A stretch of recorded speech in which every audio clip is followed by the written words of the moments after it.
Yo, yo, yo. Coming in hot, man. Your boy, man, yeah, Hood, we back again for the first time. Gonna get into one of these little breakdowns. And today what we're gonna be doing is we're gonna be looking at, excuse my graphic. But if you see what we're gonna be looking at, we are going to be ranking every player, or at least, you know, the rotation on the Houston Rockets. So tune in. If you if you're coming in, you know how we do it. I'm gonna drop the link. Anybody who want to come in, boom, link in the chat. And we are about to rank 1 through 8 um of your Houston Rockets. And I'm gonna give everybody a chance to get in here while I mess around here a little bit. So how y'all doing today, man? Appreciate everybody pulling up on me. It's gonna be a good one. And with no further ado, let's go ahead and get started. I want to start by saying this. It's been a medium, kind of like a mid kind of vibe to the off season. Obviously, it's been one of the more busier off seasons for everybody, but a couple of big moves that could have gotten made didn't get made. So before we actually get into the reasoning behind this ranking, I want to start out by talking about the Russell Westbrook dilemma.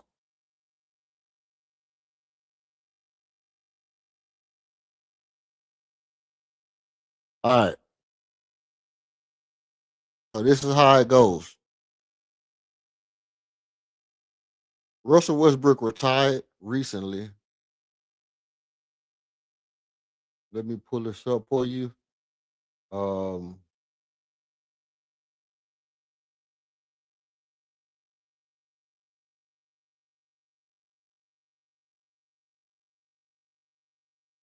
Russell Westbrook retired recently, and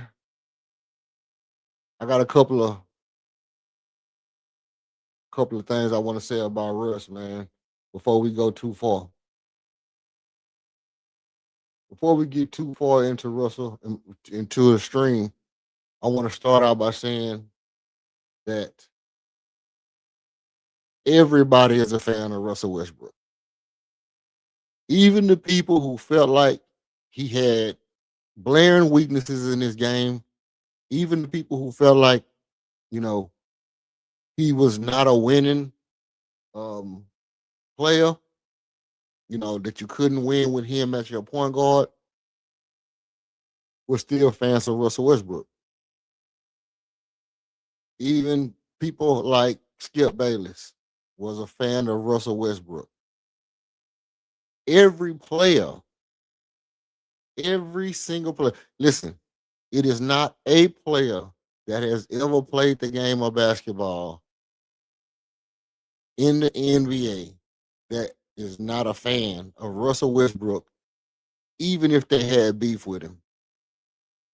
Even the players that he beefed with, like Dame Lillard and the CP3s and people like that, are still big fans of Russell Westbrook. And I think that says a lot about the kind of player that he is. I believe that Brody was he was one of a kind.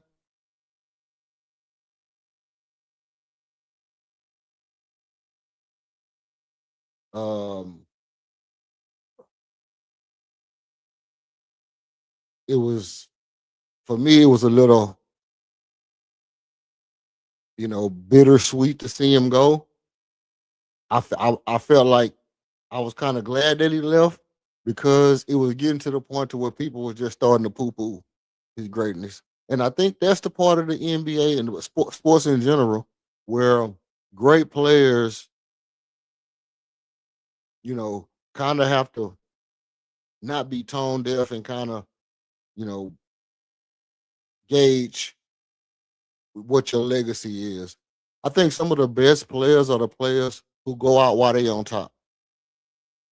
And it's generally a smart move as far as legacy goes, because those players who go out on top while they are still playing at an elite level, they don't have to worry about the people who forget about how good they was. You know, you look at a player like Barry Sanders, how elite he was. Imagine if he continued to play and continue to lose and then try to go to a different team as he got older and then he loses a burst of speed and then later on he don't want to get tackled as much. Maybe they try to make him into a pass catcher and he's not a good catcher, and all these things start to happen, and before long we don't view Barry Sanders as the greatest running back of all time, or John Elway.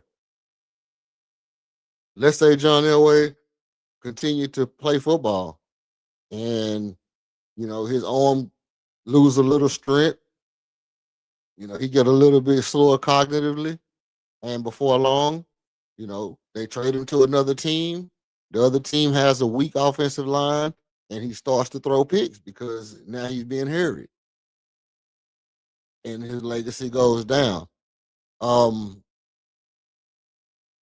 Prime example, Michael Jordan. You take a player like Michael Jordan, who was great, great, great, for the entirety of his entire career while he had on a red jersey. Well, he left at the top of the pinnacle of his career and came back to help a team that he had ownership in. It's not like he came back because he figured he was going to carry it. I mean, he did make the team a whole lot better, but all things considered, he came back, went to the Wizards, and then when you look at him, you say, well, when he was with the Wizards, he was this, he was that, he was this, he was that. And you forget how good he actually was with the Wizards, even though he was draining black fluid out of his knee and, you know, still being tripled and double teamed by the best players at times and playing against guys who was half his age and, so on and so forth.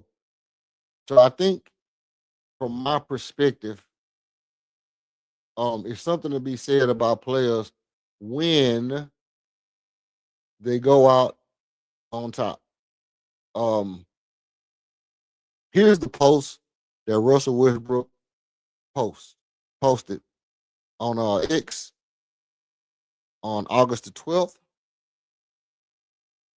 when he retired. Said this: sometimes you don't even know when you've already watched the end. You had to be there, and that's over. It's so, you know I don't know, man. It's just not a good look. And in the free agency, when the trades was going on and everybody was floating around all these players, I took a hiatus because obviously, if y'all know me, y'all understand how imaginative I can get and how creative I can get. But one of the last things that I talked about was the fact that I don't think we have a team that can win a championship this year, because just like last year, we had to blend and mesh and figure out how to play with each other and figure out the egos and everybody kind of. We're gonna have to do the same thing this year. We're gonna have to do all the same, getting used to each other and blending and meshing and everything. Um, all that stuff is gonna have to be done this year as well. And I don't think this is a year we could win a championship. I don't think so. It's always a possibility that we can sneak and steal one. I'm not saying we can't sneak and steal one, but we don't have a this is a this is a dominant team that should win currently constructed, right? So I was like, you know what? I would almost sacrifice this season to bring back the group, bring back Russell Westbrook, bring back James Harden. I know a lot of people's talking about, Fred is important to the team. Um, but I also think James Harden has importance to the team and to the city of Houston and to the legacy of the franchise. And I feel like James would be good for the city of Houston. And to actually bring back James Harden and Russell Westbrook this year, where both of them could be on their way out the league soon, along with Kevin, they all could be out the league in 3 years.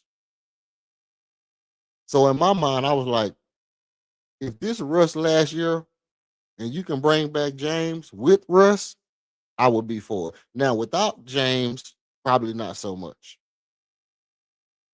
Without James, I probably wouldn't want to do it. But I'm gonna try to play this um narrated mini doc by whatever by Jordan, Michael B. Jordan, and let's Every watch it. museum has a curator, and every exhibit, they have a story.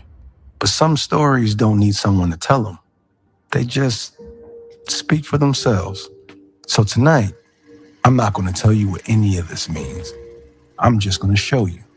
And I'm going to ask them a few questions along the way, not because I expect an answer, but because some things deserve to be asked, even in silence. This one's from the inner city of South Central. Before any of it, before the triple doubles, before the MVP, before anybody outside of Los Angeles knew his name. Because why not? This was the next chapter. The Sonics made him the number 4 pick in 2008. No one in OKC could have told you what he'd become. And this is the one people point to, like it explains everything. It doesn't. Well, not really. Russ, what kept you going all those years? What made you get back up night after night when the whole league had a highlight reel of you falling down? Yeah, I figured that. You know, people forget. Nobody knew who I was. Nobody knew who I was. Before he was a walking headline, he was just a kid from inner city LA who could jump higher than anybody had a right to. Somewhere between the dunks and the draft classes, he became something else. Not just a player, a personality. A meme before we even called it that. A husband, a father, a guy in a kilt at the net, daring anybody to say so. What did winning mean to you? I mean, really. No, not just the trophies. The actual feeling of it. Some things you don't say. You just play them over and over until everyone else understands too. Because why not?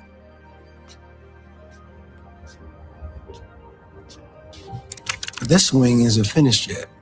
That's not a mistake. We left it this way on purpose. Because whatever's next, the mentorship, the foundation, the kids who are going to grow. I just want to stop it right here and say this right here, man.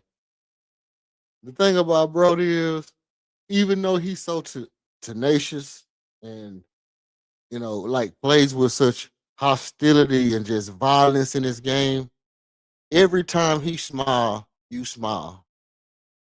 Every time you see that guy crack a smile or say something funny or just give a little smirk, you want to do the same thing. That's an infectious personality that I think it transcended some of the negative things about his experiences in the league.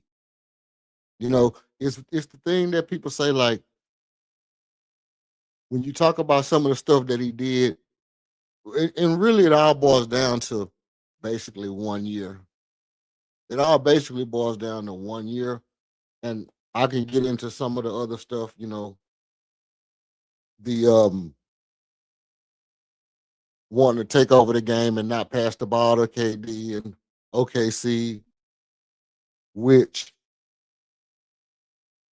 I don't see. A lot of people have a problem with that, but when Kobe did it, it was fine. And then you'll say, well, because Kobe could shoot. Well, Russ was a pretty good mid-range shooter when he was in OKC. He was actually one of the top mid-range shooters when he was in OKC. He was pretty much money once he elevated from anywhere from 12, 12 and 14, 15 feet. Well, once he elevated and got above you, it was like nothing you can really do. And it was times in the game where Kevin Durant he could be contained. It was time. I don't care what nobody say about Kevin Durant being automatic and this and that. He is automatic, da da da da da. But it was times in the game where sometimes the speed of the game that Russ played with, it allowed him to get to an open shot better than Kevin Durant could hope that somebody couldn't push him off his block. And sometimes I think the shots that Russ took, yes, it might have messed with the fluidity of the game. It might have messed with Kevin Durant's um concentration or momentum that he was trying to build. But sometimes it's just a killer nature to say, you know what, I can get to my spot easier and I can elevate higher.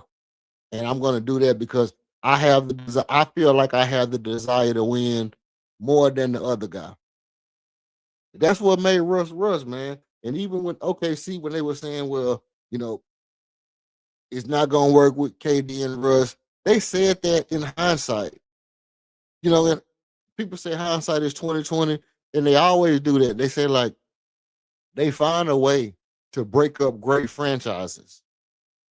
They find a way to break up great franchises in the media, and it is solely the sole purpose of the media. Let me tell you this. It is the sole purpose of the media to control the narrative in the league, manipulate the players' minds, manipulate what's going to happen so that when you see it happen, you will feel like it was part of the story. But ultimately, breaking up the Oklahoma City Thunder is the only reason LeBron James is considered the second best player in the world. If you don't break up that team, if you don't convince James Harden to leave, because that narrative about James Harden started early in his career. Every time he made a mistake in the playoff, they would say something to peg him down. Every time he made a mistake, in the late minutes of the game, they would say something to peg him down. And it was an ongoing thing, just chipping away at his mental, to where it became a big burden on his shoulders that followed him throughout his whole career. And the same thing with Russ. He's not a good shooter. He's not a good shooter. He's not a good shooter. He's not a good shooter. They said that about this man so much that when he was a decent shooter, they kept saying he couldn't shoot until he effectively had that in his head by the time he got to LA. And in my mind, I don't care if you call me a conspiracy theorist or not. Tell me if you think I'm a conspiracy theorist when I say this. That was intentionally orchestrated to pave the way for LeBron James to continue his ascension to being an all-time great to the level that he is today.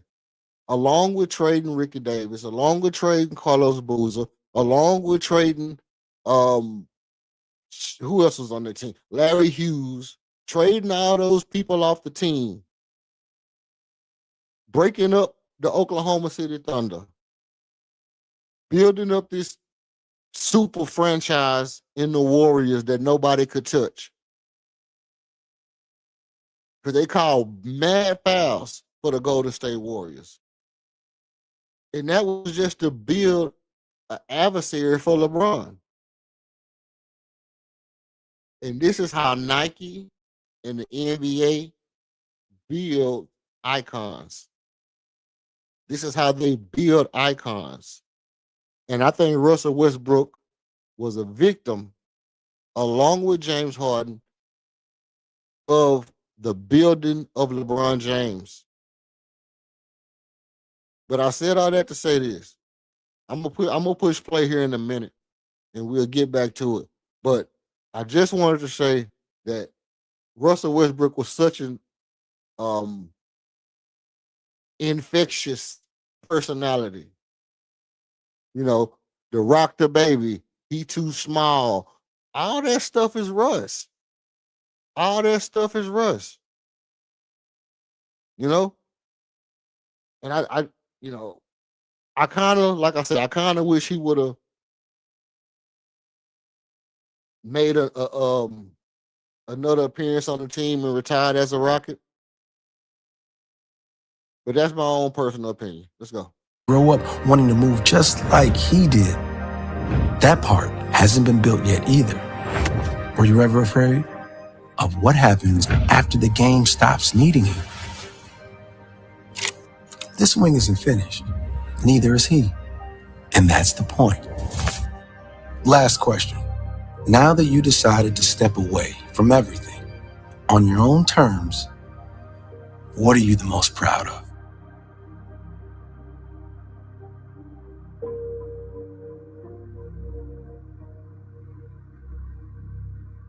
That might be the best interview I've ever done. He didn't say a word. And somehow, I understood everything. Facts. Facts. That's Russ though. He ain't gotta say nothing, but you know what he talking about. He ain't gotta say nothing. You know exactly what he talking about. All right. Now, we do want to get into the fact that we know that Amin Thompson is gonna play some point guard. We know that Reed Shepard is gonna play some point guard. We know that Marcus Smart is gonna play some point guard, right? We know that Fred VanVleet is a starting point guard. We know that any amount of trades can happen by the trade deadline. But I would like to say that, you know, having Russ on the bench wouldn't have been bad, considering who's the ninth, 10th player on this team. Think about it. Who is the ninth and 10th guy on this team?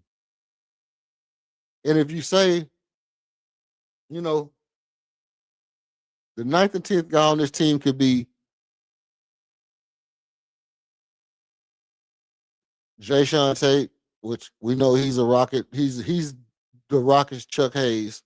You know, he gonna be on the team until just somebody just comes, you know, whatever happened. But I don't see a reason why Russ couldn't be on the team. And I know people say, well, he couldn't, he didn't want to take a back seat and da da da da da and wada wah woody wah woody wah. But you talking about when he was going from MVP within a 3-year span of being the MVP, what it took for him to see that the league was going in a direction that his usage rating had to go down and his position on the floor had to change from being, I'm gonna carry a team on my back by myself. Well, he came in the league like, I got something to prove. I'm gonna go out here, mama mentality every night. You know, Allen Iverson and Kobe mixed every single night and play with football type violence 48 minutes or however long I'm on the court. And he did that. Then the balance between him and Kevin Durant became a thing because it became, is Russell Westbrook cognitive enough to understand that in certain moments of the game, you just have to slow down, set up the offense, get the spacing right, and get the ball to the 7-foot shooter. That became a real thing. But now we talking about that's 2018. It's almost 10 years later. 2018, 2019, the Rockets, Russell Westbrook was on the Rockets in 19. We almost 10 years later. You think this guy don't understand that if he come in and he get 10 minutes, just go stupid for 10 minutes? He understood that. That's why you saw him coming in the game and putting up, 15 points, 4 rebounds, a steal, and a block when he was in Denver in the playoffs. And yeah, Christian Brown or whatever his name is a good player, and he fits the system better. But that's only because Russell Westbrook played like he out of his mind. And he don't care about what you think he can't do if he's on the floor doing it. Like people look at Russ and say he shouldn't do that, and then he does it. He can't shoot, but he just made 2 threes in the clutch. Right? He missed one bad, made 2 in the clutch. Even Swap ain't no swindle. But anyway, I just felt like he could have been on the team. That's enough about Russ. I appreciate everything he did for the league. Um, I do realize, you know, the points in this game where he could have been better. As far as pace, as far as consistency on his shot, you know, and that has a lot to do with pace. A lot of times if you can slow yourself down to get your body in the right position, to shoot a balanced shot every time, you know, take your breath when you're supposed to take your breath. And he just didn't have that breathe. It was like no breathing. We just full speed, no breaths, no nothing. And it affected his shot. So I do realize that he had flaws in this game, but as far as what he couldn't do, I mean, it really wasn't nothing he couldn't do. It just he wasn't consistent at that one thing. Now, with that being said, we're about to get into breaking down the Houston Rockets roster. We're gonna be ranking every player on the Rockets by position, by rotational position, not just by position. So this is the rules. This is the rules, and this is what we're doing.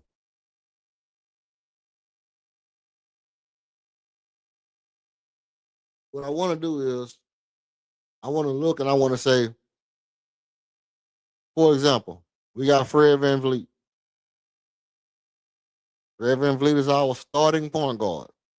So what we have right here is a list of the other starting point guards. Um, and I'll go through each of the point guards, and you tell me, is Fred VanVleet better or worse than that point guard? And I'm gonna keep note of how many. Oh, my little dilly dally. I need my little dilly dally so I can keep my notes in order. But I'm gonna keep notes of when you tell me how many point guards are better than Fred VanVleet as a starting point guard. And I'm not just talking about stats per se, but we can use stats if you have stats as a reference source or as a backing argument. We can use your stats. But basically, what I want to do is I want to start right at the top. We're going alphabetical order through each team, and you tell me, is this a better starting point guard than Fred VanVleet? And I'll tell you what I think And right off the bat, starting with CJ McCollum, no. CJ McCollum is not a better starting point guard. And I'm gonna even do it like this. No, yes. Okay. Okay. No. CJ McCollum. He's not a better starting point guard than Fred VanVleet. He's not he's not as good as setting up the court or setting the table, as people like to say. Um, I don't think he's as good a 3-point shooter as Fred VanVleet over the course of his career. CJ McCollum is not hasn't been as healthy as Fred VanVleet. Now we know that Fred has had 2 injuries in his career to this point that has kept him out. That has kept him from being on the court for a while. Um, what in the sound sneezing?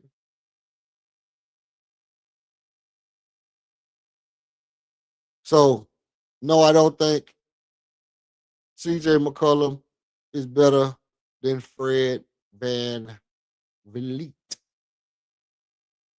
Um, let's see. Fred averages 14 points, 3.4 rebounds, 5.6 assists, 1.6 steals, 37% from field goal, 34% from three, and an average of 34 minutes played. And even though CJ McCollum is often considered a better scorer than Fred VanVleet, um, I think it looks better because of how smooth he is. But I don't think the myriad of ways that Fred impacts the game allows CJ McCollum to be better than Fred VanVleet. So number one, CJ McCollum, no. Number two, Derek White, a better starting point guard than Fred VanVleet. Well, here's the thing. Have we seen Derek White have the success as a starting point guard that we've seen Fred VanVleet have as a starting point guard?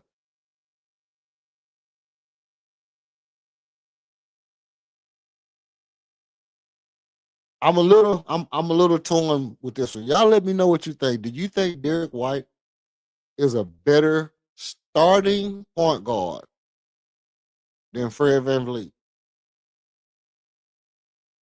Um, well, here's the thing.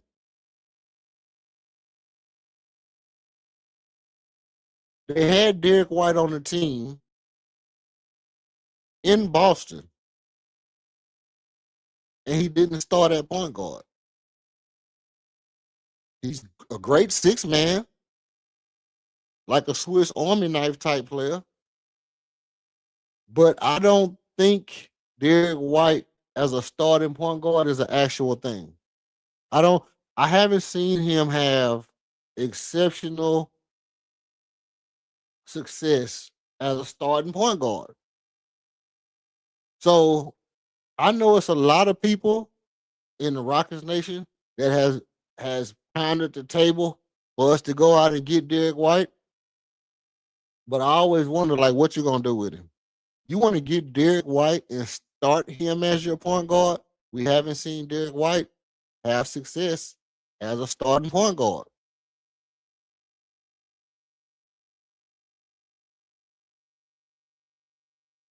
I think I think I would have to go out on a limb and say Fred VanVleet is a better starting point guard than Derek White.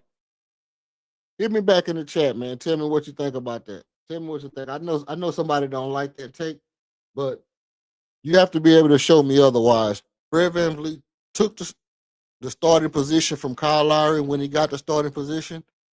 He from the time he went into the starting lineup as a starting point guard, He never relinquished that spot. He never relinquished the spot as a starting point guard. So therefore, I have to say that Derek White is not a better starting point guard than Fred VanVleet. That's just my take. Um, is he a better overall player than Fred VanVleet? Maybe. Maybe. Let me pull up Derek White's stats right here. Okay. Oh, no.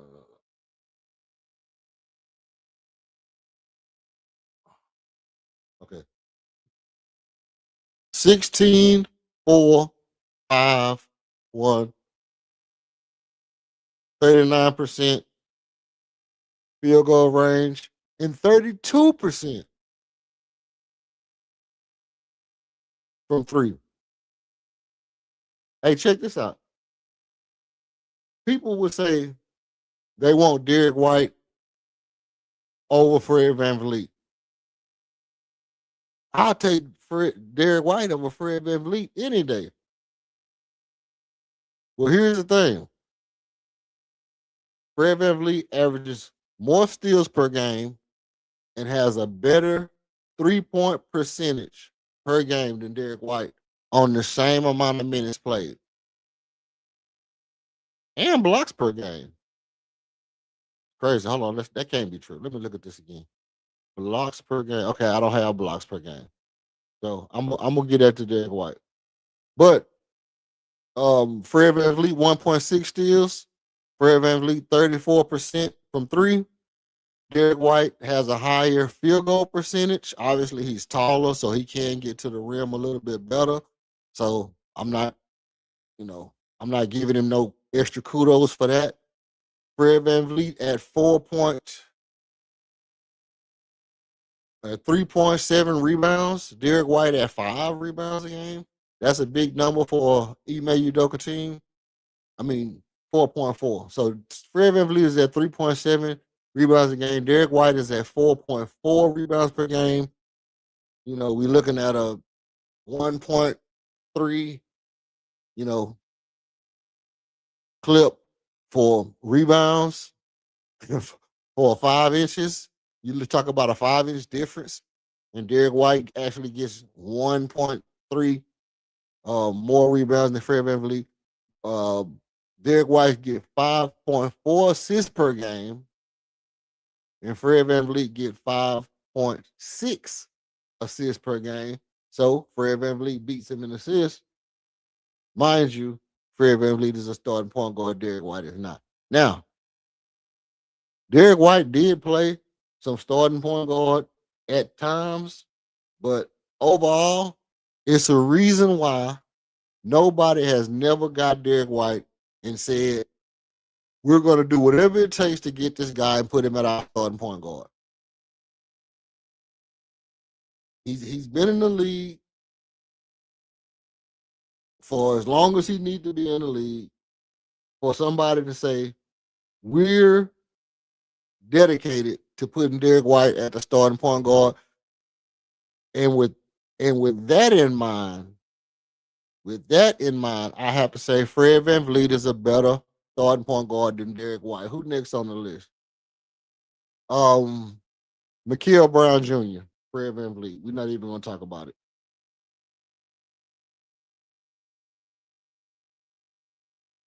Mikael Brown Jr. Kobe White. Kobe White over anybody taking Kobe White over Fred VanVleet as a starting point guard right now?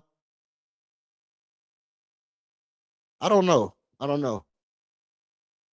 I think the youth gives Kobe White the youth and experience balance. I'm not going to say just youth by itself, because just youth by itself don't automatically make you, it don't automatically make you my pick. I'm high and hot. Let me cut this down a little bit. But I think that the youth and the experience together, Kobe White has could make him maybe contend with Fred VanVleet as a starting point guard. But he light in the pockets. He don't got enough sand in his pockets. One thing about Kobe White, that boy light in the britches. And if you think that he do play with a lot of energy, he do play with heart, and he do got that kind of kind of rah rah, hyped up kind of momentum. But I don't think Kobe White is a no. I just can't do it. I can't say Kobe White is a better point guard than Fred VanVleet. I can't do it. Josh Giddey, no. Well,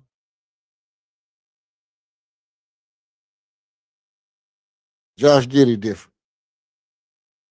The reason Josh Giddey is different because his shot is getting better.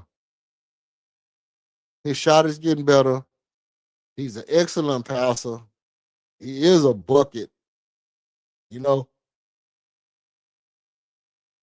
Josh Giddey is a good point guard, a solid point guard. And I wonder if you switch Josh Giddey out with the team we have right now, is he as good as Fred VanVleet? I don't know. I'm gonna have to make a new category for Josh Giddey. Because Josh Giddey is I don't know about Josh Giddey. I'm gonna put one over here for Josh Giddey.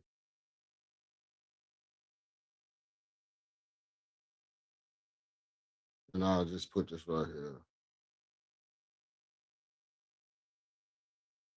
All right.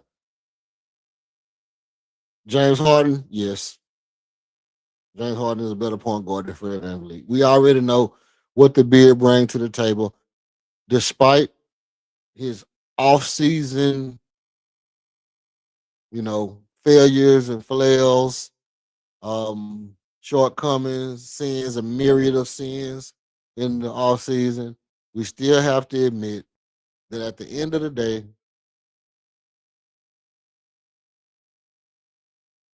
James Harden on his best day is better than Fred VanVleet on his best day. James Harden on his worst day is better than Fred VanVleet on his worst day. Therefore, James Harden, easy, yes, over better point guard than Fred VanVleet. Kyrie Irving, absolutely.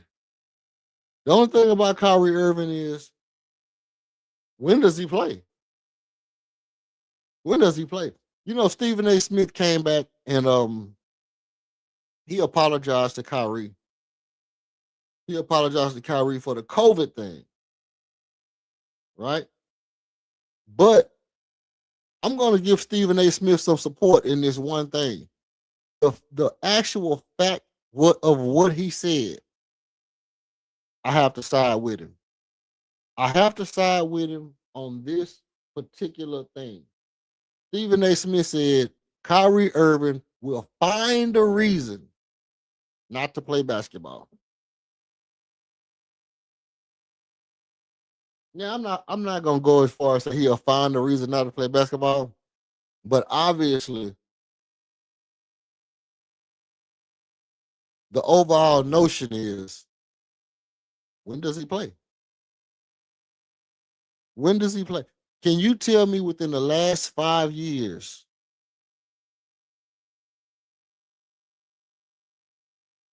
when was the time that Kyrie played basketball? Tell me the last 5 years when Kyrie played ball. You're gonna be like in Brooklyn before he got hurt. The 1 year with Luka before he got hurt, and a little bit this year before he got hurt. That's 3 times. We've seen the little left hand shit that he did. He hit the left hand and looked at his left hand. I mean, it's like within 5 years we haven't seen Kyrie play basketball. And the thing what I know and what you know is if you're not playing a professional sport regularly, you're on the you're on the decline. You're on your way out the league. Kyrie getting that shoe money though. Kyrie getting that Foreman money, but Kyrie is on his way out the league. Um, we just talking about on the court better players. I still got to put Kyrie in the yes category because I think it's one of them things like it's so funny because you would say, would you trade Kyrie? Would you trade Fred VanVleet head up for Kyrie? And the fit comes into question because now you will be like, damn, Kyrie is good, but does he fit with Kevin Durant? Does he fit with Amin Thompson? Because we've seen Kyrie on good teams where other people fit better. You know, and it makes you wonder, like, if Kyrie couldn't get past his man, and Kyrie could, if he only tried to play like Chris Paul, if all he tried to do was just be Chris Paul in his prime, how much better would Kyrie be? Would he be better if he only wanted to be Chris Paul? If he only wanted to be Mike Conley Jr.? If all Kyrie Irving wanted to do was be Mike Conley Jr., would Kyrie be a better point guard today than if he came back and wanted to be Kyrie? That's a good question. Put it in the chat what you think. And I have to put Kyrie down as I have to go ahead and put Kyrie down as a yes. All right. Boom. Now, let's keep going. The next part of it is, well, I don't know my volume went down or not, but let me see if I can up it a little bit, up it a little bit more. Boom, boom. Okay. Now, let me check. Let me go ahead and check the scenario before we go any farther. Hey, I appreciate everybody for pulling up, man. When you come through, tap, tap, tap a roo, tap, tap, tap the like button. Let me know what you're thinking. And we're gonna keep it going. This is ranking every Houston Rockets player by position, by rotational position on the Rockets team. All right.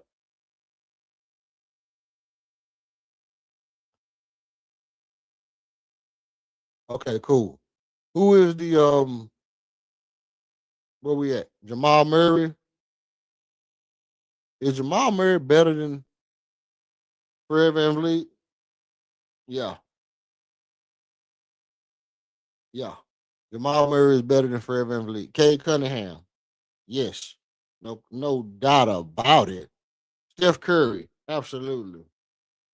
No doubt about it. Tyrese Halliburton. Yes.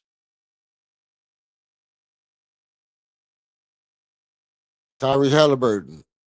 Now, Tyrese Halliburton is one of my favorite point guards. I think my favorite point guards in the league, if I was to say which point guards do I want on my team right now, obviously it would have to be Shea. Shea Gilgeous Alexander would be number one. Um, for my likings, I would have to go LaMelo Ball and then Tyrese Halliburton. Oh, let me take that back. Shea Gilgeous Alexander would be one. Kate Cunningham would be two. LaMelo Ball would be three.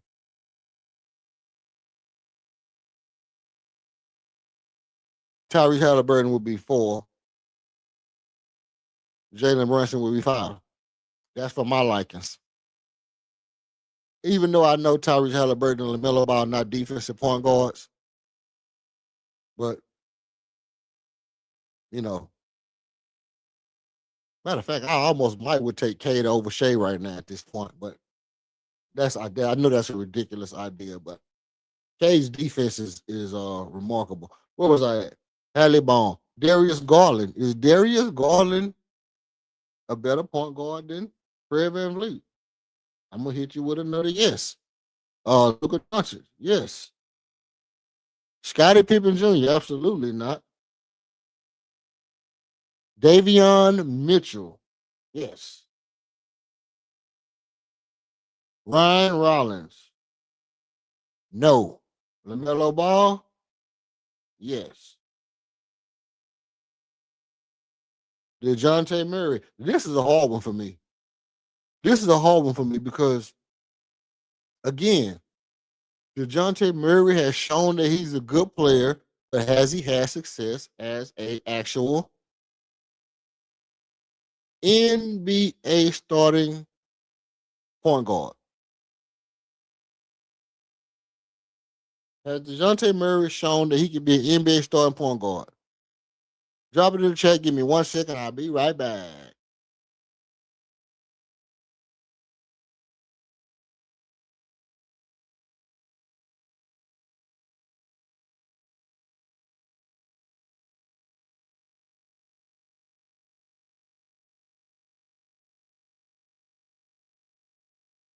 All right.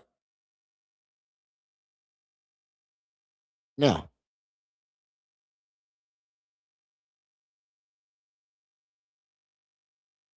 this is how I feel about that for my own personal likings. Um, DeJounte Murray. Do I think DeJounte Murray? It's it's it's the same thing. I haven't seen DeJounte Murray have enough success at the starting point guard for the time he's been in the league for me to say he's a better starting point guard than Fred VanVleet. Could I say that DeJounte Murray would make an excellent 90s shooting guard? Absolutely. Absolutely, DeJounte Murray would make an excellent 90s shooting guard. But it's like saying, if you had Vernon Maxwell right now, would he be a great point guard in the league? Right? We know that Max can play the shooting guard. We know that Max can play the point guard. But could he be a better starting point guard right now than Kenny Smith? Well, he wasn't a better starting point guard then than Kenny Smith. So DeJounte Murray kind of has that same kind of vibe as a Mad Max type player, to where he's an excellent small shooting guard. And I don't know if he's a better starting point guard than Fred VanVleet. I'm gonna put him in the Josh Giddey category.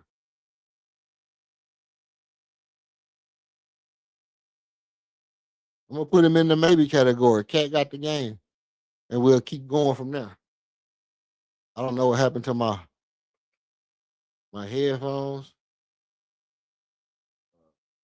I'm gonna try to see if I can. All right, okay. I'm gonna do it like that. I'm gonna do it like that, baby, and I'm gonna do it like for they flag you, boy.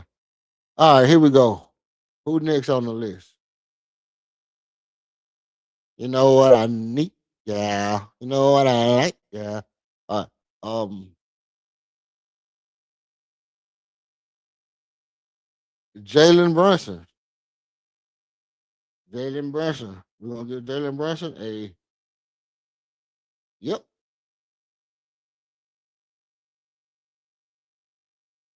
Jalen Brunson gonna get a yep. Shea Gilgeous Alexander gonna get a yep. Jalen Suggs, nope. Nope. Tyrese Maxey.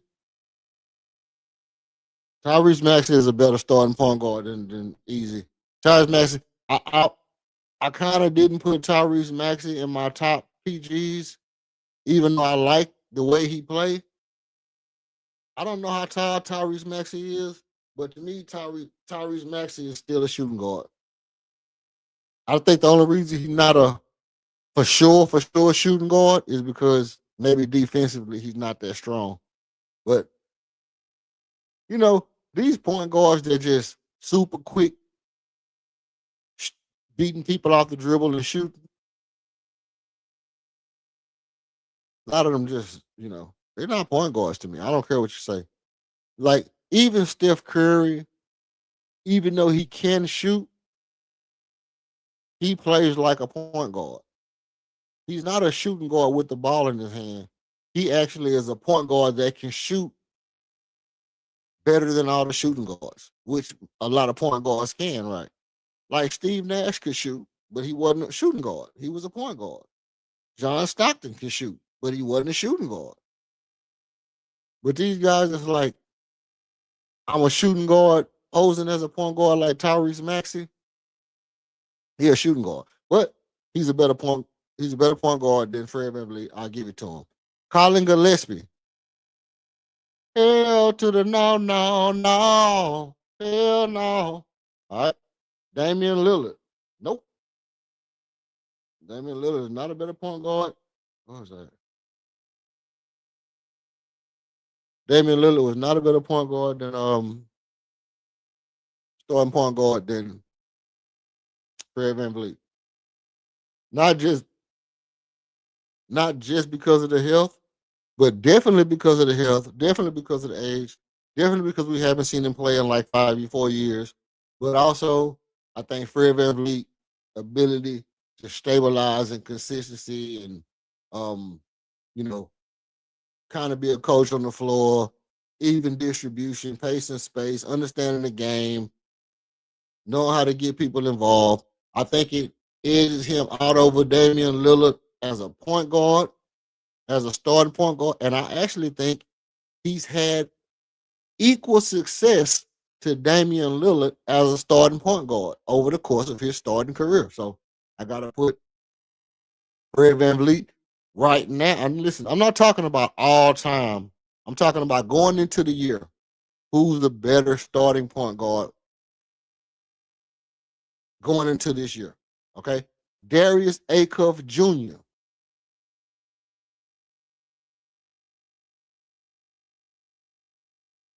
No. De'Aaron Fox. No. Emmanuel Quigley. No. Keontae George. Ooh. Keontae George is kind of different. His ability to play defense and score the ball and get other guys involved at a young age makes him very intriguing, but I'm going to say no. Because I don't think if we had Keontae George right now on the team, that he would be our starting point guard. So I have to say no.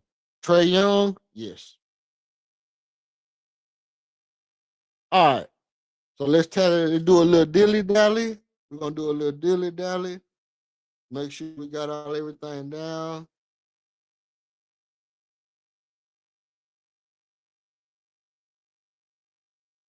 All right, we got all 29 players. And we're gonna do a little dilly dally.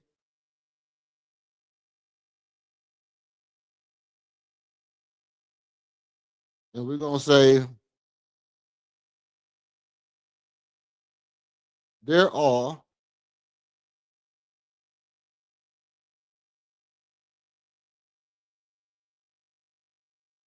possibly 16 players, possibly a possible 16 starting point guards that are better than Fred VanVleet.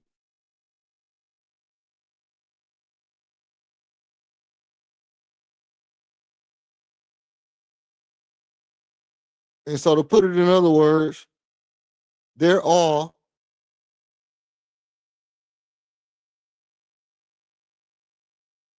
a possible 15 players that Fred VanVleet is a better starting point guard than. So we're going to rank Fred VanVleet dead center in the middle as the 15th best starting point guard in the league.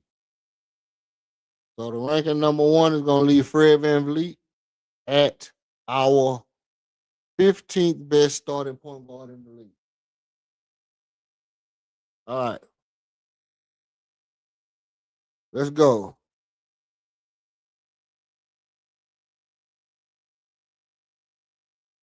Let's see. Let's see. We're going to do it like that. We'll start it off. We'll put it in the chat for you.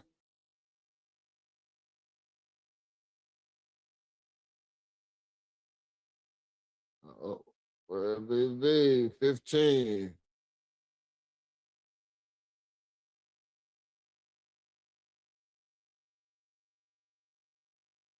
And I like that. Let's start it.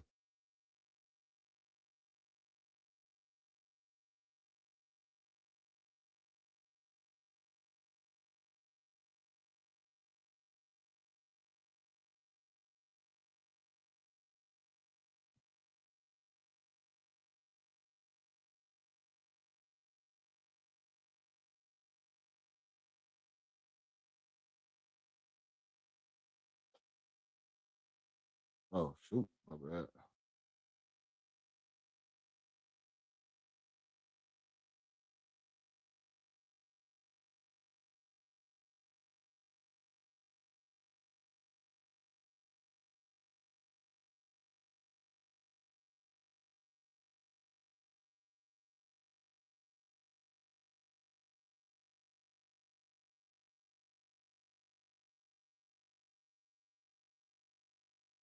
All right.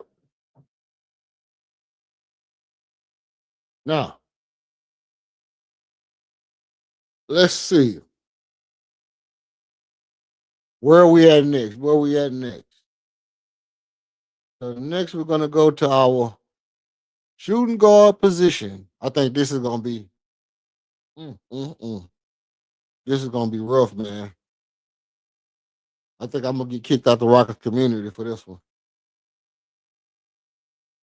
All right. Let's start with Nikhil Alexander Walker.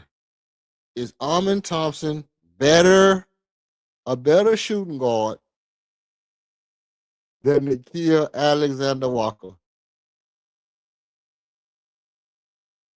Or let's say this: is Nikhil Alexander Walker a better shooting guard than Amin Thompson? So that's what we're looking at. Who's better, Nikhil or Amin Thompson? Who's better, Nikhil Alexander Walker or Amin Thompson?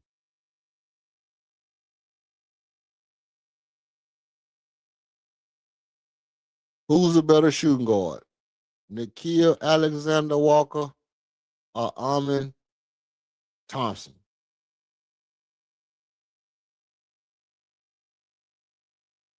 I don't know. I don't know. Y'all gotta tell me. Y'all gotta tell me. I don't know who's better out of Nikhil and Amin. Um,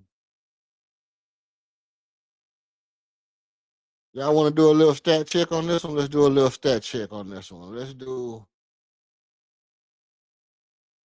We're gonna go ahead and put up ESPN on this one.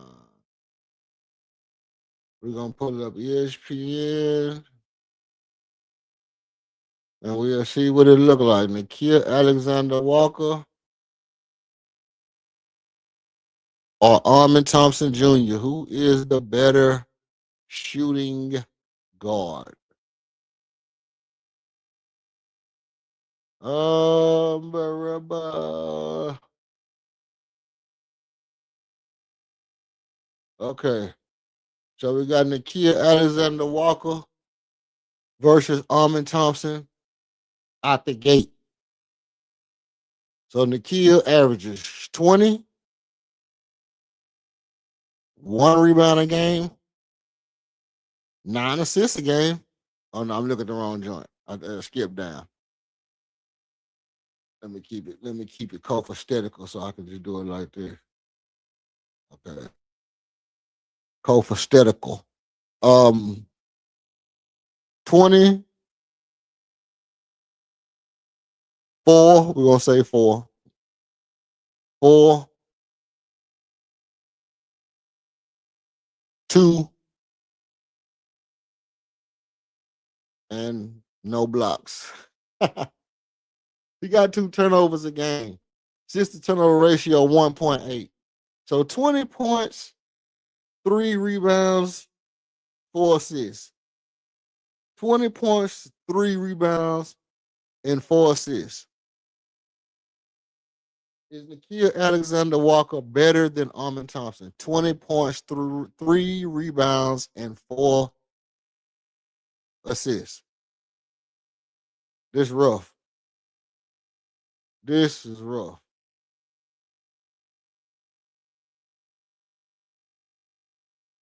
Okay. Um, then we'll pull up Armin. Give me the. Give me the I just want a little love, man.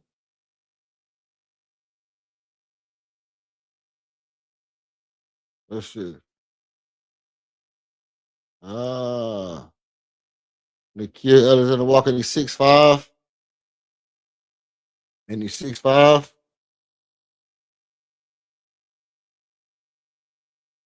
Is Nikhil Alexander Walker better than Armin Thompson?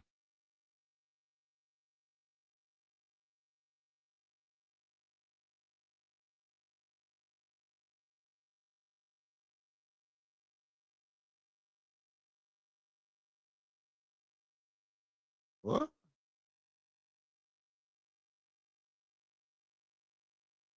Let's see.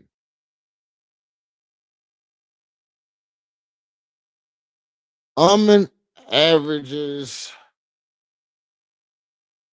18.3 points a game, 7.8 rebounds a game,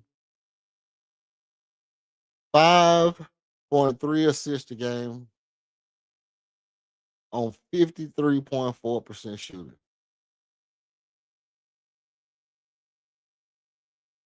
Nikhil Alexander Walker is scoring almost three more points a game, but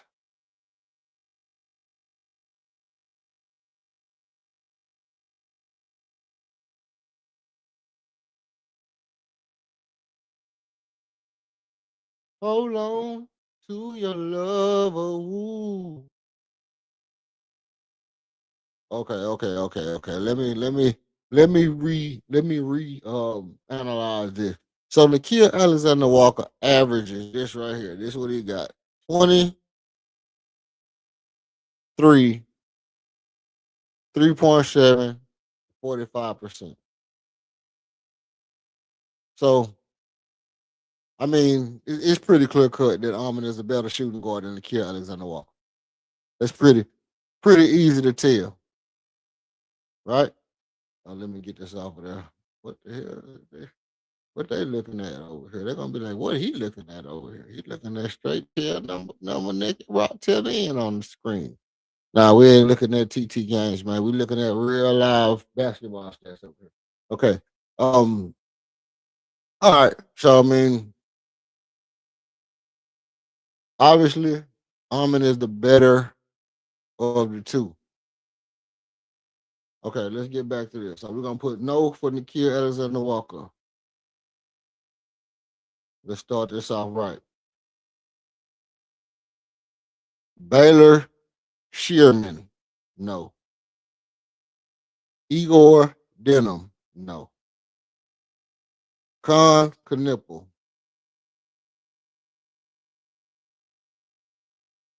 Here we go, people. Here we go. Is Con Knipple a better shooting guard than Armin Thompson?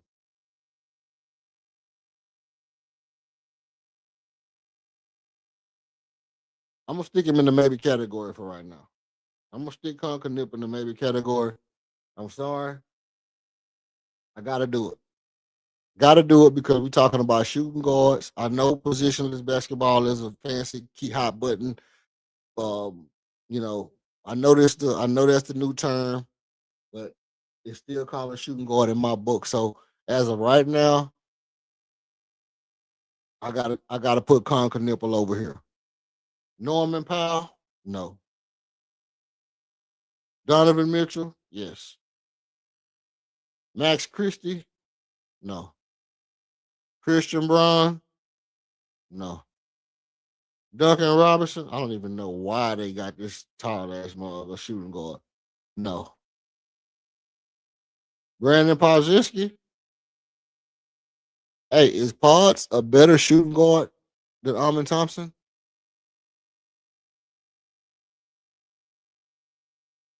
Do y'all think Brandon Podziemski is a better shooting guard than Almond Thompson? No. Andrew Nimhard. Hey, listen, Andrew Nimhard is something different, but I'm gonna still go no. We finna get in the hey, look, we finna get in the real sticky waters here in a minute. So hit the like button, hit the subscribe button if you popping in. We finna get in the real sticky area on whether or not these next couple of people um are better shooting guards, starting shooting guards than Armin Thompson. And I'm gonna tell you the truth.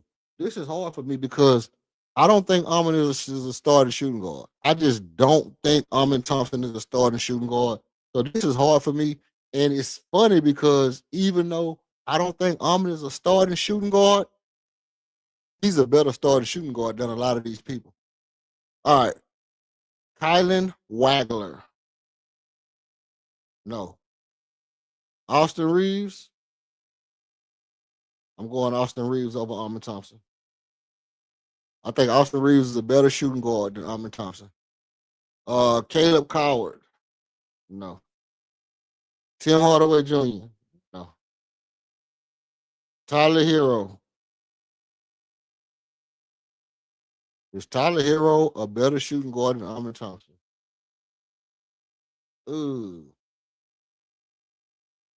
Ooh.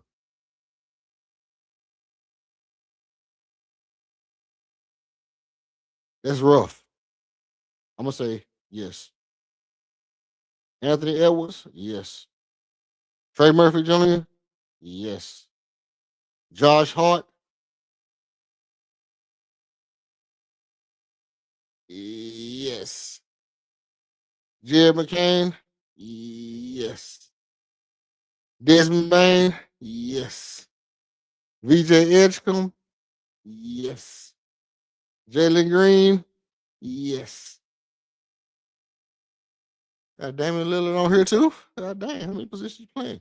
So I guess that other Portland should have been Drew Holiday. But either way it go, Drew Holiday, yeah, is better than Drew Holiday is better than Fred VanVleet. So Fred VanVleet probably could have been down one. Damian Lillard, a better shooting guard than Armin Thompson. No. Zach Levine, no. Stephon Castle, it gets sticky when you get a Stephon Castle. Yes. Yes. Even though I feel like Stephon Castle should have been the point guard. RJ Barrett, no. Darren Peterson. Darren Peterson. Cheese. Cheese. We don't know what he's gonna look like yet. We can't say. No. Keyshawn George? No. So this was a pretty easy one. Um, let me do my tally marks. Y'all hit the like and subscribe while I tally up the tally. Come, Mr. Tally Man, tally me. We're gonna tally up these tally marks, and I'm gonna tell you what we looking like. Let me count them out and make sure we got them out here.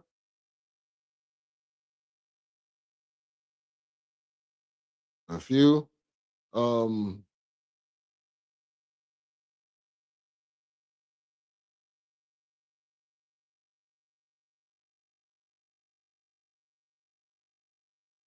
Amin Thompson is essentially, there are essentially 11 players that you can say are better shooting guards than Amin Thompson. Essentially 10. So I'm gonna put Amin Thompson at number 10 because I I'm gonna put Amin Thompson as the 10th. Let's see. Maybe Josh Hart couldn't be there. Maybe Amin is better than Josh Hart, but we haven't seen Amin have success. You know, we haven't, but he does score more. Um, he is a Swiss Army knife that can play all 5 positions on the court. So maybe I'll put him at 10 over a couple of players, and we'll say that Amin, the 10th best shooting guard in the league.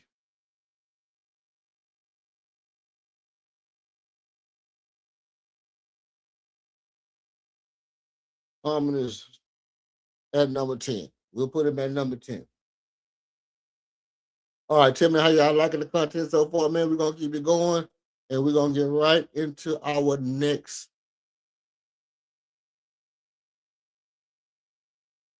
Right into our next player. Right into our next player. Let's see who we got. Kevin Bartholomew Durantula. This should be quite interesting, entertaining to say the least. Dyson Daniels is Dyson Daniels today a better small forward than Kevin Durant? Is Dyson Daniels right now today a better small forward than Kevin Durant? I don't know. It's gonna be hard to tell.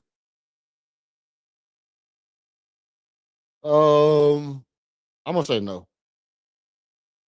I know, I know it's a little spooky hours or whatever, but KD is still elite. I mean, I'm not gonna give you the rank that I would put him at right now. Paul George, no. Michael Porter Jr., no. Brandon Miller, no.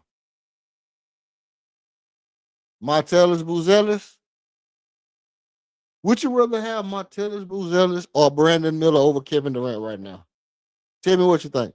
Right now, right now, if the Charlotte Hornets said, we'll trade you Brandon Miller and some salary filler for Kevin Durant, head up, what do you say? We're not talking about the youth. We're just talking about contribution on the court. Just talking about the contribution on the court. What do you say? I'm still going no. Max Struess? No. Cooper Flag? Yes. Okay, what you got to say? Cooper Flag better than Kevin Durant right today. Cameron Johnson? No. Arthur Thompson? Is Arthur Thompson better than Kevin Durant as a small forward right now?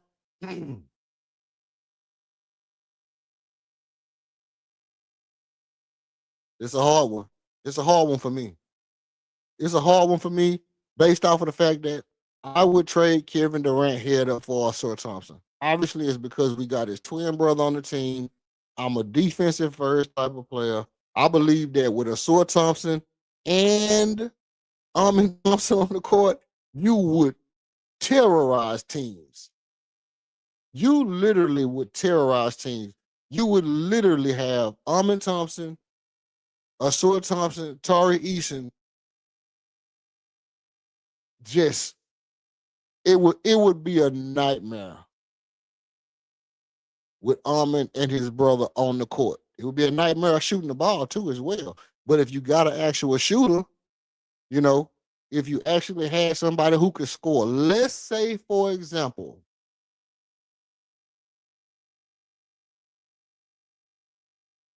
we had I don't know. I don't want to get crazy with it. But let's say we had actual shooter. Let's say Reed Shepard actually came into his own. He was a good passer, and he could actually shoot the lights out the ball like he been able to do off the dribble, off the bounce, and all that kind of stuff. Oh, for example, James Harden, the actual James Harden years, you know, with a Armin Thompson and a Asur Thompson instead of a PJ Tucker and a Daniel House,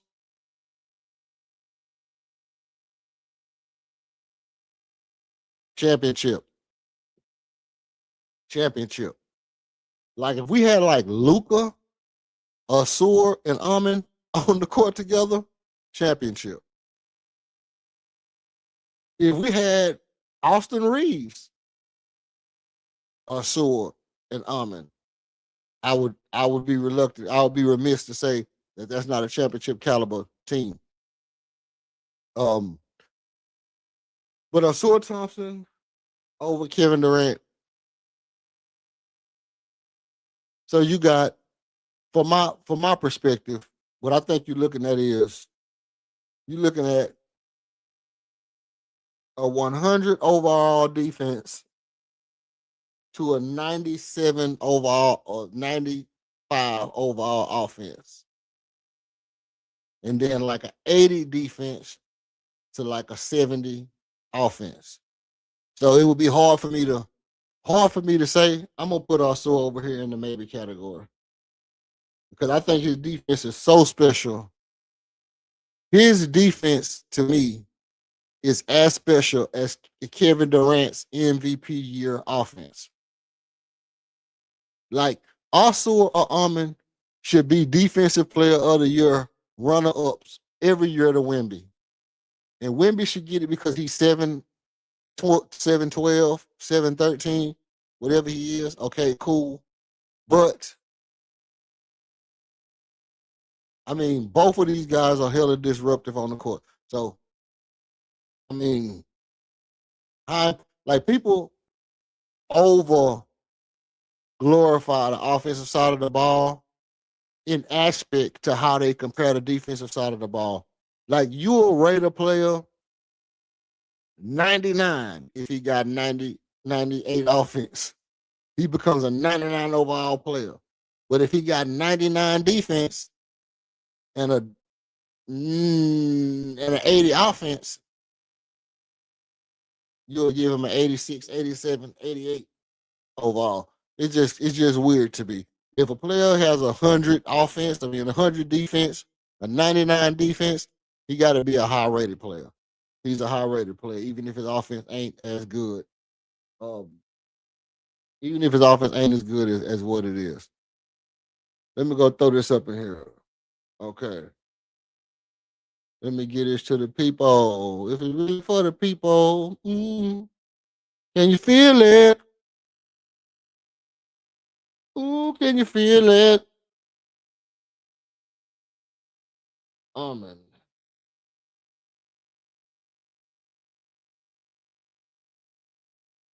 We're gonna go 10. SG. All right.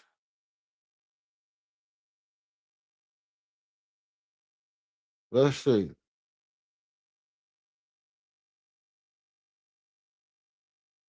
Got it in the silence.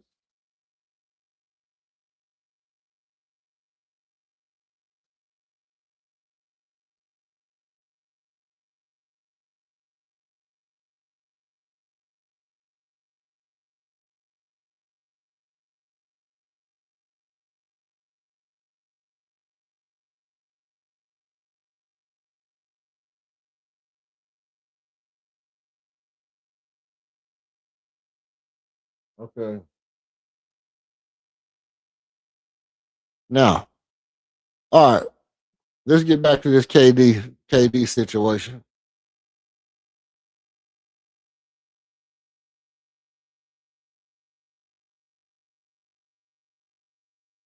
Where was I at? Also, I put him in also over here. We're gonna stop right here. We're gonna put also Thompson right there. Okay. Gui Santos. No. What I like Buddy, but no. And Neesmith, no. Brandon Ingram, no. Quentin Grimes, no. Jaron Grant, he up and coming, but no. Andrew Wiggins, epic disaster of a career in my mind. For the hype that he had and the potential that he had, I wish you could have did better. Because we know you can do better than what you're doing.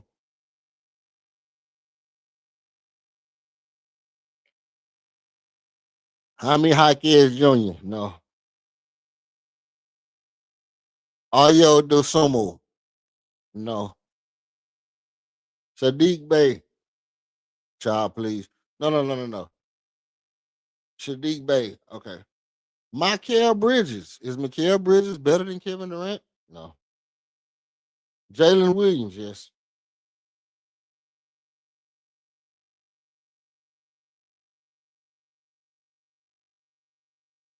Franz Wagner, no. Jalen Brown, yes. Dylan Brooks, yes. Tumani Camara, no. DeAndre Hunter, no. Devin Vassell. I'm gonna go Dylan Harper right here.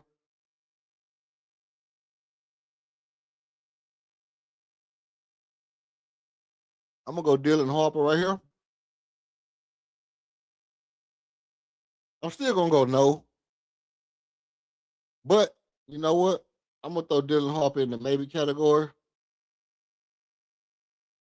Reason why is because Dylan Harper is a young phenom, maybe a James Harden type situation going on over there where he really needs his own team. And he might be as good as Cooper Flag, just not starting, just not getting the playing time, just not getting the reps, just not getting the limelight. So the Dylan Harper might be that boy. So for that reason, I'm throwing him in the giddy category. Um, Kawhi Leonard,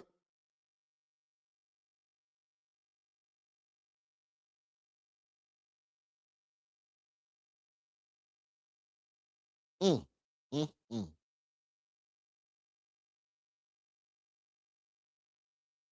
mm. This is a hard one. Hey, Kawhi Leonard ain't playing this year. No, he out there. He out for this year. He finna be he finna be suspended for a year.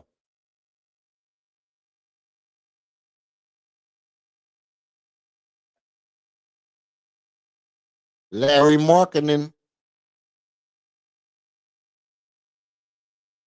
no.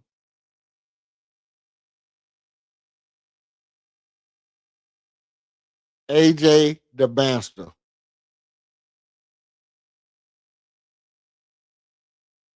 Hard for me to say about AJ DeBanster. We haven't really seen him. As far as I know, your boy Dan Peterson is looking like he might be the truth. I don't know about AJ DeBanster, so I'm gonna stick him in the no category.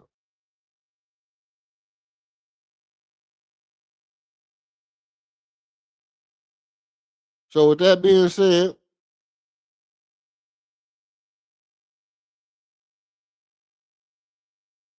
I'm putting Kevin Durant at I'm gonna put him at 6. I'll put him at top 5. I had him at top 5. I'm gonna leave him at top 5.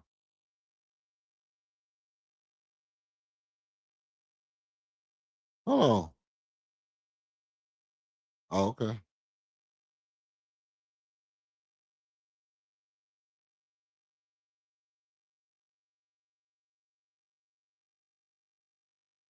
Okay. KD, you live to be a five, top 5 point guard in the NBA for another year. Tell me what you think in the chat. Is Kevin Durant, KD, top 5? Yeah. Boom.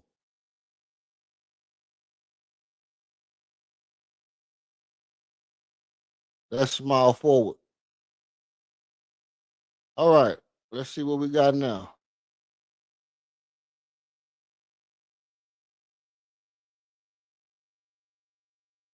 Hold on. We didn't go that far, did we? Let's get back one. Get back one. Here we go. Barry. Let's get it popping. Jalen Johnson. Is Jalen Johnson better than Jabari Smith Jr.? It's a good one. Um, uh, it's tough. It's tough. Jalen Johnson. You know what? I'm gonna say no. I think Jabari has had more success. Jason Tatum, yes. Julius Randle, yes. Niles Reed, yes. Caleb Wilson, yes. Evan Mobley, yes. PJ Washington, no. Aaron Gordon, yes. John Collins, no. Draymond Green, absolutely. Pascal Siakam, yes. Derrick Jones Jr., no. Jackson Laravia, no. Cameron Boozer. You know, we haven't seen Cameron Boozer play. I'm gonna go no because he got took at the same spot. You know, actually Jabbar actually went higher than he did, and Jabbar has been a starter, impacted his team. We don't know if Cameron Boozer is going to be that for the Grizzlies, and even if he is, Grizzlies is still rebuilding. We don't know how they rebuild gonna look. Antetokounmpo, yes. Kyle Kuzma, nope. Jaden McDaniels, all day, every day. Zion Williamson. Is Zion a better power forward than Jabbar? So it's a tough one. It's a tough one. It's tough to say, is Zion Williamson a better power forward than Jabbar Smith Jr.? This actually might be the hardest one of the night so far. We haven't seen enough of him to give him that kind of credit, but we have seen enough of him to know that Zion is possibly a top 10 player in the league when he's healthy. And every year, for a certain part of the year, he's a top 10 player. It's just that simple. Every year, for a stretch of the season, Zion is a top 10 player in the league.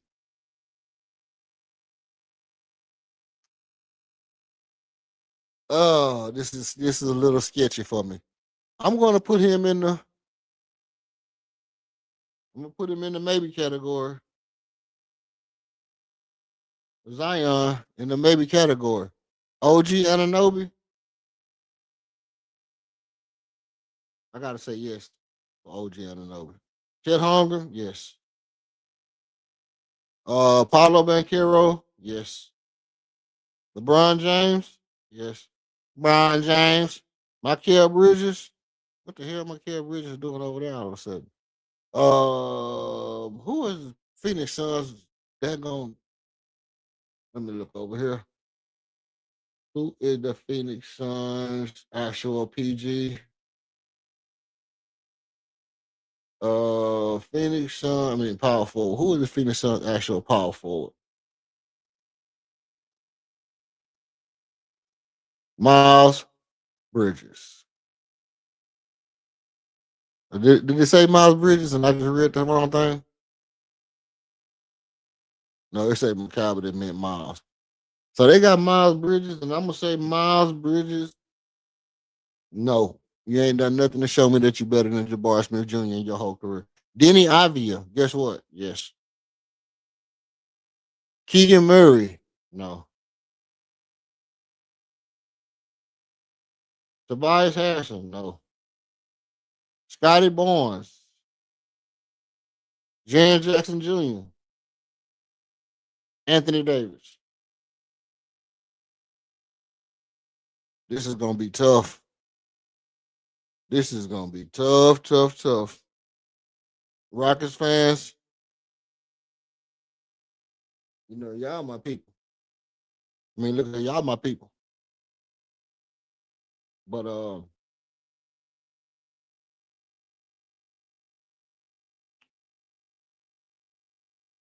I, upon further deliberation and investigation of these tally marks, thus rendered on my own personal piece of um, parchment that I have acquired,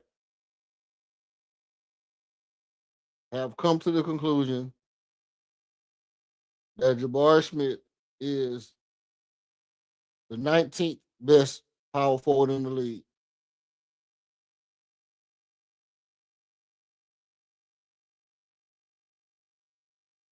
So Jabari at the 19th best power forward in the league. Now, after I get through with this thing, I'm gonna look back over some of these players and I'm gonna see, is there a person that we would like to swap out at a position and bring in to fill one of these roles that we feel like could be better.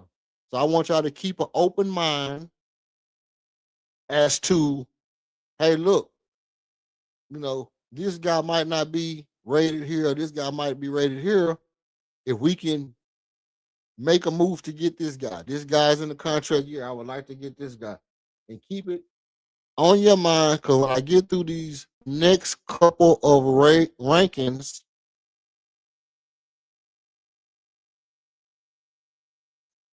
then we'll talk a little bit about, you know, are there any changes that could be made to this team? Because a lot of what's been going on is it's been like the Rockets didn't make no moves. And the reason a lot of content creators was just putting out pointless bullshit is because if you're a Rockets fan and you know it's like it's only so much you can do that could actually get better. There's like not a lot that we could have did to actually get better. And this Jabari ranking, is the proof in the pudding, right? All right. So let's see. We got Jabari. Oh, you know what? I didn't do Tar. My bad, y'all. I don't have Tari on here. Maybe I'll just do a little Tar one. Jeez, boy, Tari gonna beefed up with me. Um, Let me see. Maybe I can slide him in at the end.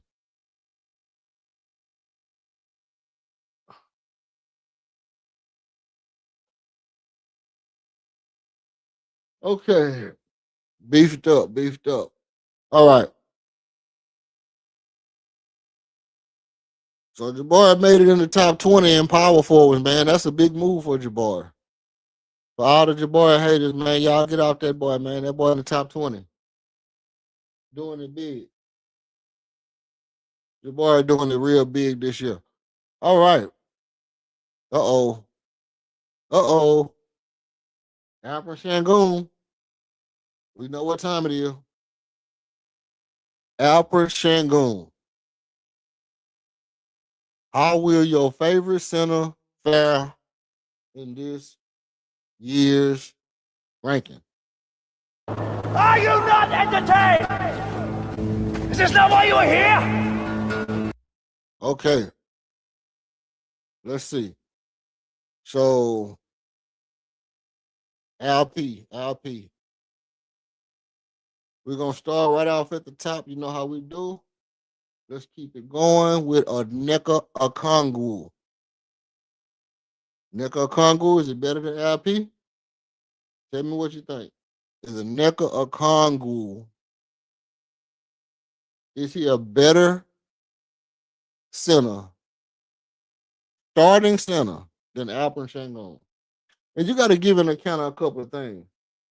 When I'm saying the position these guys are in, I'm not just talking about,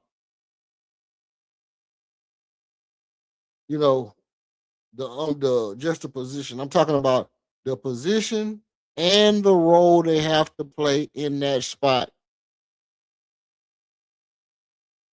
How does it fit if going from team to team? If you drop this player if you drop a Nneka Okongwu onto the Rockets right now, is he as valuable a starting center as is he as good a player, a starting center as Alfred Şengün? And the answer is no. Mitchell Robinson, no. Day'Ron Sharpe, no. Harrison Steinbach, no. Nick Claxton, no. Jared Allen, no. Derek Lively, no. Even though it looked like it sometimes. Nikola Jokic, yes. Jalen Duren. Now, y'all know we've been beefed up on this channel, man. We've been beefed up on this channel behind this Jalen Duren thing. I wonder if you made it this far into the stream, or if you putting up on the stream right now, I want you to put a 1 in the chat. Just go to the chat, put a 1 if you think Jalen Duren is a better center than Alperen Şengün. And if you think Alperen Şengün is a better center than Jalen Duren, just put a crown in the chat. Just put a crown in the chat, man. Y'all know, you know, man. Put a crown in the chat if Alperen Şengün is a better center than Jalen Duren. Shout out. Shout out to everybody who if you know, man. Put a crown in the chat if Alperen Şengün is a better center than Jalen Duren. And put a 1 in the chat if Jalen Duren is a better center than Alperen Şengün. I'm gonna go no here. Not that he probably can't be this year, but as of right now, I don't think he got the skill set. He got the athleticism, but he hasn't. He's been in. He's just not better. It's just no. Kristaps Porzingis, no. Ivica Zubac,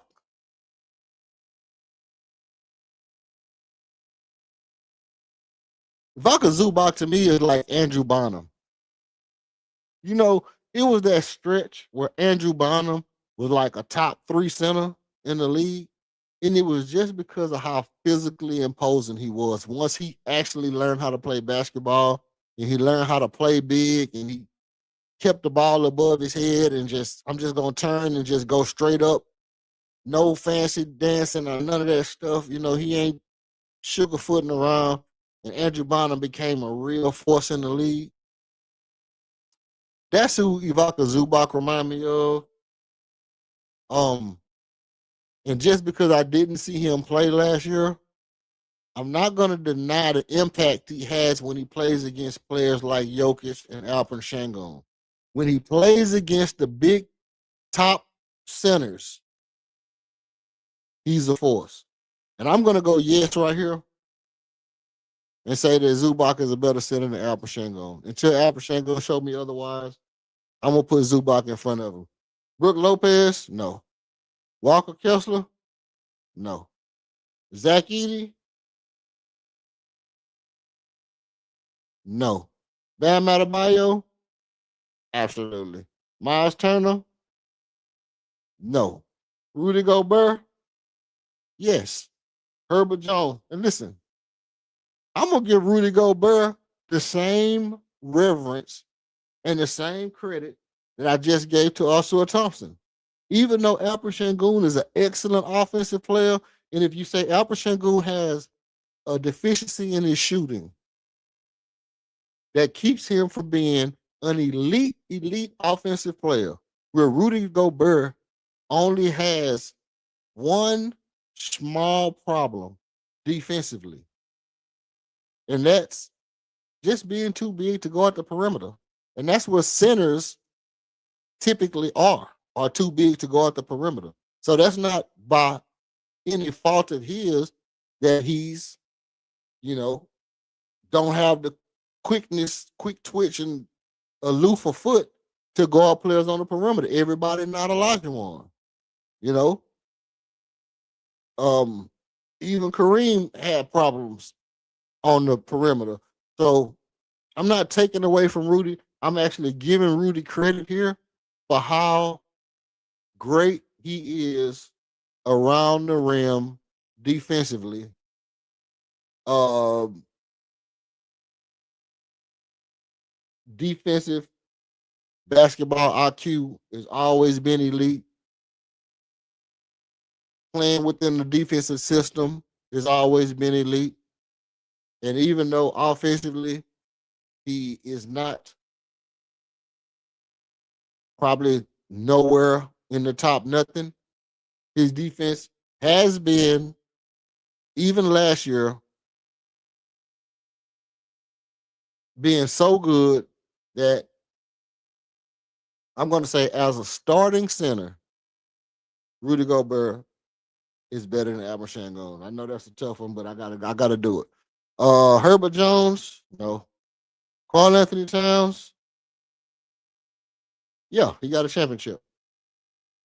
Isaiah Hartenstein, no. Wendell Carter Jr., no. Joel Embiid, no. Mark Williams, no. Donovan Clingan, no. DeMontis Sabonis, no. Victor Wambach, yes. Jakob, no. Jokic Nurkic, no. And Alex Saw, no. Now I know y'all heard me say that Joel Embiid is not better than Victor Wembanyama. Um,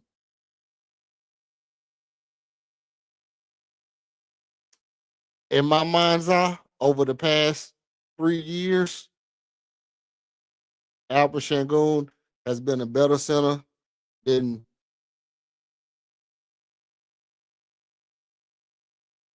Joel Embiid, especially um, you know, just as far as making his team better.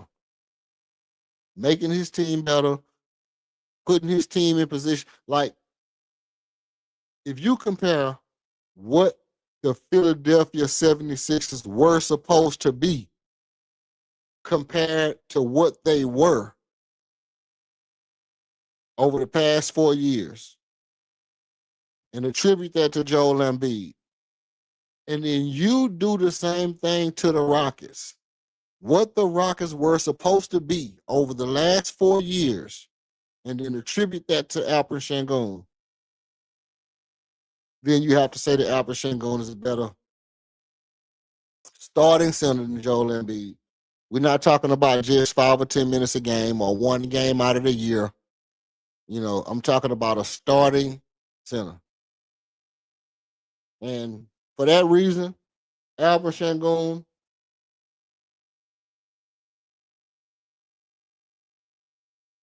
what I got Albert Şengün is that I'm putting him at the number 6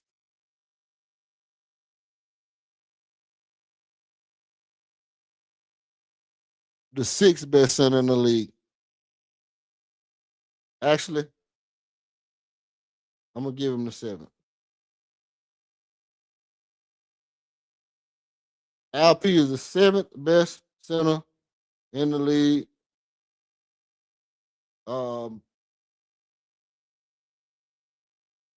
And that's that. Now the list don't stop right here, man. If you're liking the content, like the content. If you pull it up on it and you want to see what's going down, please subscribe. If by some stretch of the imagination, let's see, LP.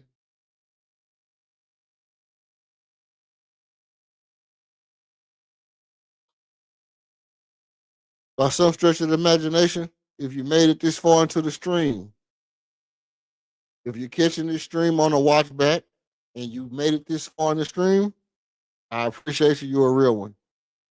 I appreciate you a real one.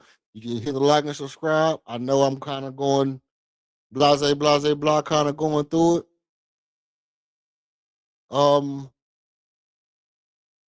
It's only because you know what I mean.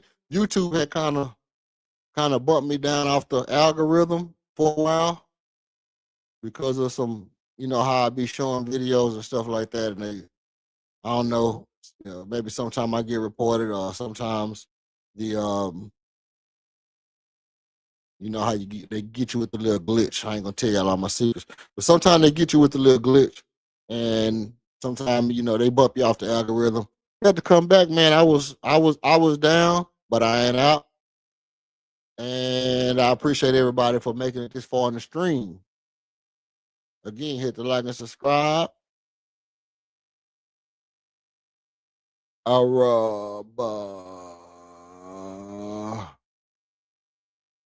Now, with that being said,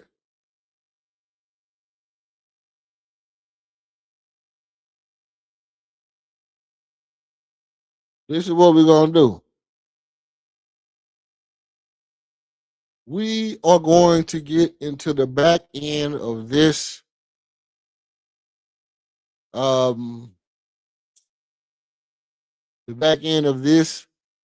rating your Houston Rockets by rotation stream. By rotation.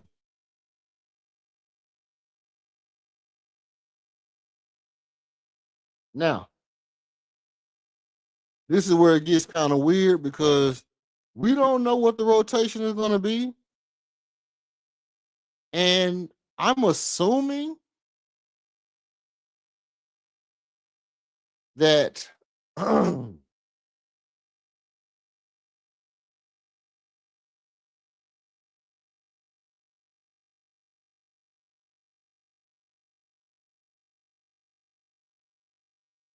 huh.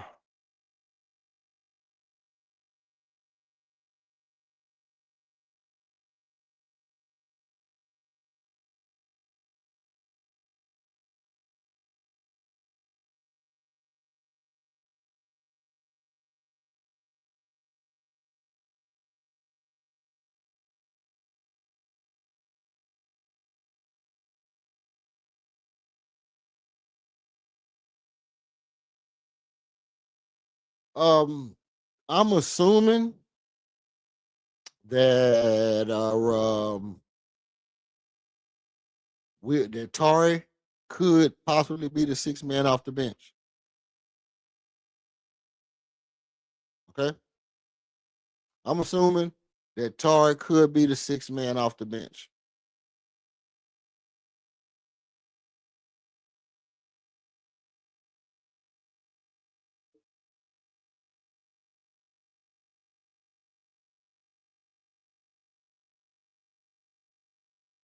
Okay, but because of the fact that I did backup point guard, backup shooting guard, backup blah blah blah, Marcus Smart came up as the backup point guard.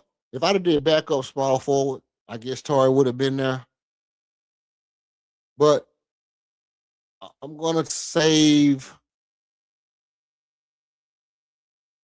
that for last. But right now, let's go.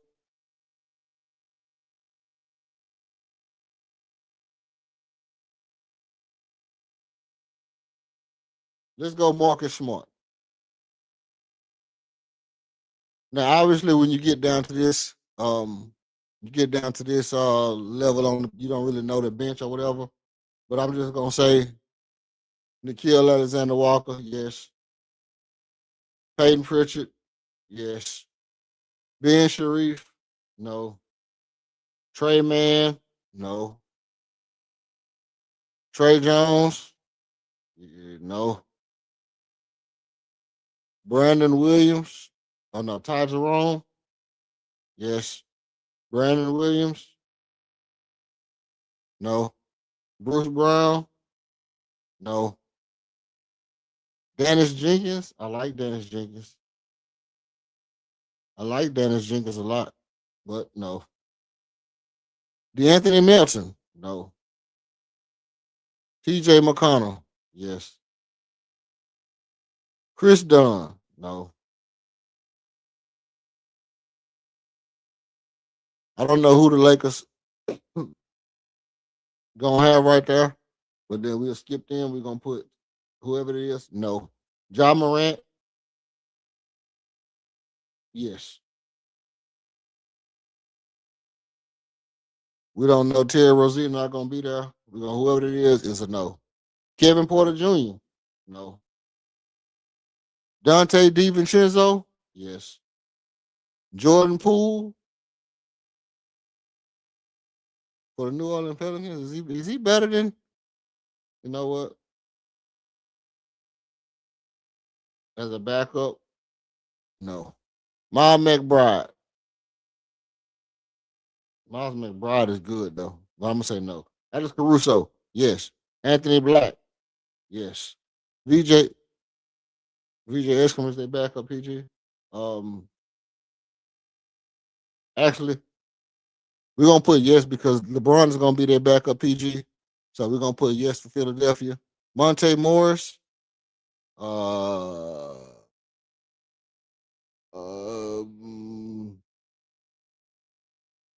I'm gonna go no here for Phoenix. Scoot Henderson. I'm gonna go yes for Scoot Henderson.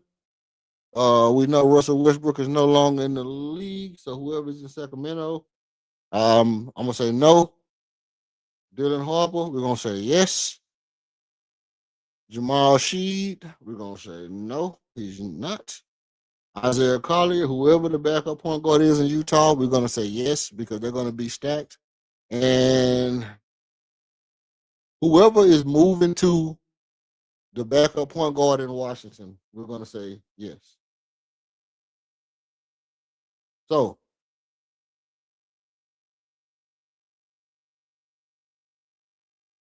at the backup point guard position, at the backup point guard position, we're going to say that Marcus Smart is the let's see. Smart.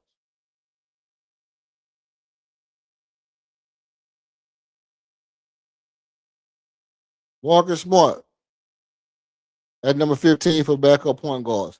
Now let's go to shooting guard position because this is what y'all all came to see. This is what everybody came to see. What you came to see. Now everybody come rock with me. Because we need a little controversy. Uh-huh. Um, let's see. We're gonna keep let's see. Oh, my little paper getting narrow over here. My little paper getting narrow over here. Well, we almost to the end of the road. All right. Atlanta Hawks, first of all, yes. Lou Dort is better than Reed Shepard. Peyton Pritchard, yes. Peyton Pritchard better than Reed Shepard. Drake Paul, no. Grayson Allen, only there kicking people in the nuts. Isaac Okoro, no. Sham Miro, keep it a bean, yes. Clay Thompson, no, not right now. Julian Strother, I don't even know who you is. Isaiah Joe, oh man, especially in Detroit. DeAnthony Melton again, nope. Kelly Oubre, nah, nah. Bradley Beal, nah. Colin Sexton, nah. Ty Jerome, yep. Ryan Conwell, nah. Braden Berry, nah. Terrence Shannon Jr., we don't even know. Jeremiah Fears, hey. Shlomo, yep. Casey Wallace, yep. Anthony Black, yep. Anthony Simons, yep. I'm gonna go no. Luke Kennard, yep. Drew Holiday, yep. Nick Clifford, nope. Dylan Harper, yep. That boy Dylan Harper's to back up everything. AJ Lawson for Toronto, he gonna be something. Ace Bailey, yep. And Trey Johnson, nope. Okay, that was really really easy. That was really really really easy. So your backup shooting guard, Reship, are holding that spot down at the number 12 best. Reship are holding it down as the number 12.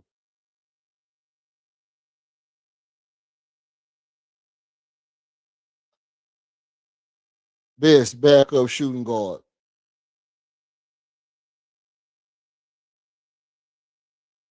All right.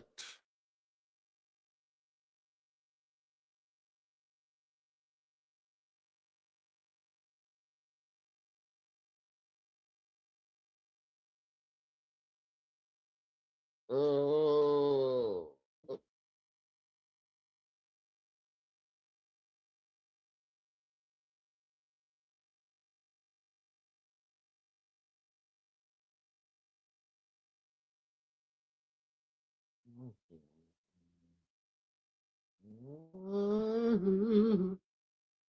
Let's see. Now, dang.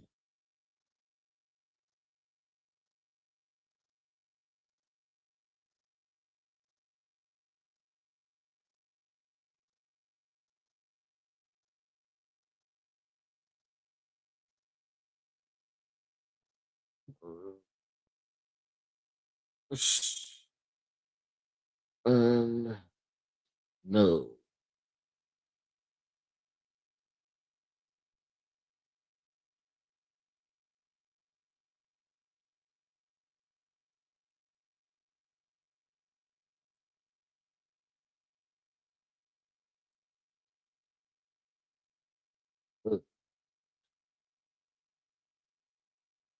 Okay.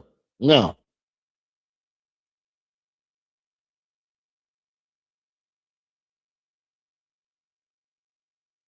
let's see where we at. Let's see where we at.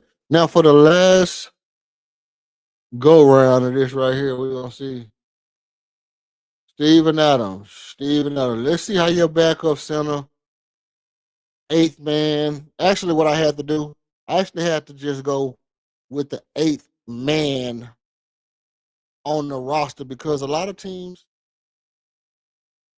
don't have backup centers. That's just the fact of the matter. A lot of teams don't have backup centers, and that's what kind of threw me off. If I would have knew, I would have went with eighth man. I would have put Tar, but I already had my. I was already in my, and I'm in my zone. All right, here we go. Let's see. So, Jock Landale, no. Nemus Quinta, no. Mortis Wagner, no. Musa Dibiate, no. Jalen Smith, no. Evan Mobley, yes. Which is kind of a cheap move because he your backup center and he your starting center, but he your starting power forward. But Daniel Gafford, no. Marvin Bagley, come on, bro. Paul Reed, Al Horford. I'm gonna go with Al over. I'm going with Al. Larry Nance Jr., man. That boy still in the league. That boy older than pancake boxes. Isaiah Jackson, Jackson Hayes, Brandon Clark. Hey, you know what? Jackson Hayes over Steven Adams is a good knock on wood right there because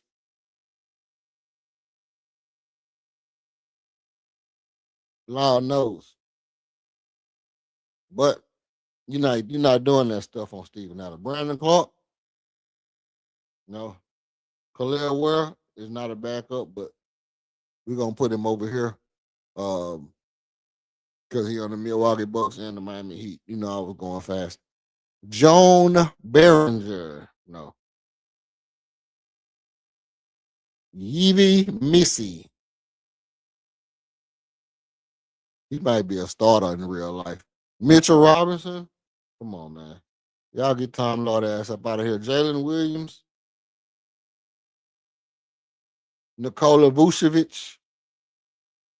No. Andre Drummond. No. Oso. No. Robert Williams. Oh, that's Tom Lord. Oh, they all the same. Mitchell Robinson. Tom Lord. They all the same. No. Get up out of here. DeMarcus Sabonis as your backup. Y'all got to put him in there. If he was your backup center, then he different. Luke Cornett, Chris Bushell, and you know what? I still got Walker Kessler over here. Walker Kessler is going to be the starting center, so Jackson Hayes is going to be the backup center. Walker Kessler, I don't know who Utah backup 8-man is, but no. No. Okay. So all in all, Steven Adams is a top 5 backup center in the league. I mean, all things considered, backup centers in the league, Steven Adams is the top 5.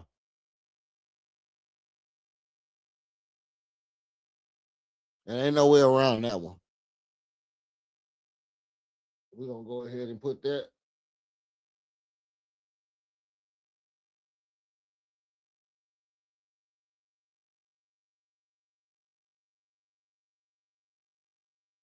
Steven Adams is the top 5 backup center.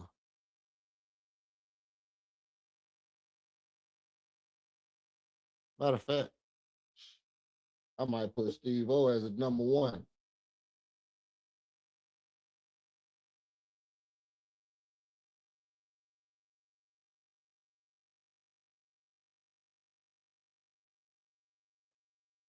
We're going with Steve O as a top 3 backup center in the league, just like that. Now,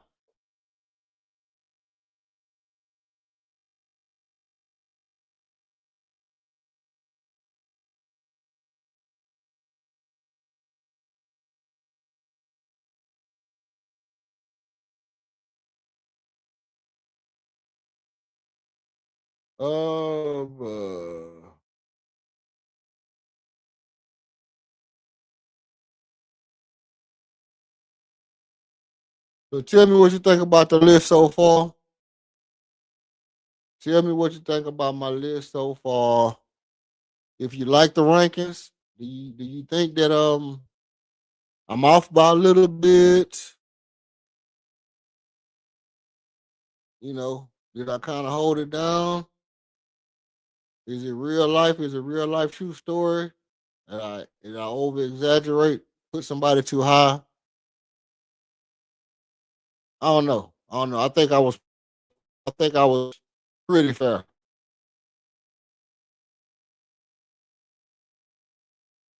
I think I was pretty fair about this. Um,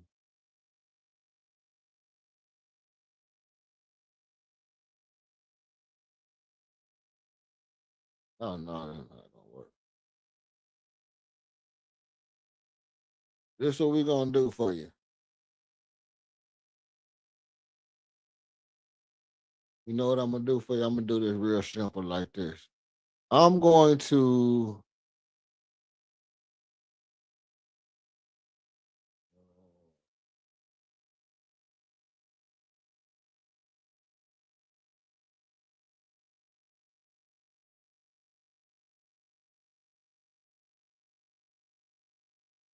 oh really?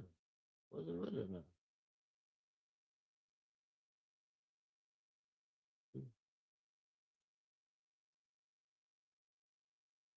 Oh, please. Can't tell me.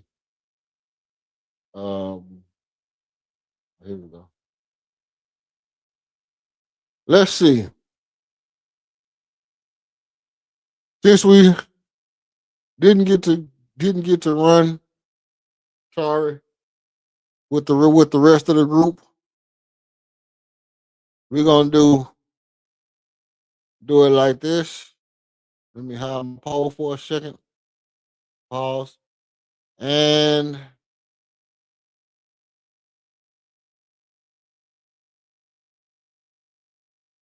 let's see where we at. Okay. Let's lock in on Tori. Let's lock in on Tori. Come on, man. Let's be real. Um, this list is all over the place. All over the place like the sky. Now y'all know this is AI slop right here. But we're gonna do it anyway. Jonathan Kaminga, is he better than Tar? No. Peyton Pritchard. This is a 6-man list. If Tar is the 6th man off the bench, which he probably will be the 6th man off the bench. I mean, before I do this list, I can tell y'all right now off the bat, Tar is probably a top 5 6-man off the bench. This ain't even. I mean, this ain't even really worth looking at, to be honest. This ain't even really worth looking at. I can tell you right off the bat, I'm taking Tori over just about everybody on this list as a 6-man. Jonathan Kaminga, Peyton Pritchard, Terrence Mann, Kobe White. Kobe White starting. So whoever they got coming off their bench is not better than Tori Eason. Anthony Simons, no. No. Merrill, Clay, Tim Hardaway, Karis LeVert, DeAnthony Melton, TJ McConnell, Bradley Beal. I don't know who they coming off their bench with over there. Colin Sexton on the Lakers, no. Ty Jerome from Memphis, no. Jaime Jaquez Jr., no. Bobby Portis is in Miami as well, no. Um, Minnesota Naz Reid. I don't know if Naz Reid is still in Minnesota. He might be part of that. He might be part of that Milwaukee deal type thing. Oh, Nas Reed is in Charlotte. But is Nas Reed better than Tari Eason right now? Okay. Nas Reed, Alex Caruso.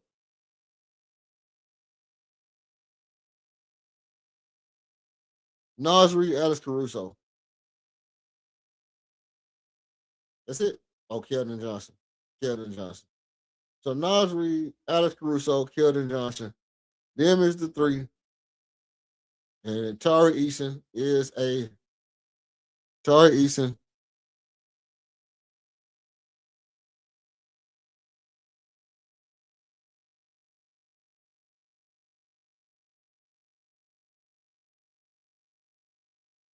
Tari Eason, the top 5, 6 man. I mean, it's easy as that. Tari Eason's the top 5, 6 man. These are your rankings for the Houston Rockets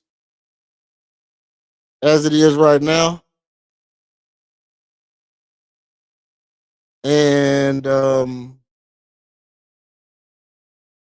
oh shoot, snap.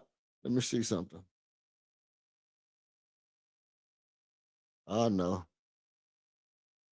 I know. I know what happened.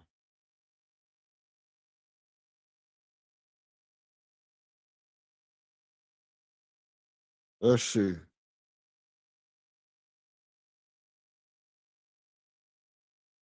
Oh,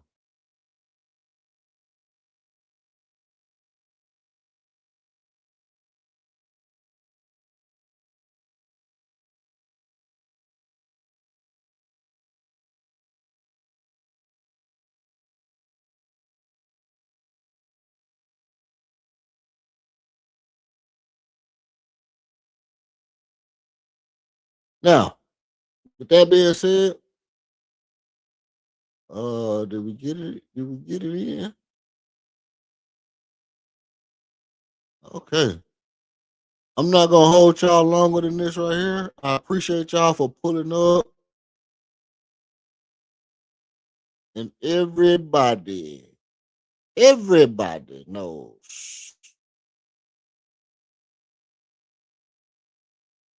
Everybody knows.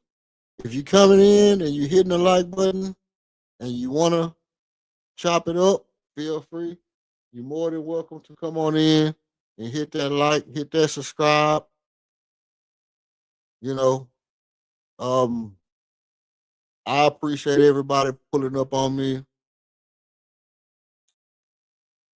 Yeah, man. You know what I mean? Now I can keep it going. If y'all want me to keep it going, y'all want to talk about anything in the audience, you want to ask me any questions, you can ask me any questions in the chat. If you want to ask any questions in the chat, you can ask me any questions in the chat, and I'll keep it going.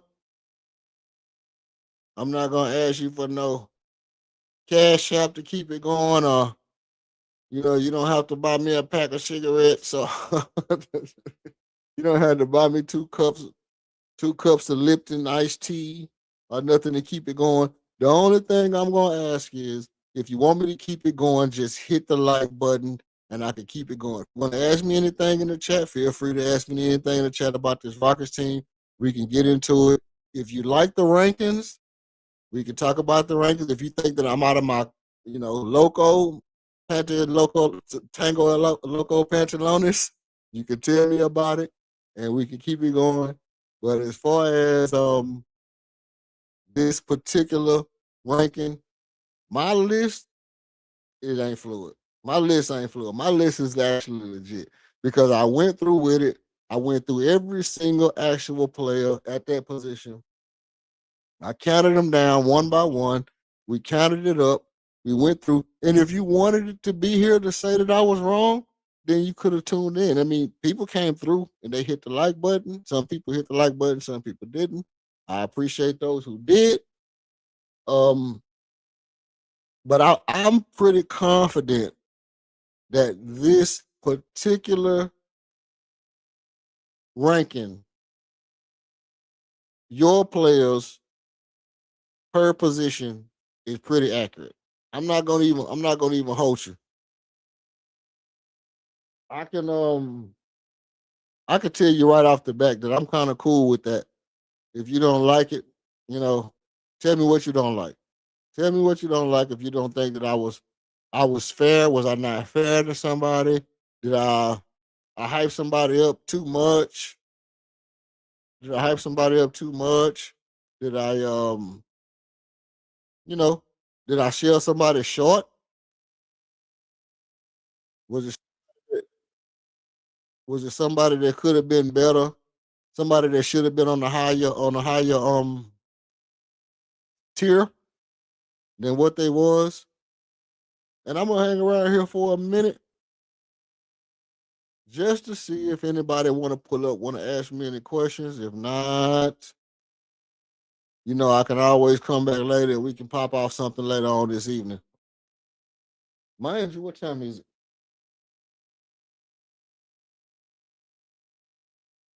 Hey man, it's 3 o'clock.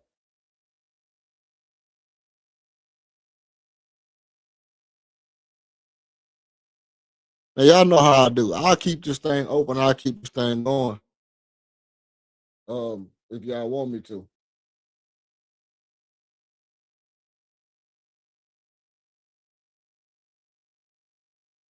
because it ain't no really.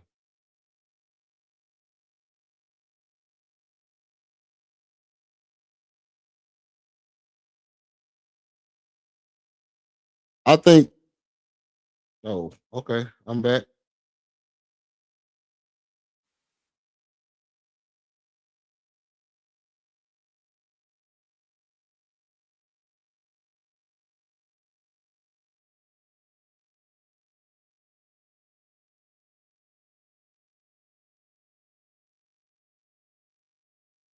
All right.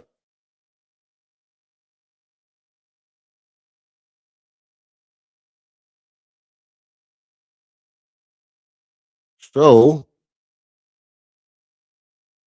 yep. Tell me where you got Tory ranked on your six man of the year list, man. Tory, I think is being slighted, man. I think we might come back and do a whole show on why Tory should be in the top rankings for six man of the year.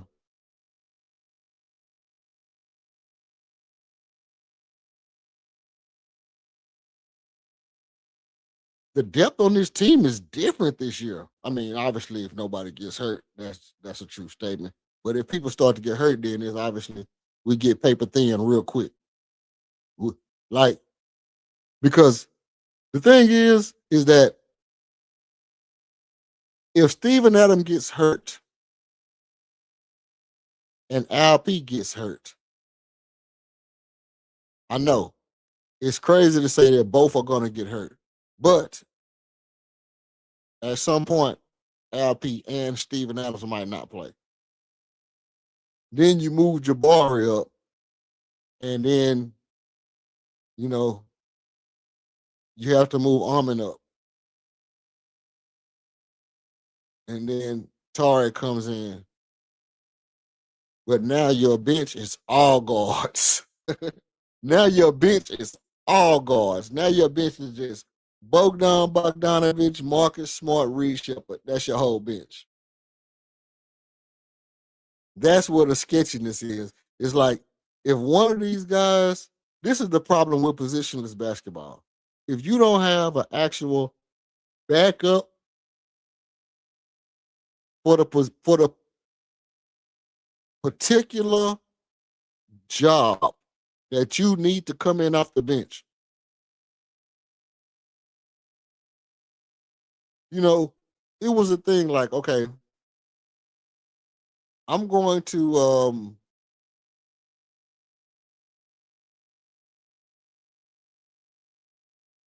what?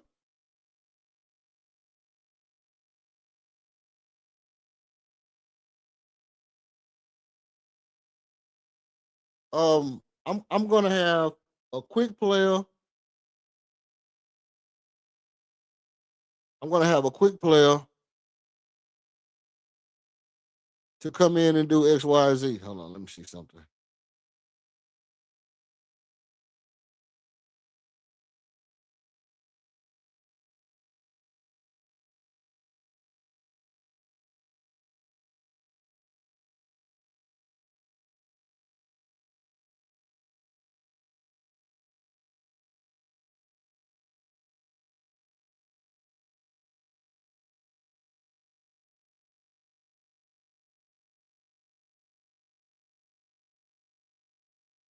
What in the hell is going on? Oh, so yeah. So look,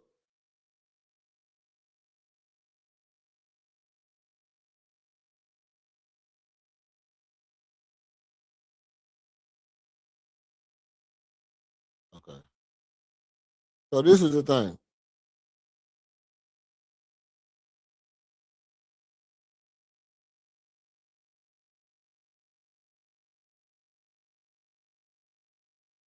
If anybody, if anybody was to put a player on their team,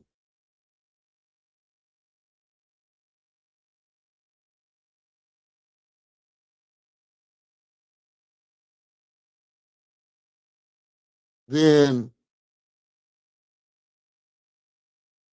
you want to have that player be either something that you don't have in your starting lineup so you can do matchup stuff, or you need to have them be an exact replica of what you have so that it can, you know, excuse me. So so that you can continue to stay with the things that you want to have done. But if you don't have those type of players to where you can back up the stuff that you need to do, then it's hard. And I think that's one of the problems that the Rockets have is that the Rockets have players to where if you lose a player or two at any given moment, that one or two players that you lose could really hurt your team because you'll be paper thin in that position. So, like, if you really look at it, if Barry goes down, who's the backup power forward? If Jabari goes down, who's the backup power forward? Tar or Armin, or Kevin. But if you move any one of those three players into a position and you rotate the other one in, let's say you move Barry, this bar goes down, Tar comes in to play power forward, just for example, hypothetical. Then your bench is all guards. Your bench is all guards now, right? And that's the kind of thing that I'm talking about hasn't been addressed is that you know, we don't have consistency across our bench. I think they said just in case we don't want to go through this problem again, we're gonna bring in some guards to deal with the guard situation. But because they got rid of, we brought in Kevin, but we got rid of one of our best ball handlers, two of our best ball handlers, really, if you think about it, because Dylan Brooks was a pretty good ball handler for the sake of saying. And with that being said, it was like we we we messed around and we traded players off our team, and now we just brought in a bunch of guards. But tell me, do you think Tar value as a six man should be higher than what it is? I have Tar, I have Tar right now as the fifth best six man in the league. I think he could be a shoe in to win that particular um award if he plays good and all things considered, if he's the sixth man, because obviously they're gonna want to bring in Marcus Smart as the sixth man. I don't think they should bring in Marcus Smart as the sixth man off the bench. I think the sixth man off the bench should be Tari Eason. He just signed a contract. He gets paid too much money to have him coming off the bench behind, older guys. The only other person you possibly could bring in higher than him is Reed Shepard. So either Reed Shepard or Torrey has to be your sixth man. I mean, unless you're talking about Steven Adams coming in for LP, right? So I think if just flat out six man, I think Torrey is probably one of the best six men in the league. Tell me what you think about the rankings so far. And if y'all want me to hang around, if y'all want to ask me any questions about my rankings, um, is LP a top five? Is Fred a top 15 point guard, starting point guard in the league? Tell me, do you think Fred is a top 15 point guard, starting point guard in the league, according to the criteria?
Okay, so I think right off the bat, let me see. Let me check my poll. Let me check the polls.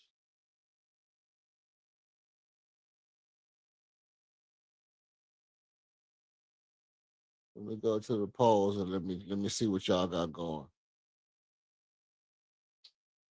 Hmm. As of right now, we don't have anybody who hit the poll.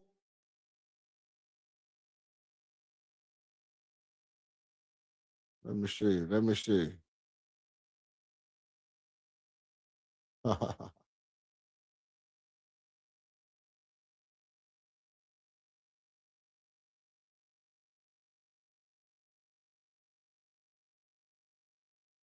Tell you what, to do this. If you think that Fred VanVleet is a top 15 point guard, a top 15 starting point guard in the league, drop a one in the chat. Drop a one in the chat if you think Fred VanVleet is a top 15 starting point guard in the league. Okay. So when I went down the whole thing, I went and checked all the players. Obviously, my criteria was to base it off of, do I think Fred VanVleet was the better starting point guard than the player that I was putting him up against? And I came to the conclusion that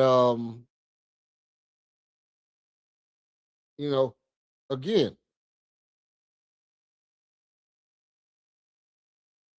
oh shoot. I came to the conclusion that again, Fred has proven himself as a starting point guard, and a lot of players haven't. Also, hold on. Celine is a professional vocal teacher. Live streams music videos about her favorite pop artists during the live stream. She pauses music several times to describe different. Well, Celine did not have pressure to stream. She believes her educational input during the live stream will help aspiring artists.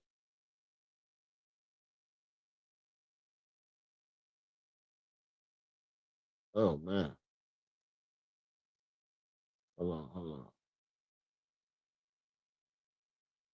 Okay, let's see this right here. Okay.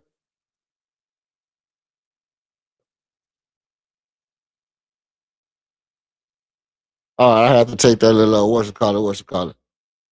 Um Now, with that being said, Kevin Durant, the greatest Rocket ever. Do I think Kevin Durant is the greatest Rocket? Hold on. What in the sound here did this man just say? Kevin Durant, the greatest Rocket ever? Why do you feel like Kevin Durant is the greatest Rocket ever? What makes you even say something like that? What makes you say that? I mean, for one,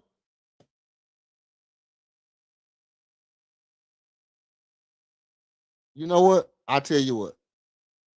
I tell you what I think. You mean what you mean is Kevin Durant is the greatest player to ever play for the Rockets. What you mean is that out of all the players who've ever played for the Rockets, Kevin Durant is the best one. So I'm trying to steal man your art your trying to steal man your point before you even start with it. I don't believe that to begin with. I don't believe that that's even. I don't believe that no matter how you say it, if you say Kevin Durant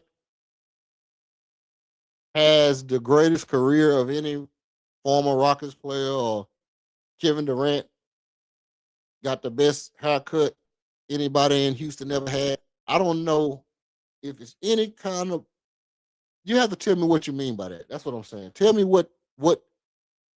Yes, but what does it mean? What does it mean to say that Kevin? Well, I mean, obviously, obviously. Tell us what you mean by this, William Allen. Will I am Allen.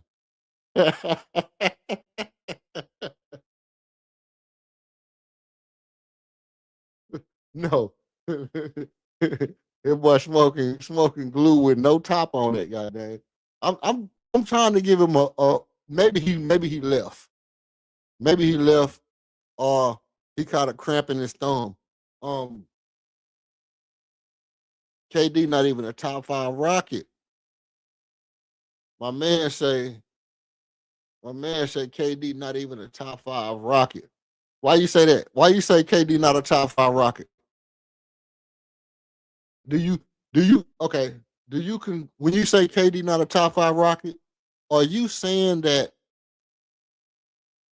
KD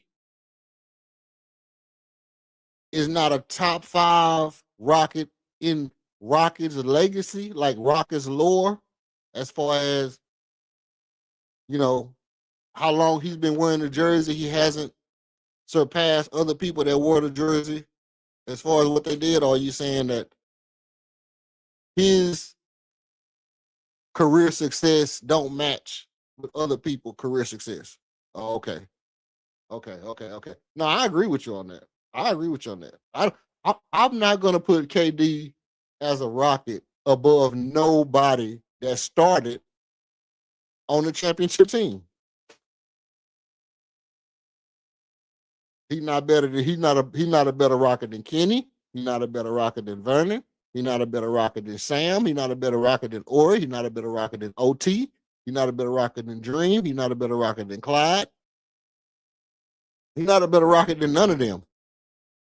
And to be totally honest, is he a better Houston Rocket than Jalen Green, who played on the team for 5 years and helped build this team back to respectable, to even being a respectable franchise? Man, hey, you cooking. You cooking. No, KD not a better Rocket than Kenny Smith. Not a better Rocket than Kenny Smith. I would question whether KD is a better Rocket than the Chuck Wagon. Is KD a better Houston Rocket than the Chuck Wagon? That's what we need to be talking about.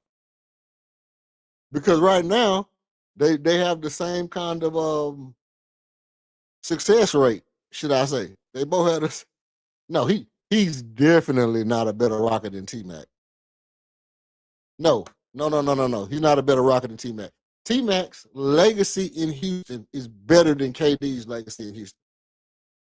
You tell me, okay, KD's best moment in Houston was the bucket, the go-ahead bucket to pass Jordan that won the game in Chicago. I think KD's only legacy moment in Houston was the go-ahead bucket to pass Jordan in Chicago. T-Mac has dunking on Sean Bradley, 13 points in 35 seconds, game against Kobe. And T-Mac just got way more Rockets moments than he got way more Rockets moments than KD right now. KD has to, and here's the question for you.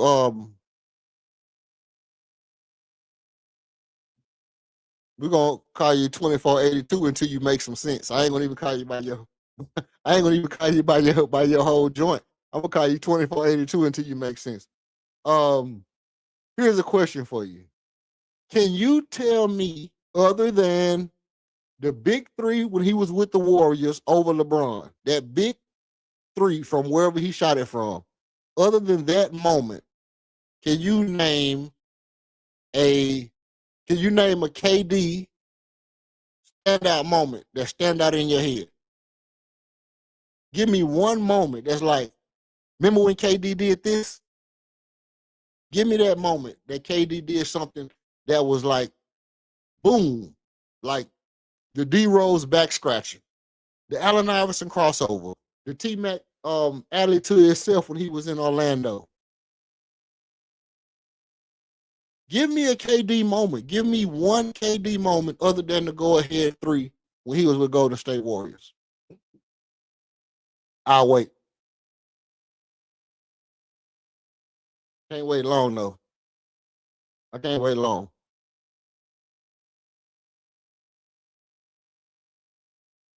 Hey, y'all know too. Look, also the link is in the chat. If anybody want to pull up and ask me a question, um, you want to pull up and debate your point, no matter how ridiculous it is. I'm not gonna overtalk you and cut you off and you know belittle you or your basketball IQ for saying that KD is the greatest player. I'm not gonna do none of that. I'm not gonna do none of that. I'm gonna let you make your point, and I'll listen. If anybody want to come say anything, um, on the stream about the Rockets or whatever, basketball related, whatever, you know, keep it a bean. No, but you gonna have a hard time coming up with anything that KD has done as a basketball player that stands out. Like that stands out.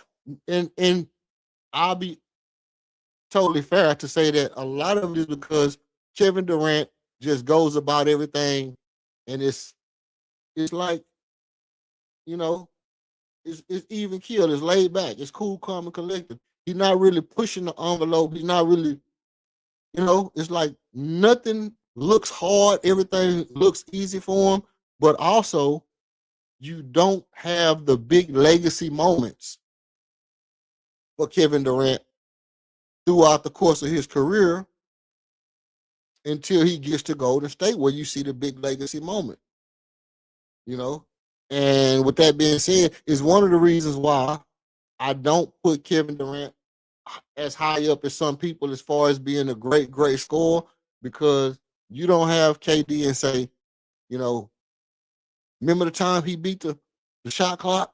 Remember he was 3-2-1 and hit the shot clock this game? He buzzer beater this game.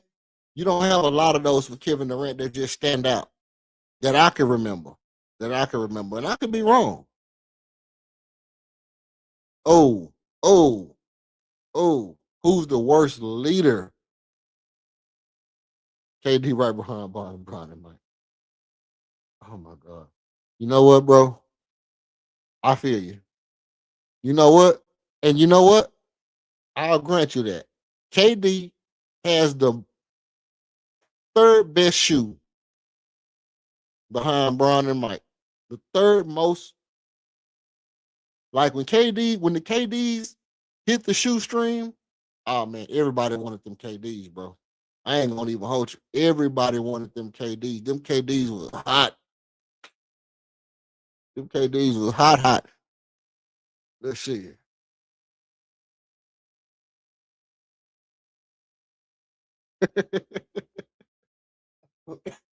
You know them KDs was hot. Them KDs was firecracker hot, bro. Look, okay. Who's the worst leader? Name 5 players better than KD all the time. You want me to name 5? I can name 5 players better than KD before the 80s. 5 players before the 80s even hit that was better than KD.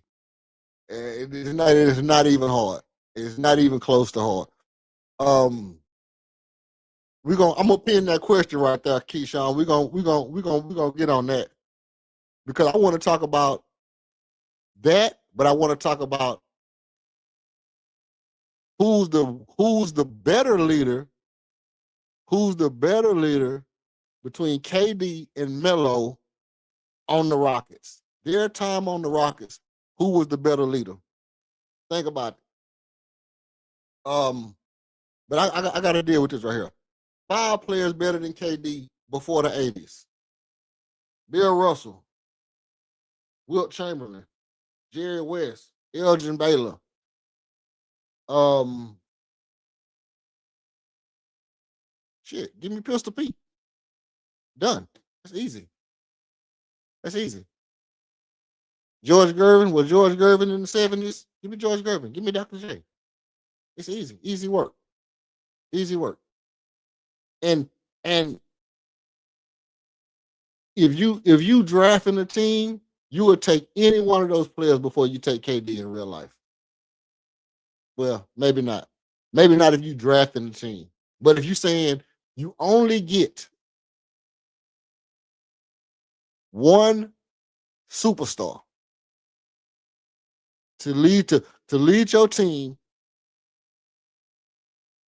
and you got those 5 players that I named in KD, you taking Wilt, Bill Russell, Jerry West, Elgin Baylor.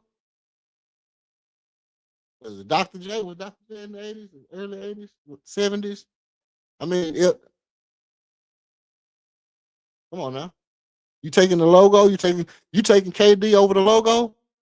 Crazy, crazy, crazy, crazy. If you take KD over the logo, people don't realize Jerry West can shoot the ball from anywhere on the court. You not People got to quit sleeping on Wilt, man. I think the Wilt slander has got to stop.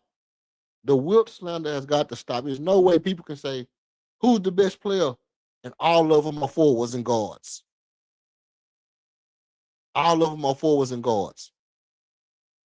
That got to stop. But no, and you want to talk about players in the 80s that's better than KD, you know, it gets harder.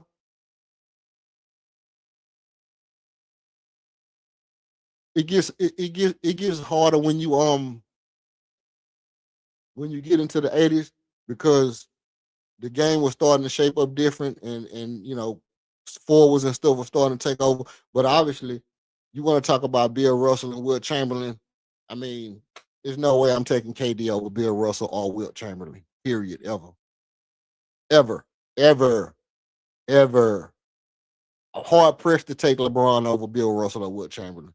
All right, now what was you talking about? Bernard King was a bucket. Bernard King was a bucket. Okay, so you say that Melo was a better leader than KD while he was on the Rockets. Let's see. He grew up toward the end when he was getting pushed out. I don't think it's fair because Melo wasn't the same as New York. So when he functioned like an OG vet, let's keep it prime. Well, this is the thing. When Melo came to Houston, he was about the same age as KD when KD got to Houston. They was both like 36, 37, 38. They both was around the same age when they got here. And the reason why I say it's important is because the reason why I wanted to look at that is because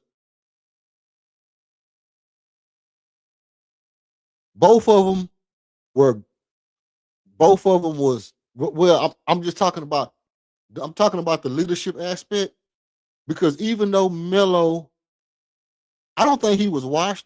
I think they didn't want him to shoot the ball, because Melo could have still been a good mid-range player, just like KD was able to come here and get the shots that he want. Like when KD came, they gave him the shots that he want. KD came in, okay, you want mid-range jumpers? Mid-range jumpers it is. When Melo came, we need you to shoot threes. We need you to shoot threes. Only Chris Paul can shoot mid-range jumpers. And Melo talk about it on his podcast. I think that was a big difference, is that they didn't want, like, they was basically changing the whole mid-range game at that point and stopping people from taking the mid-range jumpers. Well, Melo, when he came to Houston, would have been perfect to take mid-range jumpers because we didn't have nobody who can really do it besides Chris Paul. So in order to keep them from being in the lane where James Harden could get to where he wanted to be, they didn't let Melo play his game, which is very similar to Kevin Durant's game, but they letting KD play his game. And I think that as a leader, Kevin Durant is a good leader as far as follow my lead, follow my work ethic type shit. Um, I don't know. Y'all got to tell me what y'all think about the Twitter gate shit, because it's always something with the Twitter shit with KD. I'm under the impression that I don't know if he wrote it. I don't know if I don't think you tweet. Yeah, okay. Tell me this. Tell me this. You got a girl, and you trying to hide the fact that you tweeting to her, or you talking to another girl, right? Are you gonna talk in like first person, like, hey, you know, my girl Sydney was bullshitting yesterday? Are you gonna be like, man, old girl was bullshitting at my homeboy house or some shit like that? So that's kind of the thing about the account, because if it's me on the account and I'm talking about Jabari, I wouldn't have said, oh, Jabari wouldn't pass me the ball, he's a dumbass. I would have said, Jabari never passes KD the ball, he must be slow. Right? That's how you would put it if you're trying to hide it, right? Oh, Armin can't shoot. He must got cement in his wrist. Ha ha, KD can't stand him. That would have made more sense if you trying to sneak this, right? Yeah, but if I'm gonna sneak this my team, I'm still not gonna put it in talking from my perspective. Like if I'm talking about 2482 and I'm talking to Keyshawn, I'm gonna say, hey, my homeboy knew a dude named Keyshawn that had a homeboy named 2482. You know what I mean? I'm not gonna just come out and be like, hey, I don't like that nigga 2482. You know what I mean? Oh, Keyshawn was on my channel the other day and he said woobity wop, woobity wop. That's gonna put me right there. So it's not like, why would you even have a burner account? Why would you even have a burner account and then talk in first person? That don't make sense. I know Kevin Durant can't be that dumb. Like, you can't be that slow or that high. I mean, everybody that smoke weed, most people that smoke weed before, you don't get that high to where you be like, shit, Jabari didn't pass me the ball with 2 minutes on the clock. That nigga dumb. P.S. My name ain't Kevin Durant. Come on, man. You can't expect people not to know it's you when you putting it in first person like that. But let's see. Men speak face to face or don't speak. Hey, you know what I mean? Pull your player coattail. You pull a player coattail. You know, it would have been easier to be like, bro, come here, man. Let me sit. Let's go have a drink, bro. Get you a beer, pop you a beer open, sit down.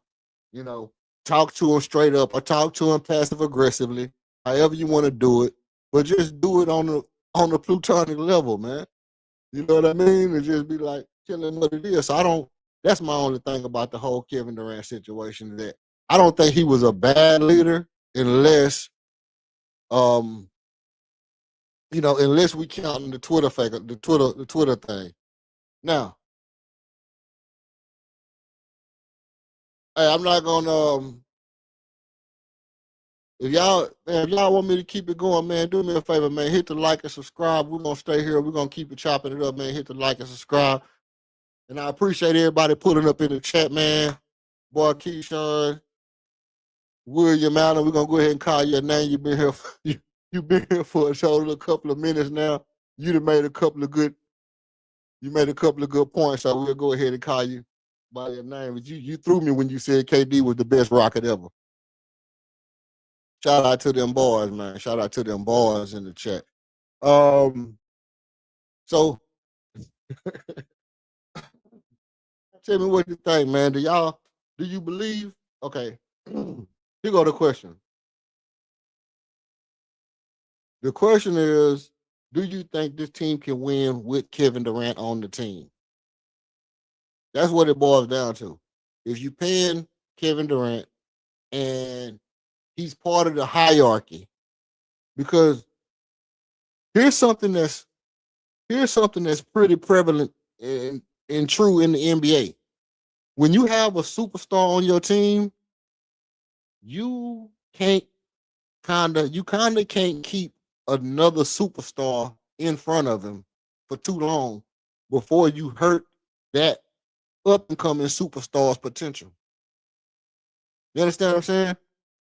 It points to the thing that I said, like about LeBron, or like even with Cooper Flag, you know, kind of the same thing with Tim Duncan, Dirk Nowitzki. It's when you got a player that you expect to be a ultimate, I mean, like a ultra mega star, just like a uber great talent, and you feel like this person is going to be the face of my franchise. You kind of can't have guys above the hierarchy, in the hierarchy above him. Do you think that Kevin Durant at some point is pulling away from the star of Amin Thompson? I think. Tell me what y'all think, and I'll tell y'all. In my mind, I've said this before. I don't know how I feel about Kevin Durant being on the team for that reason. I think at a point you kind of gotta, with if you believe in Amin, you kind of gotta be willing to lose with that guy on your team, because this team that we have is not like it's not like that Cleveland Cavaliers team that LeBron left because he said they wouldn't get him talent. This team had talent that was built together, that was built to be together. Like, this team had talent that was built to be together. And they moved Jalen because Jalen was part of the hierarchy. They brought in another person that's way up on the totem pole. And you kind of make Amin into this, you have to do the dirty work player. I don't know if you want your franchise player to be you have to do the dirty work for the other guy. I don't know how that works in the ego of a superstar. I mean, it would be like if you do music. Let's say you do music. Let's say you're a lead vocalist, or you the best rapper in your squad, and you might not be the perfect rapper or the perfect vocalist, but then they bring in a guy and they be like, "Oh yeah, well, you have to do the hooks for this dude. Oh, you're gonna do the chorus. You're gonna do the ad libs and the ooh yeahs for this dude now, while you get better until you're good enough to be the lead. But for now, you just gonna be the ooh yeah person, and you in the background. Now you think you already think you babyface. You know what I mean? Or you already think you Prince or Michael Jackson, but you in the background doing ooh yeah. You you just ad libbing. You just ad libbing for somebody else, right? I don't know how that works for Armin. He needs a playmaker. KD is an excellent scorer who can pass. KD is like Braun, where you can surround him with 3 and D and a good big and hope for the best. KD is the shooter. That is true. That's true. He's not like Braun. You saying KD is not like Braun, where you have to surround him with 3 and D. He needed a person to set the table. He need a big round out of rebound, and he need floor spacers and slashers to go with him. That's true. That's true. I do think Fred VanVleet makes KD better. I do think Fred VanVleet makes KD better. But here's the problem, bro. Damn, man. I don't be wanting to knock KD, bro. I don't be wanting to knock him. I don't be wanting to diss him, but I gotta call a spade a spade. It don't matter who pass you the damn ball. If when they double team you pass the ball to the wrong person, it has shit to do with Fred VanVleet. It has nothing. It have a little to do with Fred VanVleet, but ultimately, you're going to get the ball as the superstar in the best place we can get you the ball. You can't pass the ball to somebody else and be like, "Damn, that's Fred VanVleet's fault," because Fred VanVleet ain't here. I passed the ball to the wrong person. Oh, well, Fred ain't here, so Fred ain't here, so that's why I passed the ball to the wrong person 9 times. I don't know. I don't know about that. I don't know if Kobe or Jordan or Tracy McGrady or LeBron James or Allen Iverson or Dennis Rodman or John Sally. I don't know if nobody makes that excuse. Like, I don't know if nobody makes that excuse. So I do feel like a point guard makes the team better, but the thing is that I don't know if I don't know. I mean, I'm a little I'm anxious to see how they look together. I'm anxious to see how they look together, how Fred and Kevin Durant look together on the team. But it still is like Fred is a shooter, KD is a shooter, but Fred can Fred can he can go cold and KD could not want to shoot threes sometimes. Let's just be honest. Sometimes KD he'll put safety on. He'll put his safety on and just not pull the trigger when you need him to pull the trigger on a three. And if you need Kevin Durant to pull the trigger on a three and he don't pull it, yo, it can get real spooky, bro. It can get real spooky. One of the things that I disliked the most about this last year, one of the things I hated the most was that KD didn't shoot enough threes for me. It's like it's like a dink and dunk. You know how they say like in football, like dink and dunk. We're gonna dink and dunk it. We're gonna dink and dunk it. We're gonna dink and dunk it. When you want the guy to you want your superstar to be able to push the ball down the field sometime.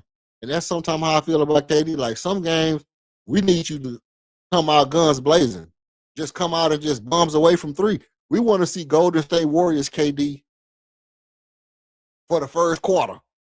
You know what I mean? We want to see that for the first quarter and just just pulling up from three, pulling up from soon as you catch the ball. You catch the ball before they can come double team, just turn and shoot it. Just turn and shoot it. Reason why I say that is because if you are a scorer, it behooves you to score the ball before you make a turnover. Facts. Keep protecting the field goal percentage. He protecting that 50, 40, 90 so tough. He protecting that 50, 40, 90 so tough that and I get it. You want to be an efficient player. You want to play basketball the right way. I'm not knocking that. I'm not going to knock that at all. I'm not going to say, hey, play basketball the wrong way. But this is my point. My point is, at a point where you realized passing was the problem, we don't have nobody that can pass the ball. But do we have somebody that can shoot this motherfucker? Do we got somebody that can shoot it? If we got somebody that can shoot it and we don't have somebody who can pass it, then we got to do what we can do. And in my mind's eye, you the person who can shoot it. You can't pass.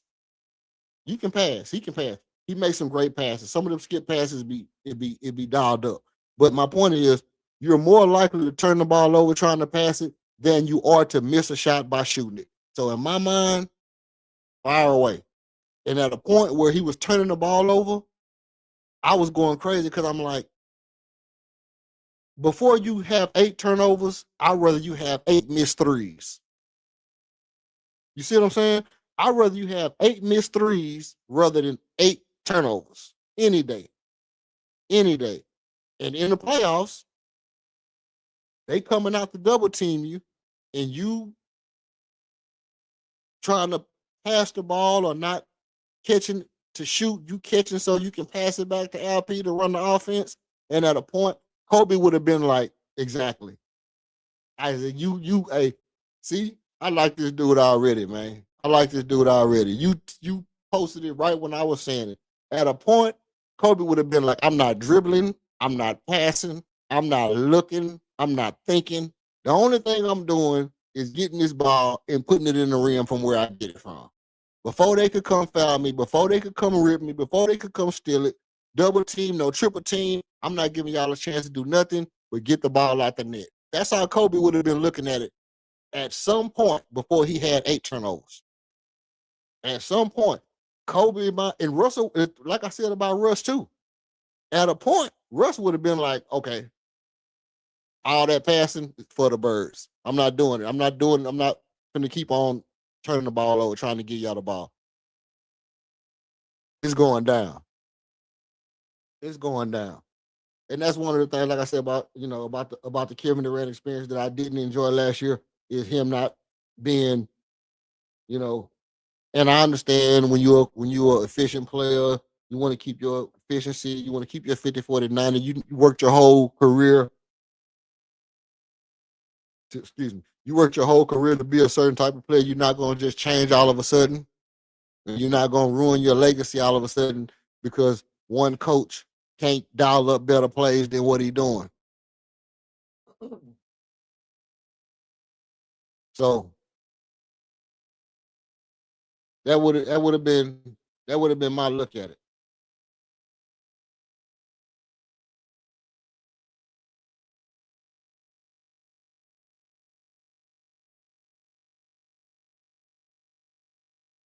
So this is what I want to do. What I want to do, I want to rank y'all. A lot of y'all missed the ranking the players. You can look back in the comments and see where I ranked the players at.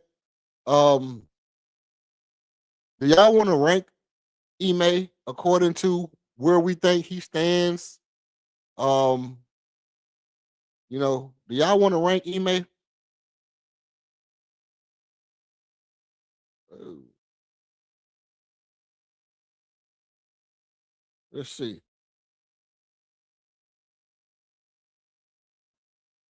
I think we can rank him. Hey. Um, I'm gonna pull this up and we're gonna.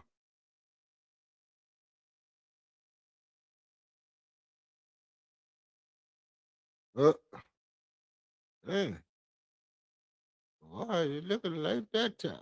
I want to do it like that. Okay, this is what I'm gonna do. I'm gonna pull up this email slide, and we're gonna rank email Udoka. So what I'm gonna do? I'm gonna pull up the slide, and we're gonna go down the list, and we can put a 1 in the chat if you think email is better, or a 2 if you think he worse. I got my little notepad right here, and we'll see how good we think Ime Udoka really is in real life. All right. All right. I don't know why my joints is going so crazy though. Let's see. All right, it's cool, cool, just like that. Boom.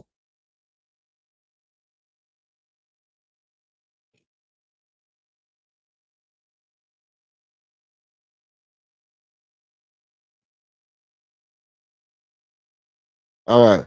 Now, but I agree with you on this right here. Kobe, Kobe would have never went for it, man. Kobe would have never went for that.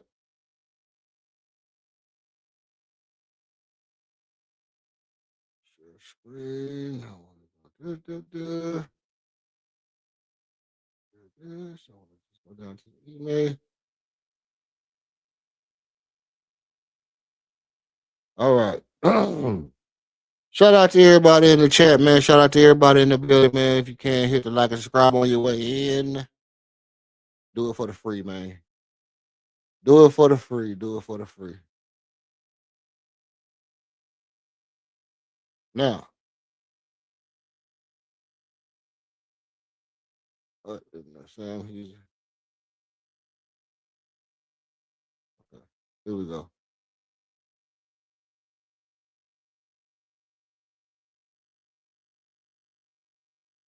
All right. Here we go. We're gonna look at this. I don't know if y'all can see that, but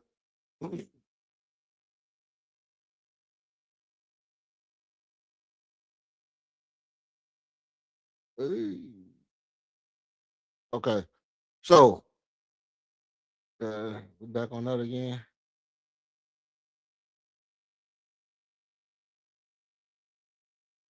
Jesus Christ.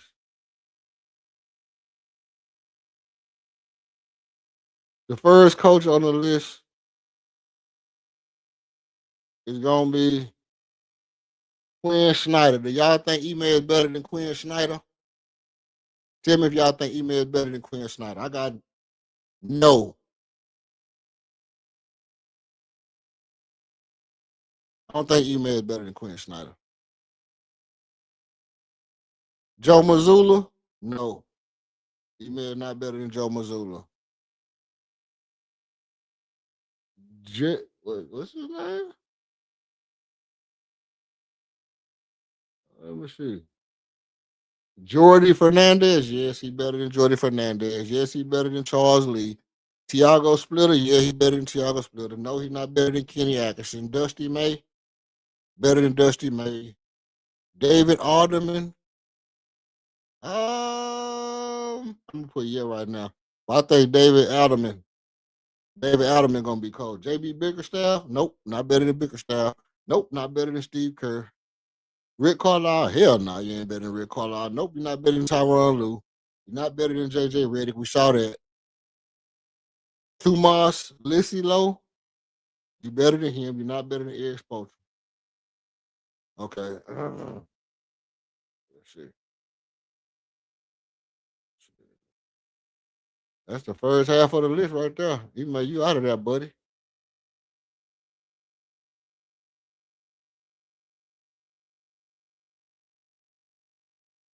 Um, what? Taylor Jenkins, Isaiah Thomas. Right. Facts. Facts.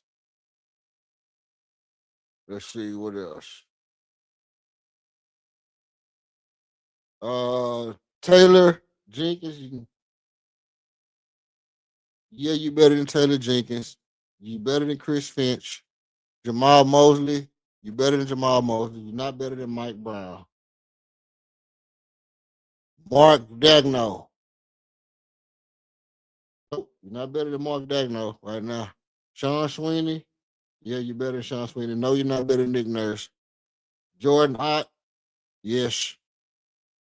Michael Norrie. Yes. Doug Christie. Yes. Miss Johnson.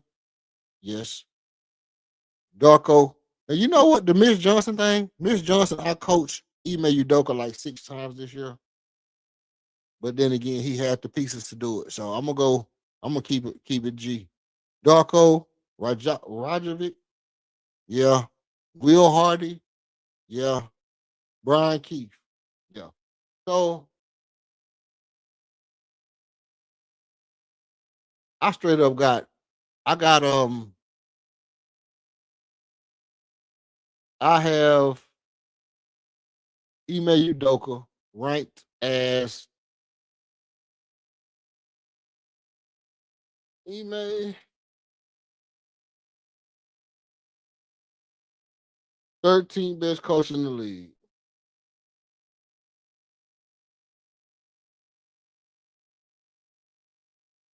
Tell me what you think about that. I got Ime as the 13th best coach in the league. Slightly overpaid. Slightly overpaid to say the least. I don't know. I don't know why. I mean, at first I had Ime. I had Ime up. I had Ime way up there. But now, like after seeing some of his shortcomings and just you know stubbornness, you gotta be fluid. You gotta be able to change with the pace, man. You gotta be able to change with the pace. And how do I know that? How do I know changing with the pace is important?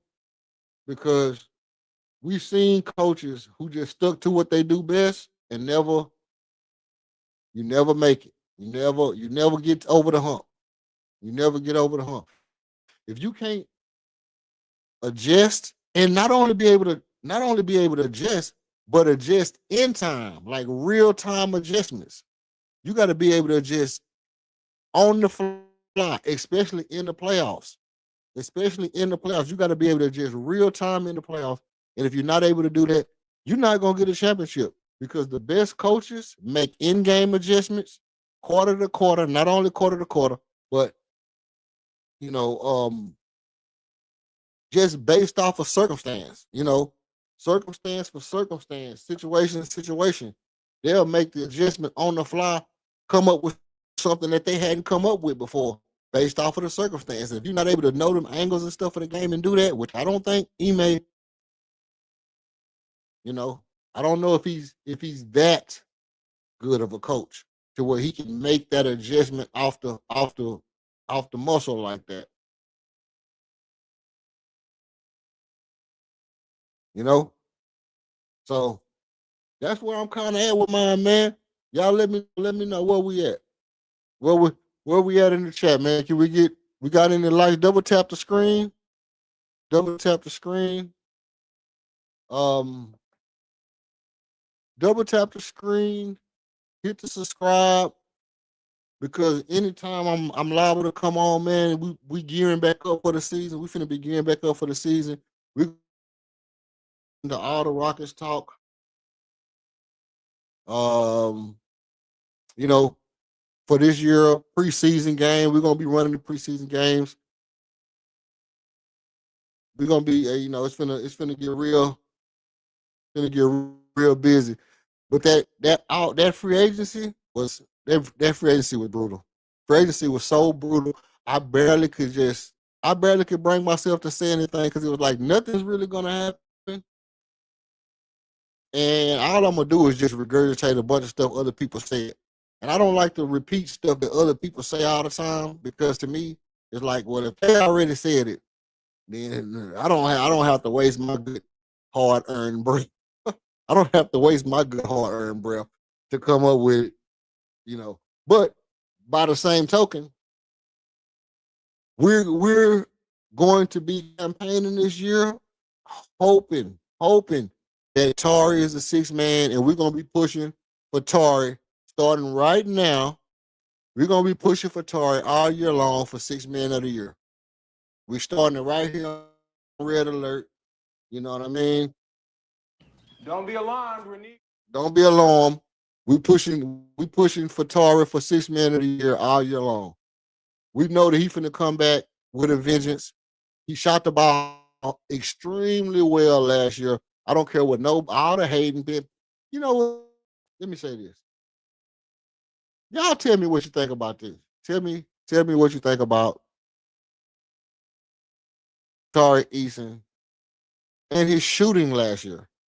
Was it bad because it wasn't consistent, or was it good because it was high when it was not expected to be?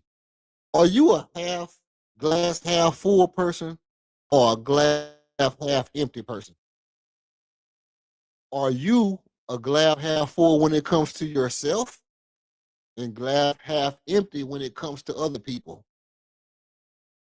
Right?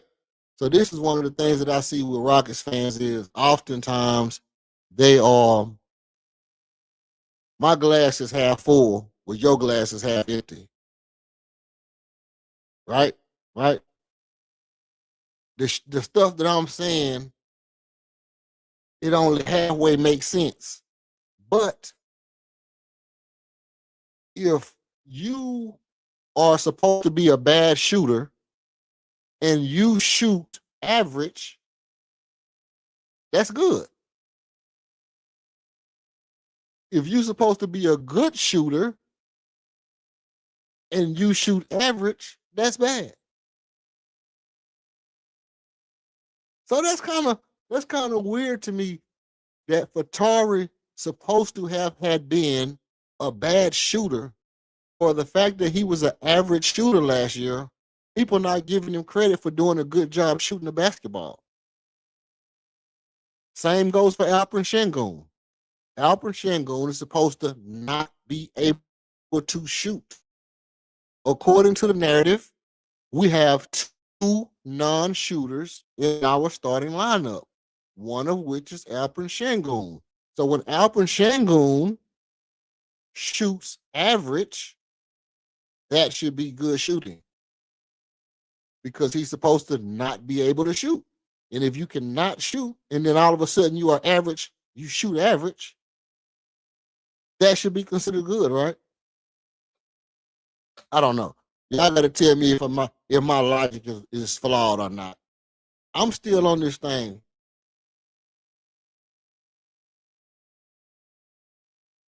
In the chat, tell me this.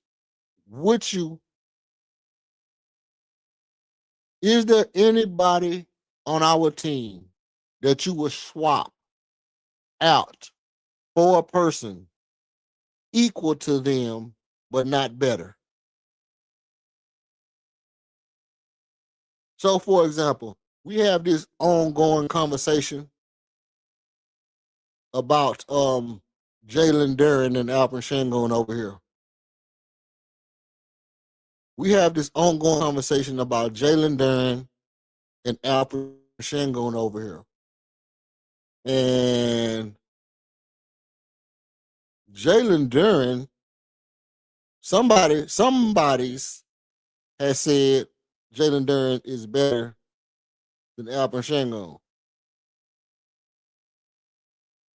Right? If you're one of the people who think that Jalen Duren is better than Alperen Şengün, put a 1 in the chat. Put a 1 in the chat if you think that Alperen Şengün is better than Jalen Duren. I put a 2 in the chat if you think that Alperen Şengün is better than Jalen Duren. I'm one of the people that I believe that Alperen Şengün is better than Jalen Duren. Some people come to my chat and they say that Jalen Duren is better than Alperen Şengün. But here's the thing, is that even though I think Alperen Şengün is better than Jalen Duren, I can't guarantee you that I wouldn't trade Alperen Şengün for Jalen Duren. Like swap them out. Obviously with other circumstances or whatever. I can't guarantee you that if all things was considered, I wouldn't trade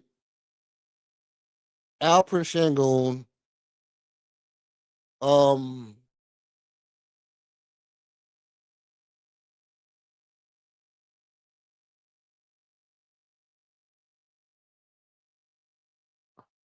like for the for the type of for the way that I like the team to feel. I can't say that I wouldn't like Jalen Duren over Alperen Şengün. I can't give you that. I can't give you that honestly. Because as much as I like Alp and his ability to pass, if we don't have a coach that can use that, if we don't have a coach that can actually, maximize his passing ability, I don't think it matters how good he can pass. I think it's actually hurtful to a degree that when Alperen Şengün shoots the ball well, people will say, he's not a good shooter.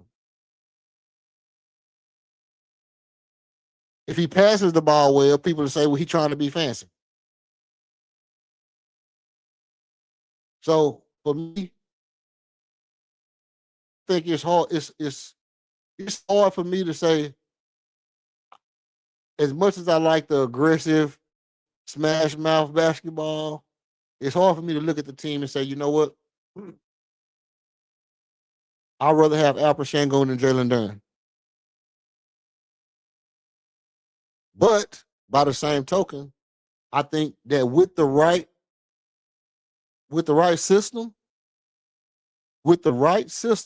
I think Alperen Şengün is the top 2 or 3 center in the league. I think he a top 2 or 3 center in the league. And I don't think you can get around it by saying, well, he can't shoot. You know, like, where are all these centers that can magically shoot the basketball? Every every center in the league um is not going to be able to just mid-range and just go crazy.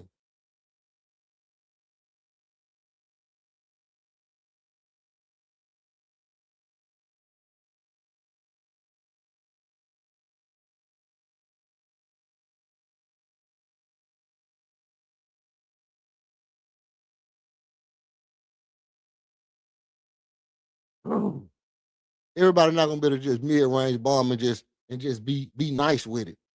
But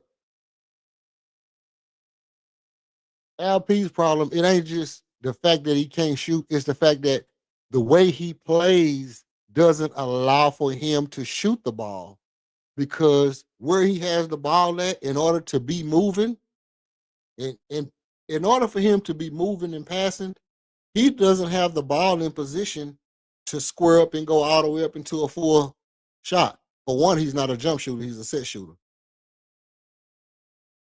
For one, he's not a jump shooter, he's a set shooter. So imagine spinning, whirly, dervishing around, crossing over people, hang dribbling, snaking through the lane, looking for somebody to pass, and then stopping and going into a set shot. You know how ridiculous that would look for Alfred Şengün to just be doing everything he's doing and then go into a set shot? It would be so ridiculous. It would be one of the most ridiculous looking plays ever in basketball. Is why the flamingo shot makes sense.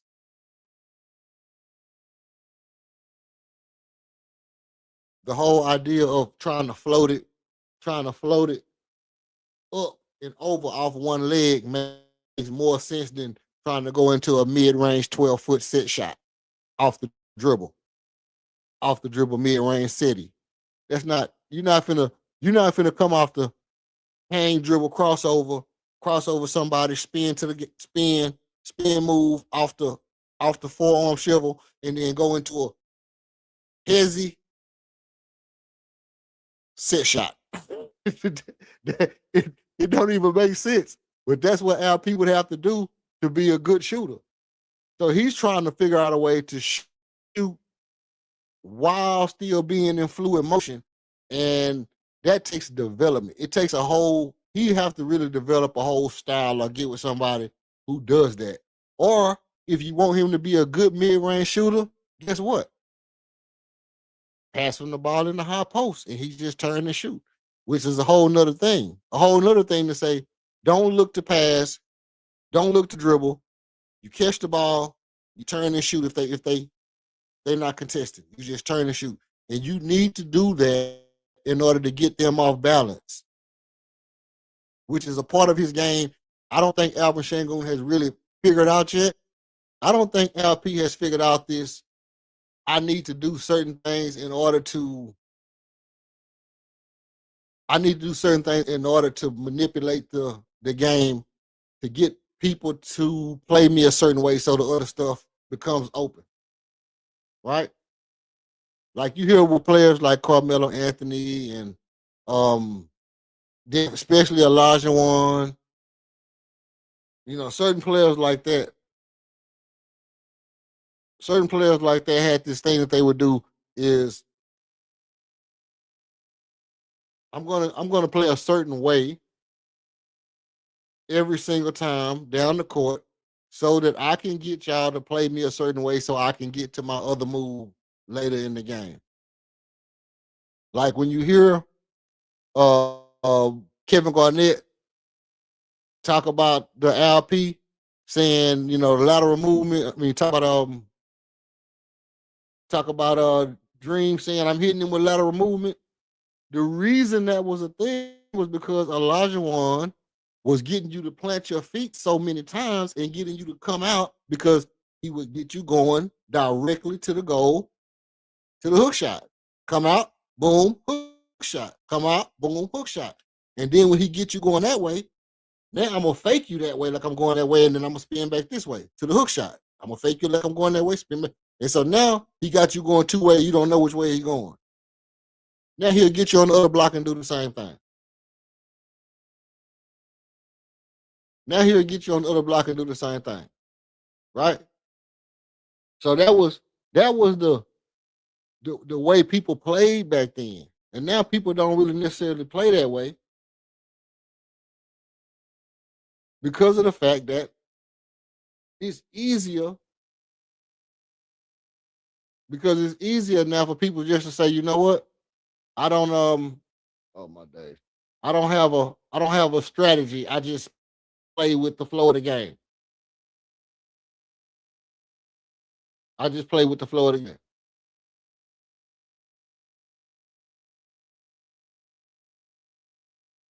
Sneezy. Right? And so I think if people got into the point to where they was able to say, well, look, we're going to allow LP to do a certain thing over and over and over and over again, then I think that dynamic will become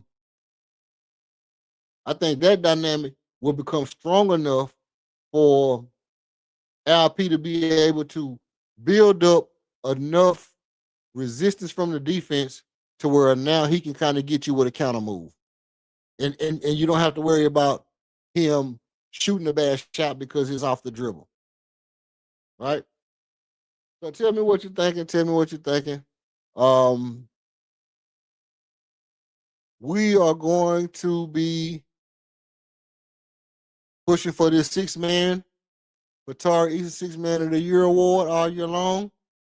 We're going to be pushing for Amin the All-Star appearance this year.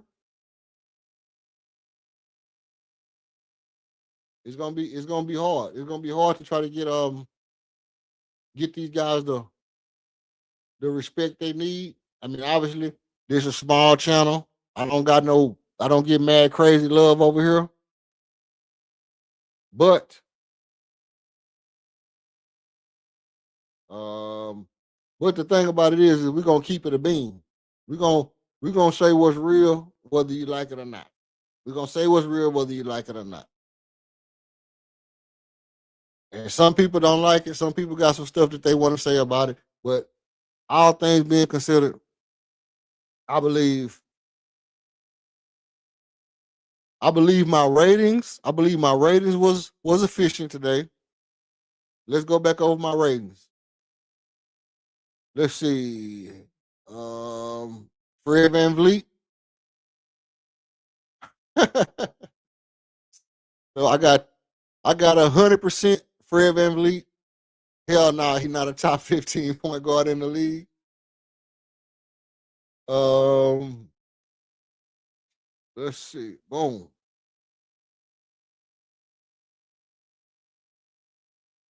Let's see what we got.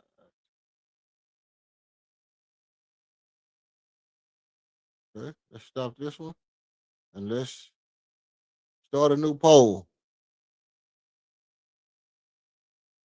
All right, tell me what you think. Is Alper Shango the top 10 center in the league? Is Alper Shango the top 10 center in the league?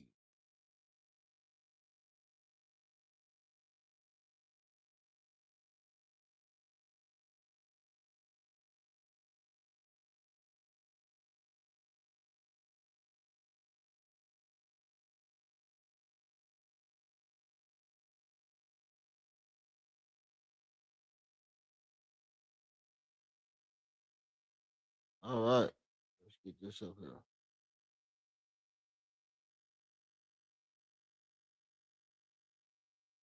What?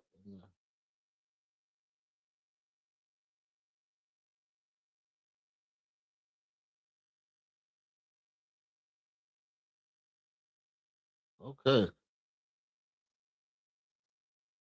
Okay.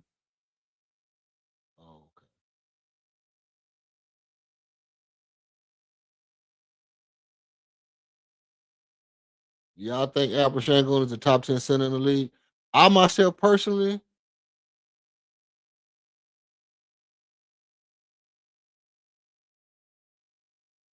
it's hard for me to say he's not. It's hard for me to say LP not a top 10 center in the league, bro. It's hard for me to say LP not a top 10 center in the league. Seeing as though Alpha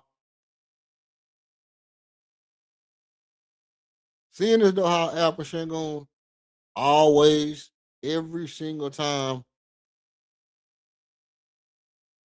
Alpha Shengun comes up against a top tier player, he always is one of the ones who can outplay his position.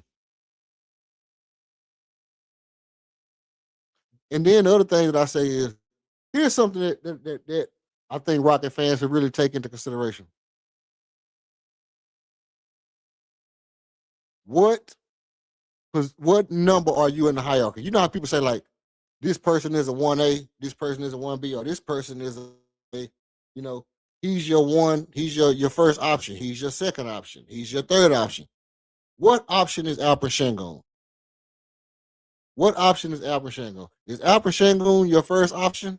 Is Alpha Shengun your second option? If Alpha Shengun is your second option, what you have to ask yourself is, can he outplay the other second options that he goes up against? Huh? Yes, but what does it mean? All I'm saying is, if Alpha Shengun is your second option, if he your second option, is he outplaying the other number two from the other team? Right? So if we go team by team, if we just look, you know, if we go team by team, Atlanta, who they second option? Then Johnson. Okay. Is Alpha Shengun outplaying Johnson? Boom. Is he outplaying their center? Yes. Then you know what I mean? If you look at like Phoenix, who is their second option? Jalen Green. Is he outplaying Jalen Green? On most nights. Is he outplaying their center Mark Williams? Yes. And it becomes, hey, y'all want to hear me crash out? Y'all want me to crash out? Let me tell y'all something. If either one of these two players have a breakout year this year, y'all want to what y'all want to do is y'all want to hit the subscribe button. Hit the subscribe button now, because you don't want to miss it. If Kaman Maliwatch or Ade Mara has a breakout year this year, like if they have any games where they look like they better than Alpha Shengun, I'm crashing out. I mean, full blown spaz out, crash out. I might snatch my mic and throw it off and just use my gamer headset to talk. That's how I'm gonna be so inconsolable, bro. Because those two players are two players that I campaigned for, not because I wanted to get rid of LP, but I always said that if we had to make a move that required us to trade LP, if we had one of those two players, I wouldn't be mad. If we would have drafted Kamal Maliwatch last year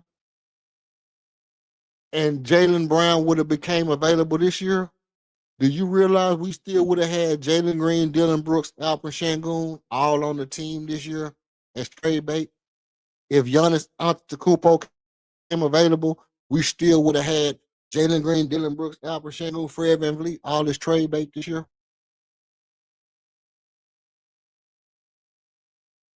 And we'd have still had Kamal Maliwatch. So if we trade LP and bring in a Giannis Antetokounmpo or Jaylen Brown, we still have Kamal Maliwatch. And let me tell you how much more confident I would have been in this team with Jaylen Brown, Kamal Maliwatch playing for Ime Udoka. because that's more like what he had in Boston than what we have now. Here's another piece that you might want to think about. They only gave up Paul George. We could have gave them Jalen Green, draft picks,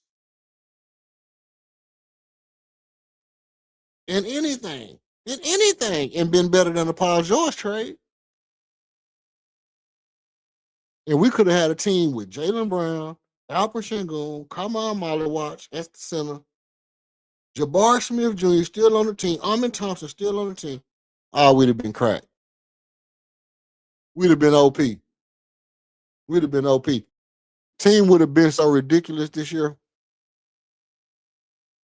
But according to this guy, let me go back. And by the way, I'm according to this guy right here. KD, the greatest leader behind LeBron. Listen to this guy right here. Look at this guy. My boy, William Allen. If you still in the chat, man, let me tell you something. This take right here was crazy enough. KD, the greatest leader behind Brady and LeBron. Do you hear this dude? This dude said, okay, hold on. Oh, I almost got a migraine.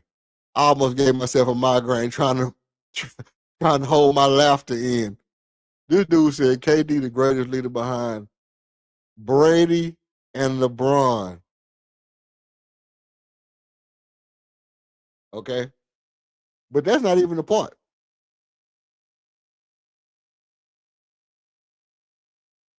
This dude say KD just like us, we all sneak this our homies before.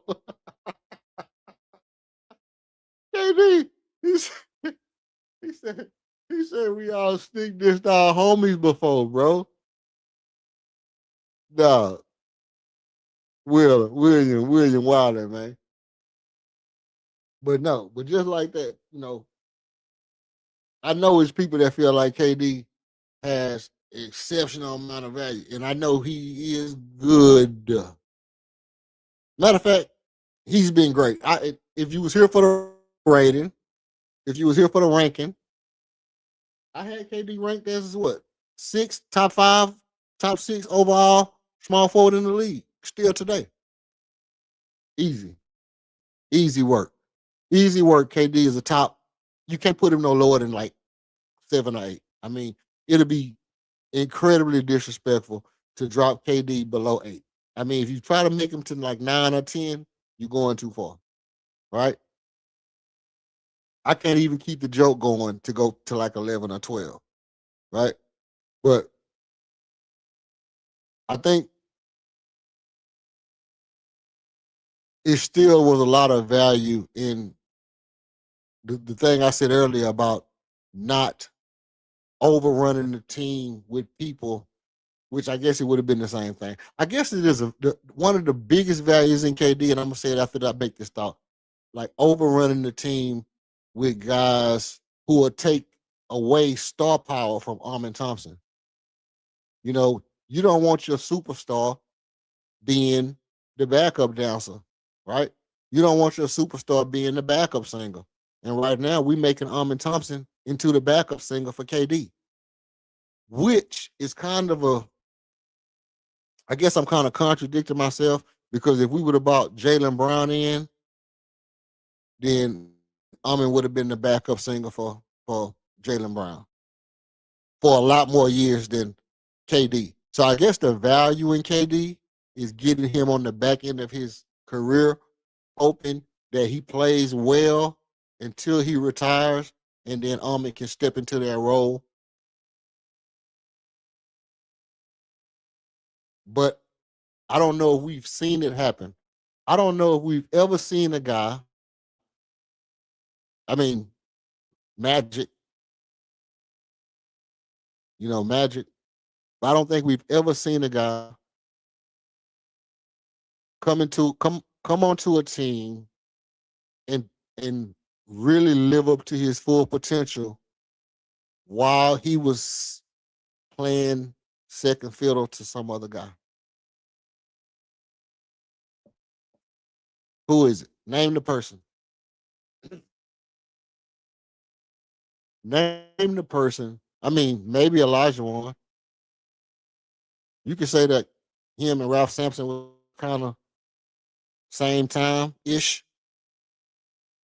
Well, no, I guess Elijah Warren was there first, right? And then they drafted Ralph Sampson instead of getting Jordan. Is that what happened? Right. So I- my point is, who is the guy that was on a team, got on a team, and then they had other stars ahead of them in the hierarchy, in the food chain. So for those of us who feel like Amin Thompson is should be the head of the snake,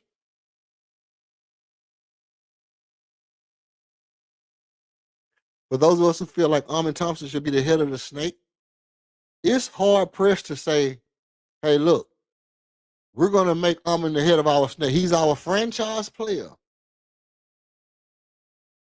But you know, we need you to just be a assist man tonight.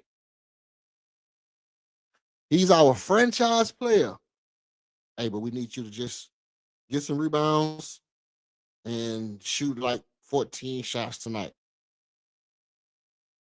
Hey, he our franchise player. Tonight, you're getting 23 shots. He goes out.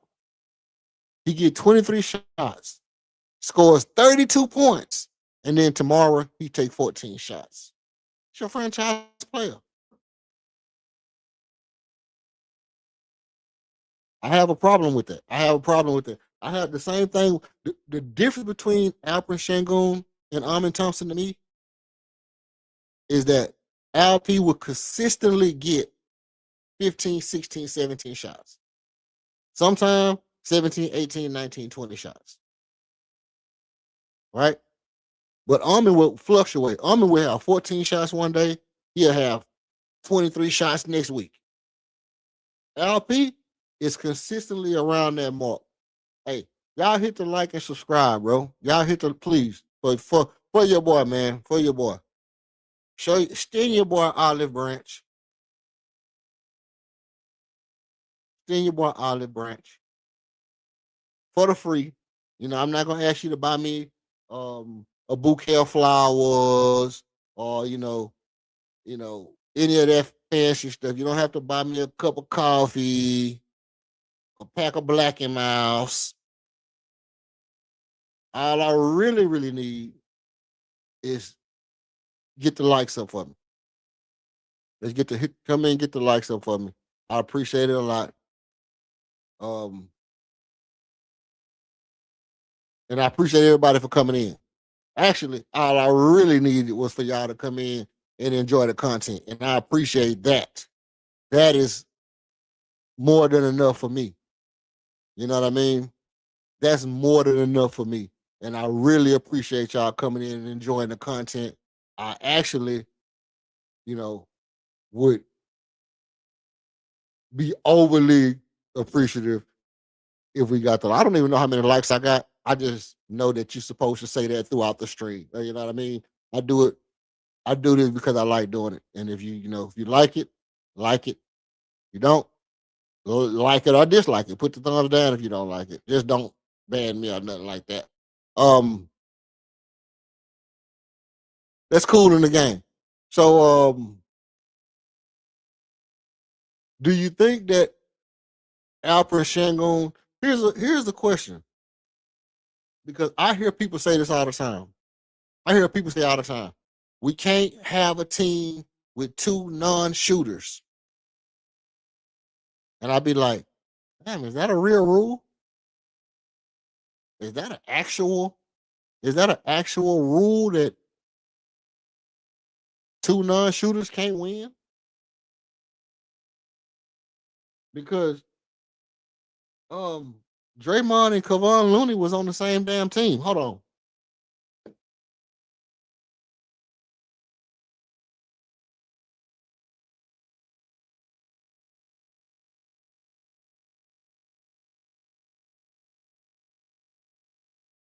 You understand what I'm saying? Draymond and Kevon Looney was on the same team. Starting on the same team. But now all of a sudden, people come up with these weird rules like you can't have a team with two non-shooters, even though both of them are all-stars. Like, but hold on. But Kevon Looney and Draymond could be on the same team, and neither of them were really all-stars. Not like to this level of superstar talent. Right? Neither player, Kevon Looney or Draymond Green, had this level of superstar talent to where you could say, it's nothing to no reason that they can't play together. But now just because Alperen Şengün and Amin are both on the ascension to being all-star players, everybody keeps saying, well, you can't have two non-shooters. You can't have two non-shooters. Well, how did Draymond and Kevon Looney win? How did Draymond and Kevon Looney build a damn dynasty? You think Draymond and Kevon Looney are better than Alperen Şengün and Amin Thompson?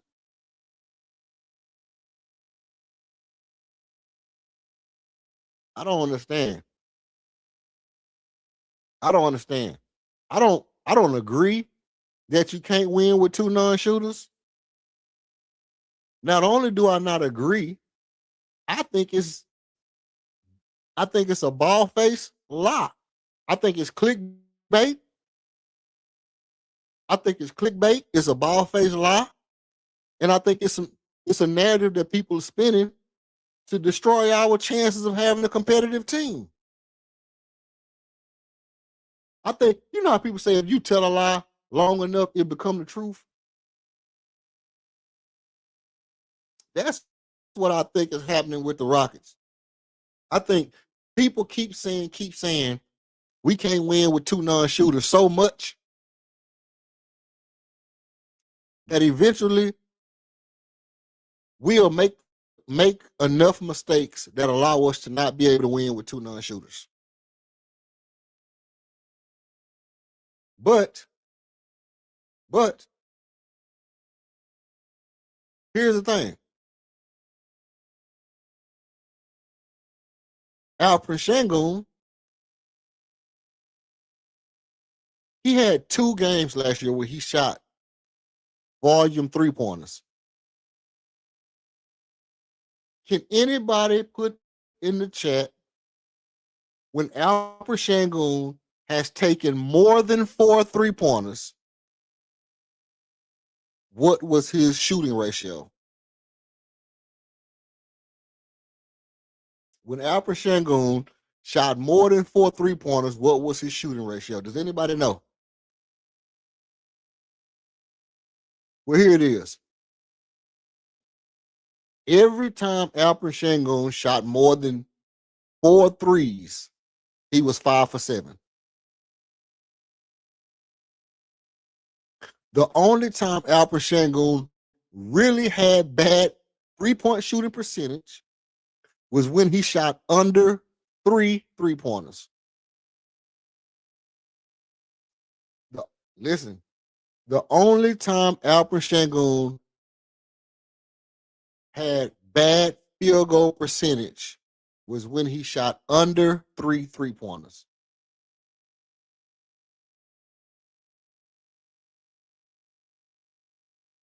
Huh? What that mean? That means if he shoots more threes, if he know he's going to shoot the threes, that means he's not overthinking it. He's not worried about missing. I'm going to take these threes. I'm going to bust you living, you know what, regardless. And I'm going to make them because I need to, because that's what my team need me to do. And he makes them at a high clip. And he's been doing it since Euroball last year. Since Euroball last year, anytime he shot over 4 threes. He been 5 for 7, 4 for 8, 5 for 6, 5 for 9. He shot great numbers when he shot more than 3 since Euroball last year. But when he comes in the game and he shoots 1 and he misses it and he starts to feel like, oh shit, maybe I shouldn't shoot. And then he comes to a point where he has to shoot, but he's already put in his mind, maybe I shouldn't shoot. Then he'll miss it. And now he's 0 for 2. So what am I saying? That's a mental thing because you got somebody on the team with hierarchy that's saying, hey, I'm the shooter. I should be the one. I'm the one that can shoot the ball. But when it comes time to shoot the damn 3, you don't shoot the 3. But then people saying Alperen Sengun can't shoot. And I'm saying, show me the game where he shot 4 3-pointers and wasn't above 50%. Go look it up. Go look it up. This is what I want y'all to do. This is what I want y'all to do. When you're listening to Rockets takes, and people say something ridiculous about Alperen Sengun not being able to shoot,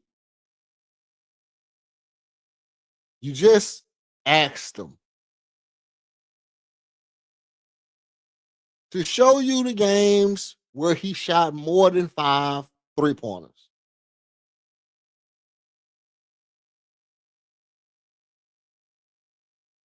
Show me the game where he shot more than 4 3-pointers. Because what they do is they conflating. Because they look at the games and they take it out of context. Because they look at the games where he misses one, says in his mind, damn, I want to win. Maybe I shouldn't shoot.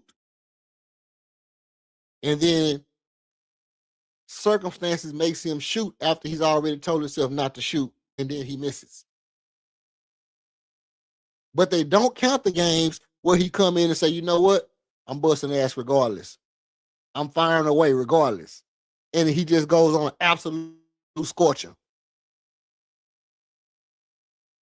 They don't count that. But what they're doing, they stats, see, stats are kind of, y'all know, stats don't tell the true basketball skill. Because everybody know that Dwight Howard can't shoot threes, but he can. Right? Andre Drummond can't shoot threes. Oh shit, but he can. How can these guys shoot threes but not be threes? It's only one thing. It's if I miss and then I say, oh shit, I should not have shot it. Or I miss and I say, well, I better not shoot it again. And then it comes an opportunity where I have to shoot it, I'm gonna miss. Because I've already put the negative in my mind that I have to overthink it. But if I come out and I'm like, this is what I need to do, then eventually, I'm gonna tell you prime example, Russell Westbrook. And he was in LA, he couldn't make a shot to save his life. Unless it was a big shot that he'll make a big 3. When he left LA, 3-point percentage shot up. He walked into LA, a below average 3-point shooter, like 33, 32, 31%. Got to LA, shot all the way down to like 20-something percent. Left LA, shot right back up to like 32, 33, 35%. Now, mind you, now he's not a great 3-point shooter by no metric, but he also was not as horrible as it would cut out for him to seem like.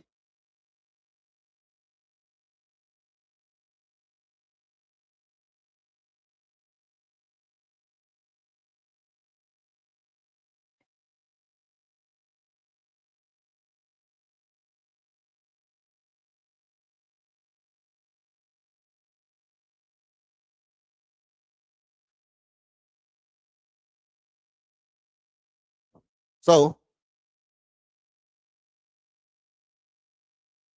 yo, shout out to the chat, man. Shout out to everybody, man.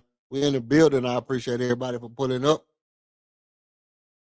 Tell me what you think. Is Amin Thompson? Let's get this. Is Amin Thompson your franchise player or Alperen Sengun? Now, this ain't about causing a divide. What I want to do is I want to address something.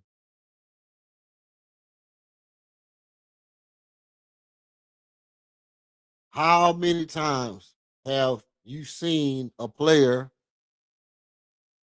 play behind a great player or a good player on the hierarchy and still become a great player or a good player? Right? I mean, Scottie Pippen wasn't going to become Magic Johnson playing behind Jordan. That's not the greatest excuse. Greatest example. But by the same token, like I said earlier, they traded Larry Hughes. They traded Ricky Davis. They traded Carlos Boozer. They traded all those guys off Cleveland so LeBron could be a star. They did the same thing with Allen Iverson. When Allen Iverson came in the league, they traded all the scorers off the team and left him on the team with just defense so that he could be a scorer. Only the players, when Kobe came in the league, they had a solid team. When Kobe started to take over and they started letting those players go, moving those players around, clearing the way for Kobe, but they brought in Shaq. So they grew together. So they was in there together, which is what we have kind of sort of with Amin and LP. They kind of growing together. But you can't leave Eddie Jones out in front of Kobe. You can't leave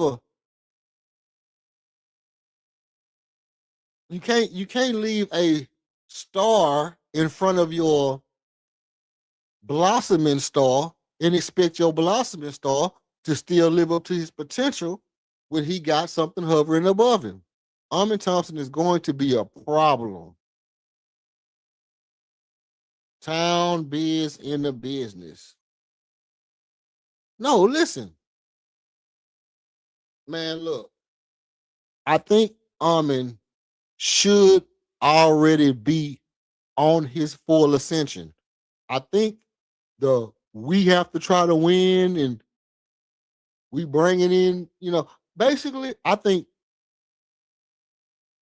last year was the year that if we would have took the draft pick, kept Jalen Green, I think last year Amin would have took a bigger leap. Because I think him being the alpha on that team, he'd have trumped over Jalen Green because Jalen Green was only taking 21 shots. He was only averaging 21 points. Well, Amin is averaging 18 on 17, 18 shots. I think if we'd have kept Jalen Green, Amin would have jumped over Jalen Green in the hierarchy and been in his rightful position. But since we traded Jalen Green and brought in Kevin Durant, Amin can jump all he want to jump. He's not going to take over Kevin Durant's spot in hierarchy because Kevin Durant has seniority. And until we get that kind of, that kind of looming, gigantic, bigger than life presence out of the way of Amin Thompson and Alperen Sengun, they can't make the jumps they need to. I think this is the last chance for Kevin Durant to win with this team, which is why I said, F it. I'd have went all in. I'd have brought in James Harden and Russell Westbrook and Kevin Durant and played them all together because you only got this last year to play on this team and be the starting option above Amin. By the middle of this season, Amin Thompson has to be shooting 21, 22 shots a game. Reed Shepherd has to be shooting 17, 18 shots a game. Alpha Shangoon, 17, 18, 19 shots a game. Guess what? Somebody not getting their 19 shots. Somebody not getting their 19 shots. And his name rhymes with Tevin Durant. His name rhymes with Tevin Durant. You're not getting all them shots, bro. For one, you know how they did Carmelo? When they made Carmelo UB3 and D. Nobody taking mid-range shots but Chris Paul. That's what they need to do to Kevin Durant. Hit the like button, hit the subscribe button, do it for free. All right, boom. That's what they need to do to Kevin Durant. They need to tell KD, hey, look.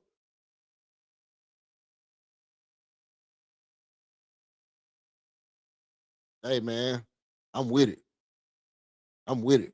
Fanbo Podcast 366. Shout out to you, man. Shout out to you, Fanbo Podcast 3638. What you got a podcast, bro? Shout your shit out, man. You want to come up here and shout your podcast out?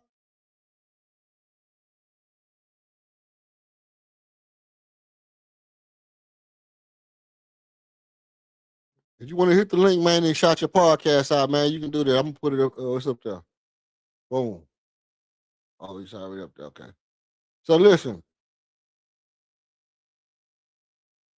Kevin Durant, at some point, he's not gonna be able to take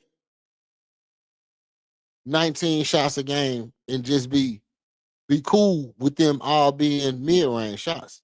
I understand the idea. I understand the idea. If I'm shooting 50% and I shoot 19 shots, let's say I shoot 20 shots. We're just gonna round it up. We know it's only 19, but I'm gonna round it up to 20 for the sake of math. If I shoot 20 shots, I hit 10 because I shoot 50%. That's automatically 20 points. Mind you, one of those is probably a 3. Bump me up to 21. I'll probably get fouled 2 or 3 times. Boom, that's my 25 points. So ultimately, he's a lock in for 25 points. He get fouled 2, 3 times. He shoot 1 3. He shoot 50%. You know, maybe he shoot 2 threes. It's still 50%. It's 40%, 40%, 50%, same thing. So he's a lock in for 25 points. Cool. 20 shots a game. In my mind's eye, I'm saying, well, hey, look, KD, hey, Kevin, this is me. This is me doing my best GM impersonation. Just like my record label executive meets general manager impression. All right, y'all ready for this? All right, clap it up. All right, here it is. Kevin, how you doing today, buddy? Well, we were kind of thinking that because of how explosive Armin is and how he pretty much gets to the basket at will, and he's shooting like almost 60% for a field goal. I mean, you do shoot 50, but 50 is good, but 60 is like, wow, buddy. Oh my God. Would you take a helping heaping dosing of that? 60% from the field. So we were kind of thinking that instead of you shooting mid-range jumpers, since you're kind of like 7 feet tall, you could do the Wemby thing. You know where Wemby shoots over guys because they can't defend him, and he's so tall that he can shoot over guys without them being able to contest. We were thinking that you could do that, but do it as Kevin Durant, one of the greatest scorers of all times. What do you think about that? That's my pitch for Kevin Durant. Just shoot threes, bro. Just shoot threes. You don't have to shoot a bunch of mid-range jumpers. Give me 5 threes a game. Give me 6 threes a game. Give me 7 threes a game. And here's the truth. If Kevin Durant was to shoot 6 threes a game, 7 threes a game, we would be a much better team. Period. But you know what he don't want to do? Fuck up his percentage.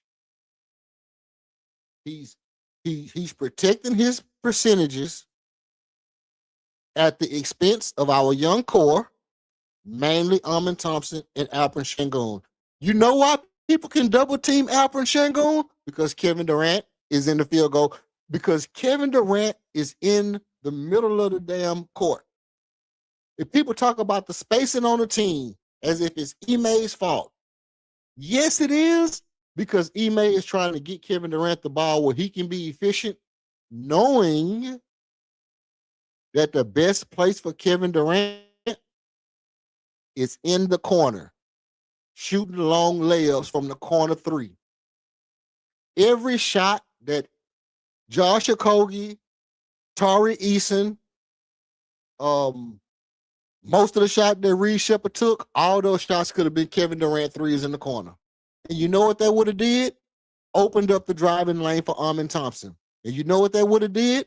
Opened up driving lanes and post-up positions for Alperen Şengün. But you know why they don't do it? Because Kevin Durant can hit 50% on turnaround jumpers. And guess what? A lot of those mid-range jumpers, he was getting fouled, he was getting pushed down. They was difficult shots. He was getting bumped off his mark. He was having to force them, fading to the side, kicking people. A lot of those shots was bad shots that he just made because he's Kevin Durant. It would have been way easier for him to just take 3 corner threes from that side, 3 corner threes from that side, 2 threes from the top. That's 12. That's 9 shots right there. And if you're making 40%, you 5 or 9 right there from 3. That's 15 points right there, and it opens up everything for the rest of the team.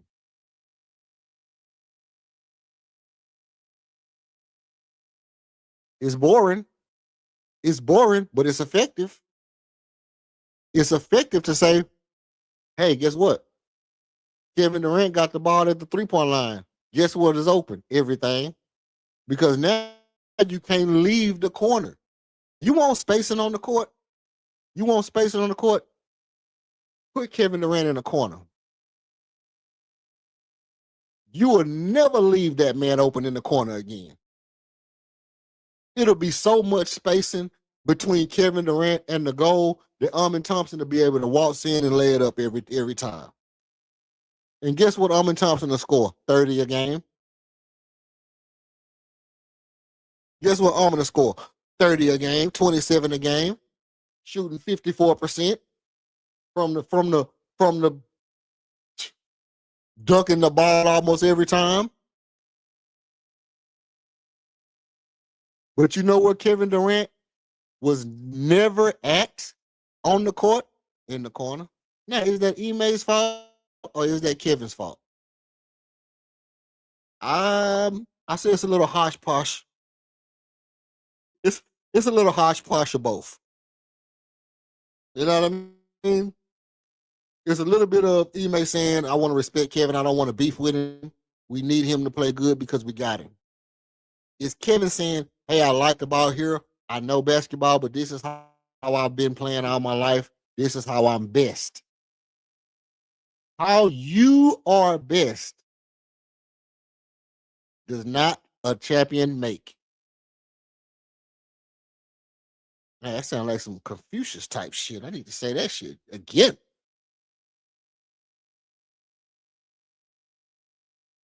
So, here's the thing. Run it up. Run it up. Run it up. Run it up. Run it up. Run it up. Run it up. Run it up. Run up the like button for me. Run up the like button for me one time. Run up the like button and hit the subscribe, man. I want all y'all to come back. I want all y'all back here again. I want all y'all to listen to me again. I appreciate everybody, man, for being in the chat. Fambo Podcast. We're gonna shout you out. Hope everybody go check out Fambo Podcast. I don't know who he is. He could have came up and shouted out his stuff. I don't know who he is, but I appreciate him putting up on your boy and checking me out. So we're gonna show the love right back to you. Yo, crazy work.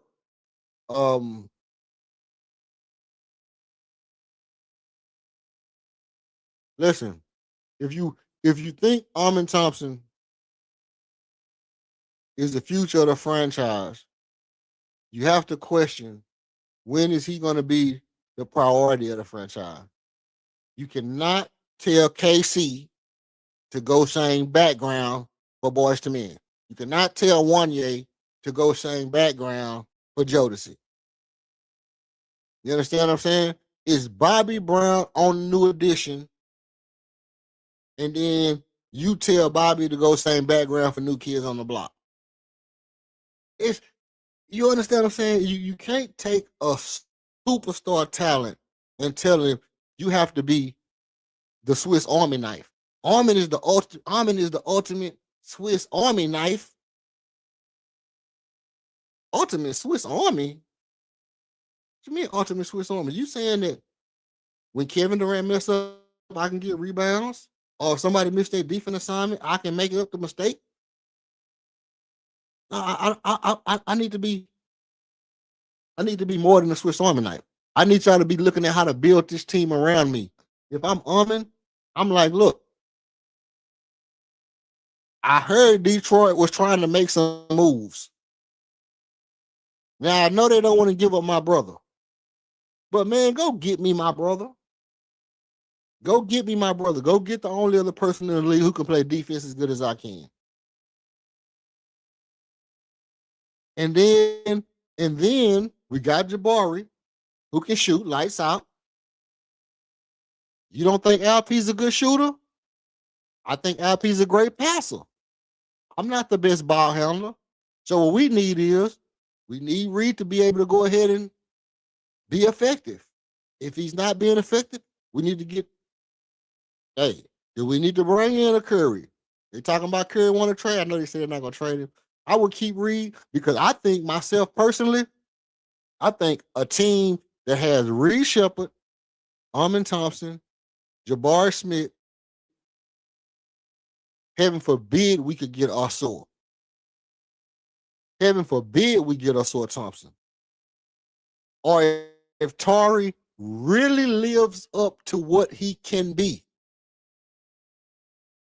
I don't know what his hang-up is, but at times, I think Tari is the perfect complement for Armin and Reed.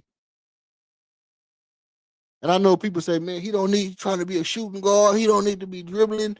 But the dude can shoot better than Armin. He damn near shot as good as Reed last year. He shot it almost as good as Jabari last year. Tari is he's a good player. Tari's a good player. And I think that in the way, if he could get back to playing defense the way he used to play defense, that's the key factor for Tari. For Tari, and I heard he's working, oh, shit, hold on. I heard that the man was working out with Metta World Peace this year. I heard that Tari was working out with Metta World Peace in the offseason.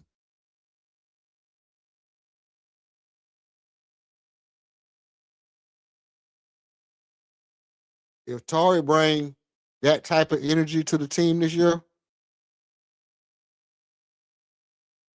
you gotta want. Let me tell you, you have to want. If you're a Rockets fan, a real Rockets fan, you have to want Tari to develop into the best shooting guard he can be. He's a better shooting guard than Armin.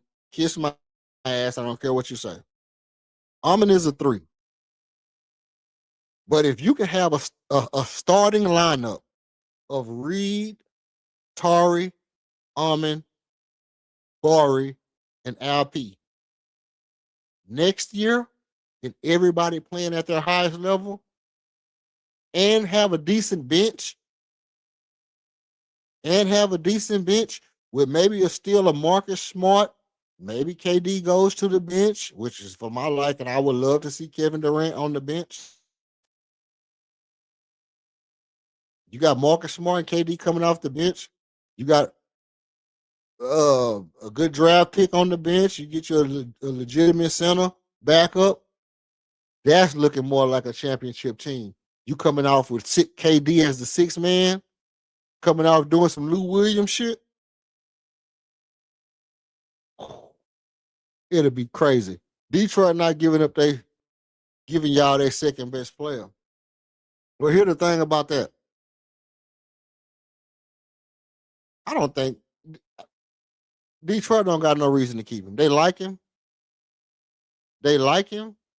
But Almond is he's not our first best player, but he's our franchise player. Asur is not Detroit's franchise player. Cade is. So if our franchise player wants to play with his brother, and we got hella draft picks, we got Kevin Durant, we got Marcus Smart, we got Reed Shepard,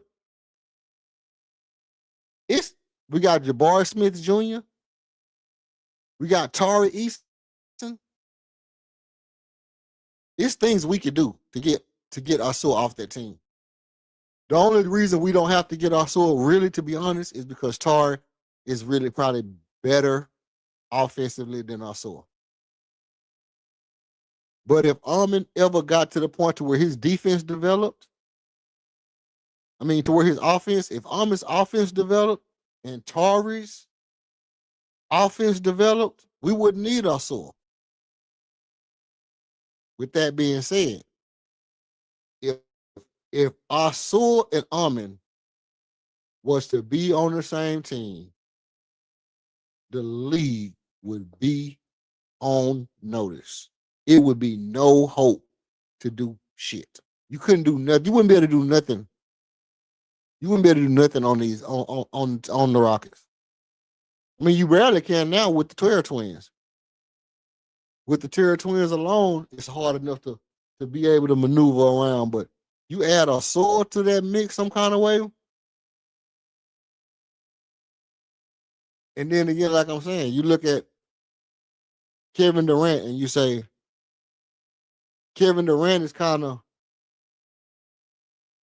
he might be in the way of Armin Thompson if he don't go to the bench. That's just my own personal take.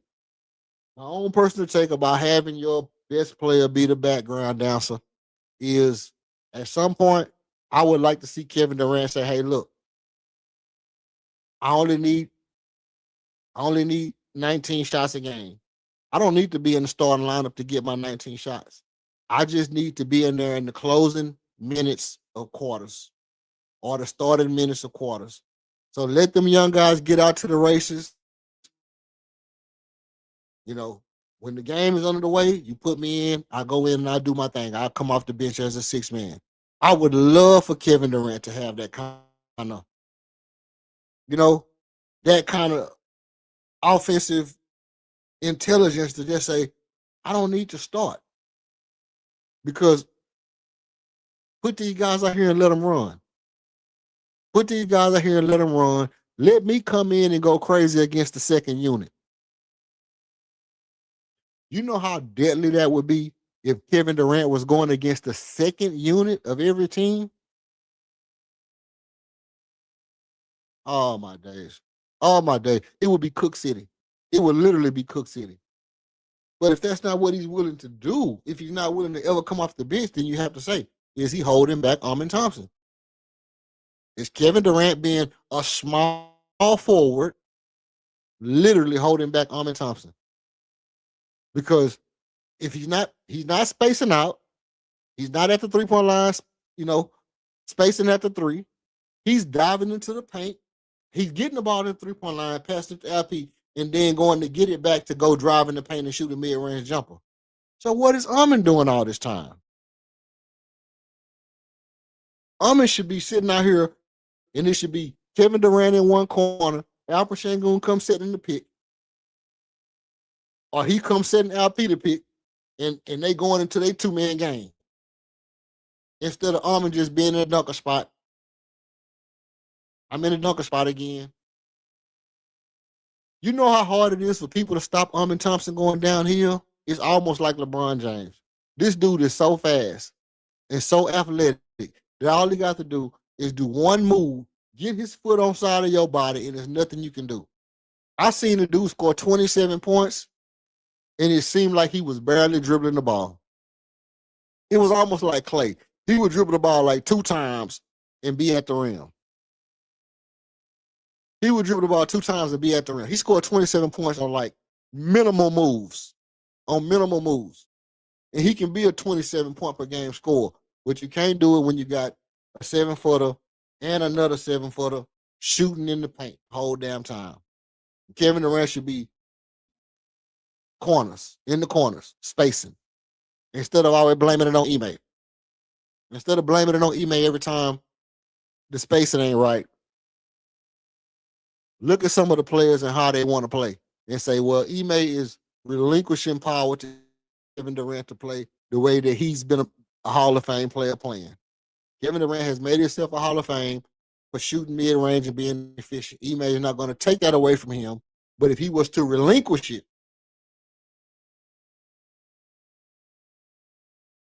it would make the team better. Shout out to everybody in the chat, man. Hit the like, man. Hit the like and subscribe. Appreciate you. Boom, boom, boom. Do it for the free. All right, let's keep going.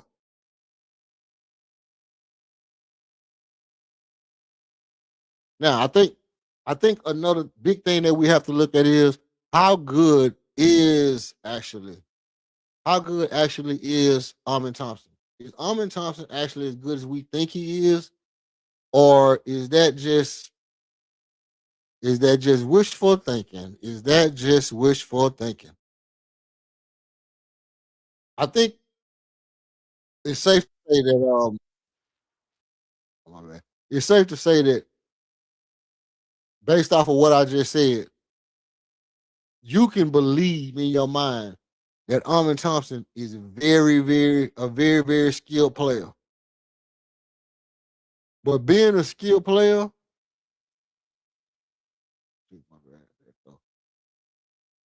is only gonna go so far.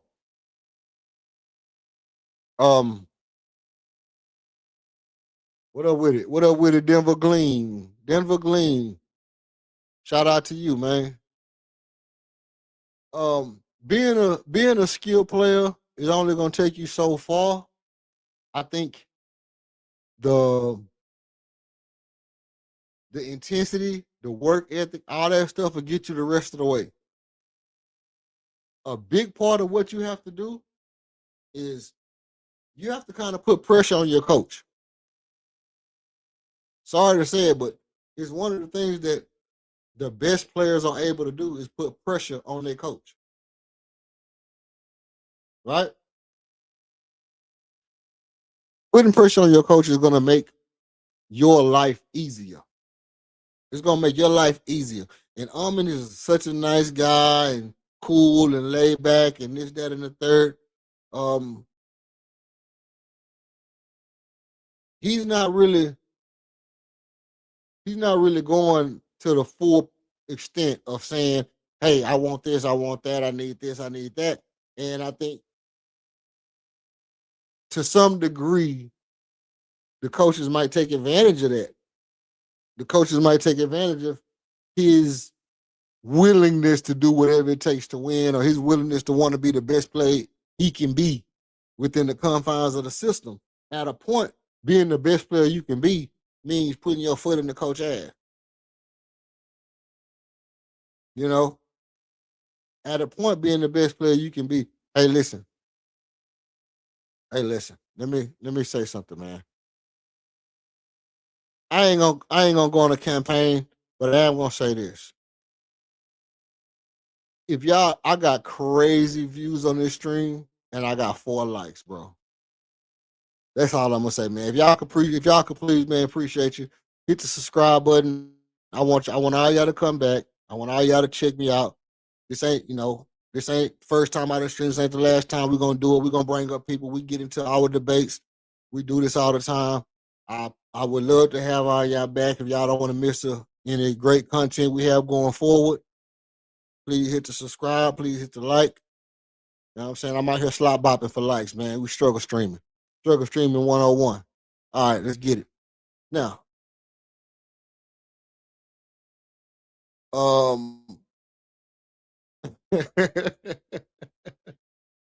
My boy say struggle streaming one-on-one is crazy. Okay, listen. Sometimes sometimes you gotta go ahead and just be like, come on, coach. You know, come on, man. Let me get my paper. I'm trying to average 25 this year. You know, if I'm arming, I go in, I walk in the GM office and I tell Raphael Stone, hey man, look, I'm trying to get to I done already signed. This ain't about no contract shit. This is about me being great as I can be. I'm trying to get 25, 26 this year. I'm trying to do 26 and 10. I'm trying to do 26, 10, 5, 2, and 2. 2 steals, 2 blocks. Y'all gonna let me eat? Y'all gonna let me be great or not? Right? Y'all gonna let me be great or not? Talk to Raphael Stone, and then I get up and I don't even go talk to Email. I be like, hey man, look, send that message to Email. When I see Email at practice, I just give him a nod, be like, let's get it. Go in practice and go crazy. All I want you to do is give me the ball, let me go yam on people. Give me the ball, let me go yam on people. I'm in the gym, I'm shooting threes. I'm gonna get up these 1,000 shots or whatever it takes for me to be great. I'm gonna get these shots up every day, and it's gonna be time to go. And by the time this season is over, Armin Thompson should have solidified himself as the franchise. At this point, you've gotten your second contract. You have to be solidified as the franchise player of the team. Let me tell you why I say that. Because if you look at when was the last time we had a franchise player? When was the last time we had a franchise player? The last time we had a franchise player was Harden, right? The last time we had a franchise player was James Harden. Now, with that being said, if the last time we had a franchise player was James Harden, you look at when did we get James Harden? It was during or right when his rookie contract was up. So right now, Amin is coming to the Rockets this year the way that James Harden came when he came. Amin is right now coming to the team like a fresh new James Harden. What can I do? Can I actually be a franchise player or not? That's the position that Amin is in right now. He's actually coming to the team with Kevin Durant on the team, mind you. He's coming to the team saying, can I be a franchise player right now? And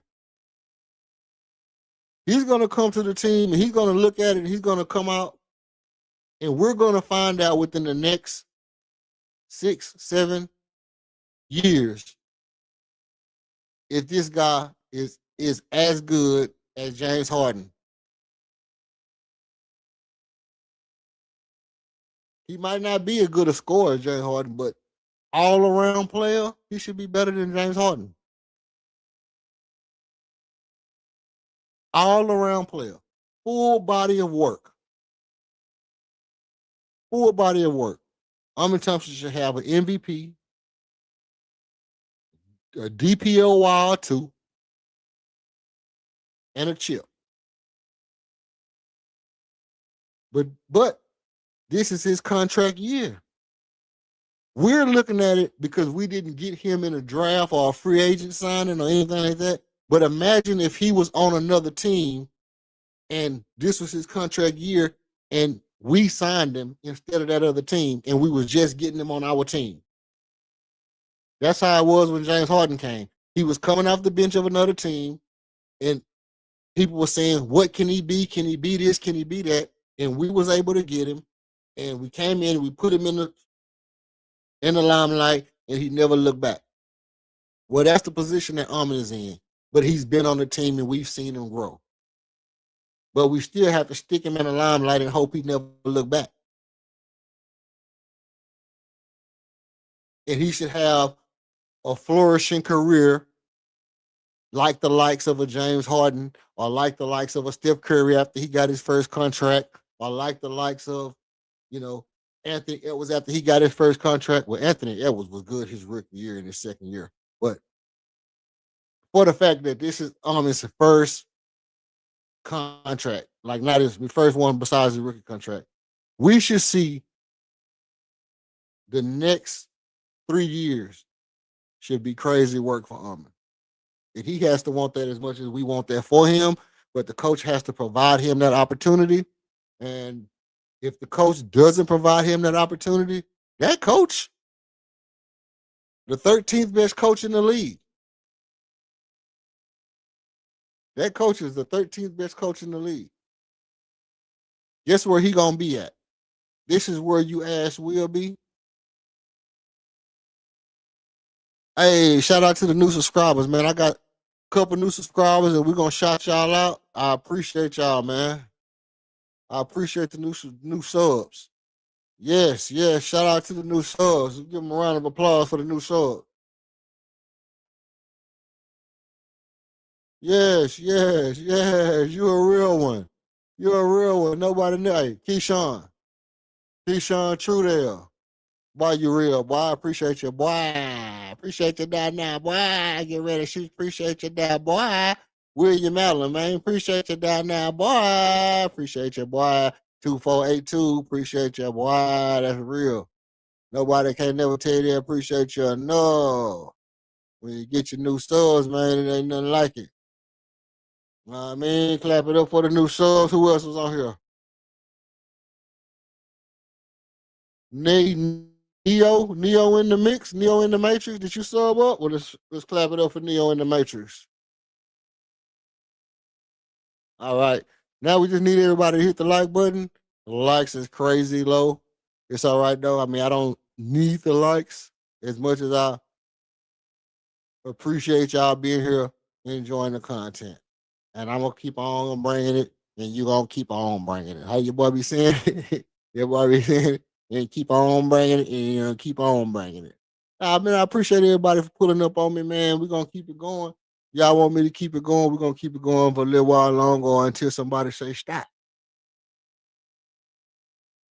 Or until somebody say stop, man.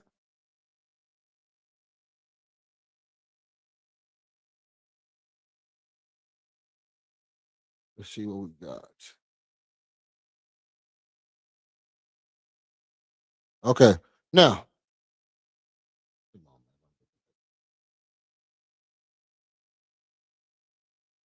Let's see.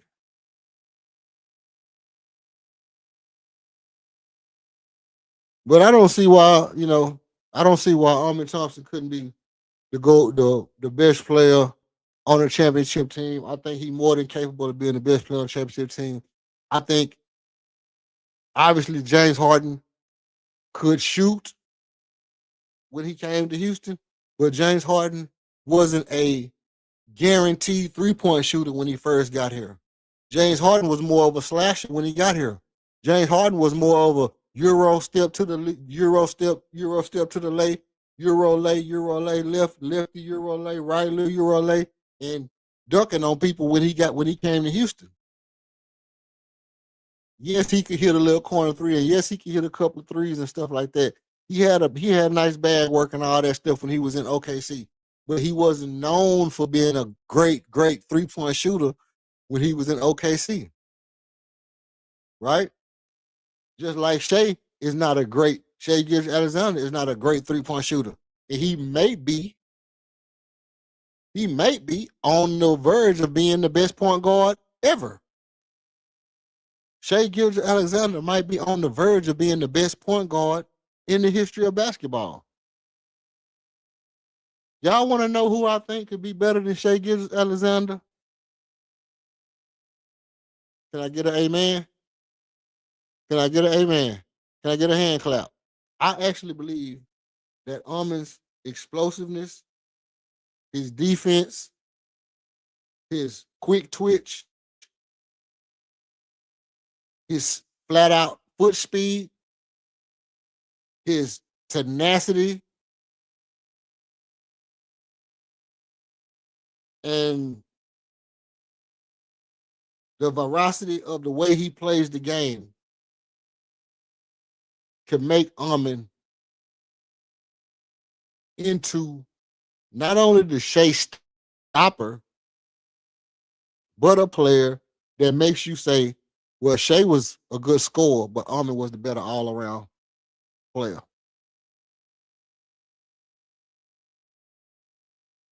Do I think Armin is a PG? No, I don't think he's a PG.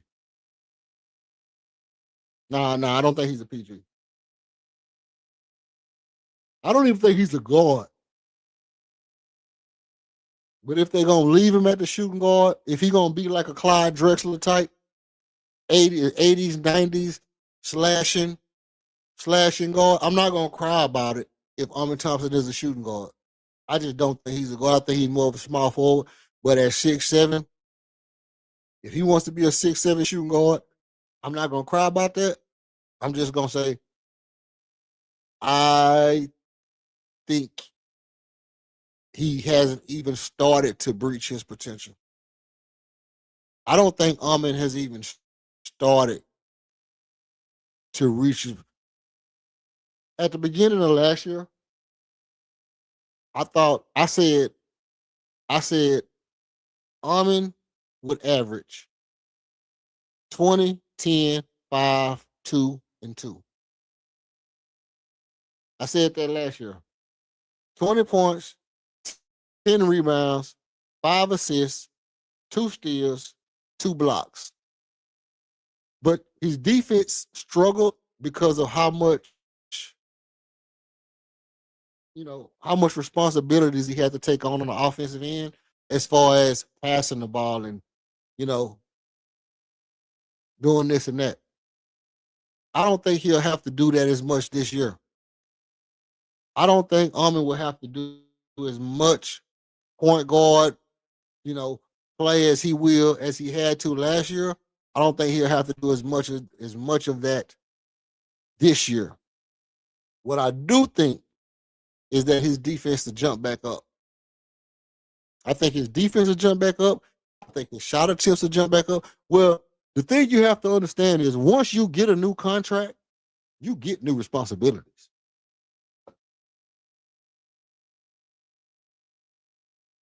When you get a new contract, you get more responsibilities. It's the same thing as people saying, "Man, we can't put old buddy on the bench because he get paid $40 million." Oh, they're not gonna bench Fred VanVleet because Fred get paid $20 million. You can't put $25 million on the bench. Well, guess what else you can't put on the bench? You can't put Armin on the bench because he get paid $25 million or whatever it is. And not only that, he just got a new contract, so his responsibilities got to go up.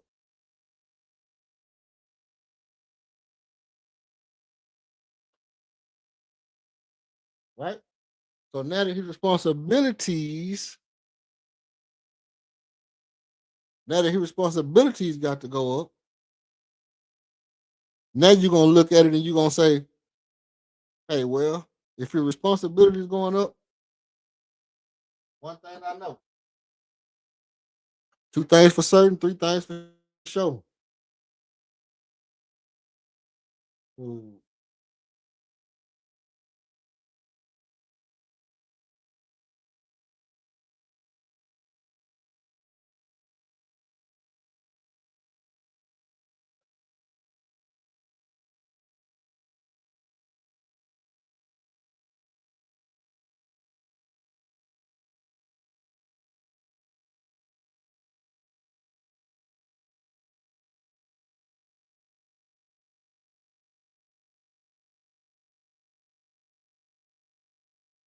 So y'all tell me what you think, man. Is there anybody for the Rockets that you would prefer to upgrade their position? And who would you upgrade their position with?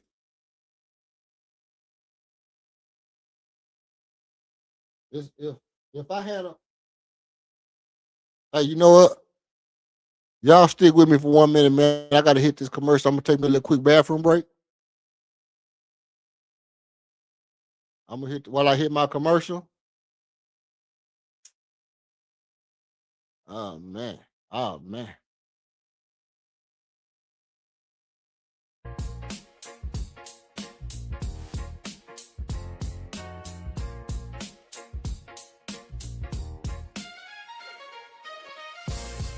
Every show needs a spark. Ours, you. Step into the spotlight for a one-on-one fire debate. Call out a take, defend your own, or a beat and teach masterclass. Winners earn bragging rights and rewards. Email redalert.rocketzone@gmail.com to lock your spot or choose a topic from our board. Thanks for supporting the movement. Tap subscribe, drop a like, and if you want to buy us a coffee, Cash App, $26 KG1. Every show needs a spark, and you are ours. Salute to you.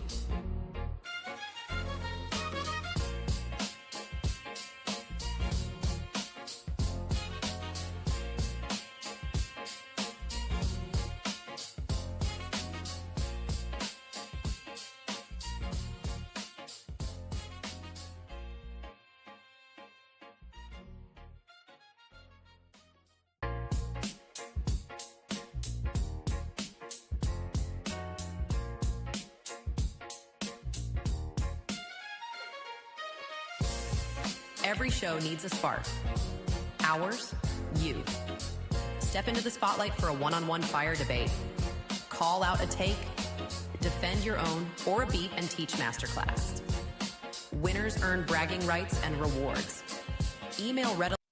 Well, yeah, people wonder where have you been?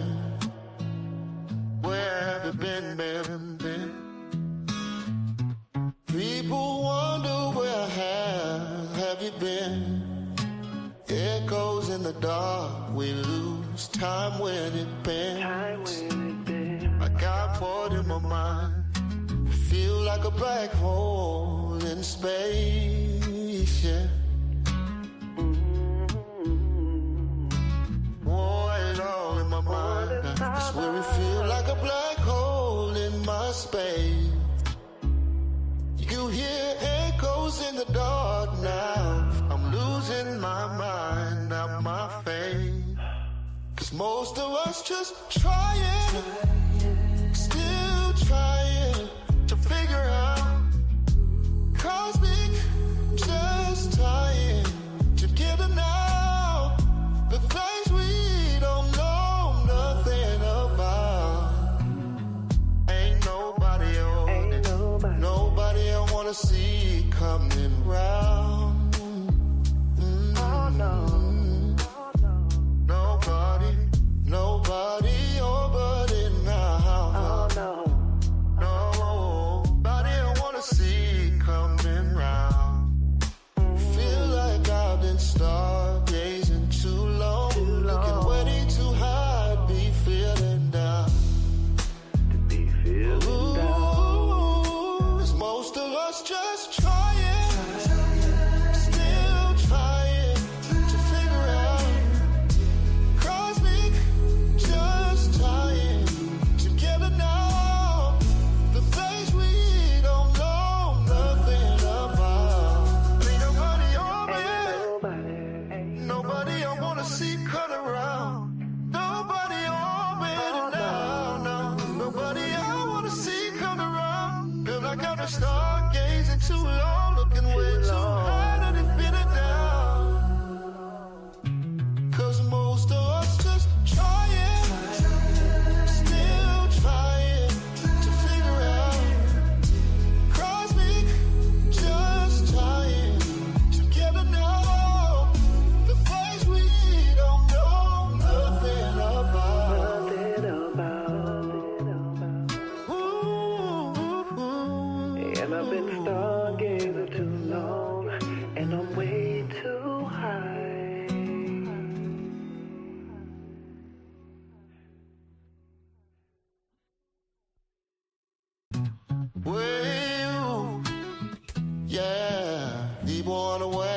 been? Where have you been? People wonder where have you been? Echoes in the dark, we lose time when it bends. I got bored in my mind, feel like a black hole in space, yeah. It's all in my mind. I swear it feel like a black hole in my space. You hear echoes in the dark now. I'm losing my mind, not my faith.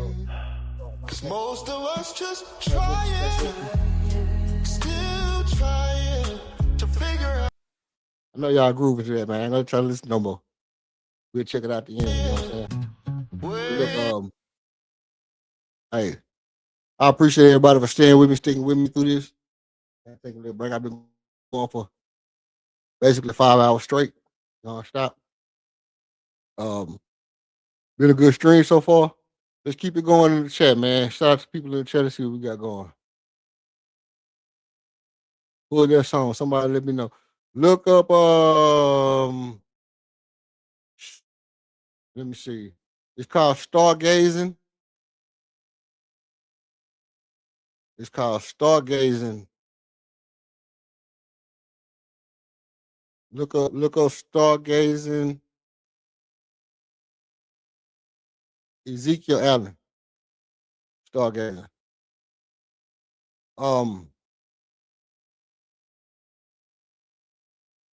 So check this out. Tell me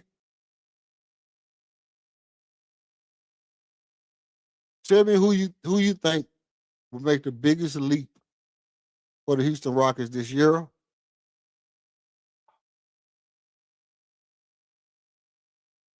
Tell me who you think will make the biggest leap for the Houston Rockets this year. And who you think might not be on the team by the end of the year? And I'll tell you what I think.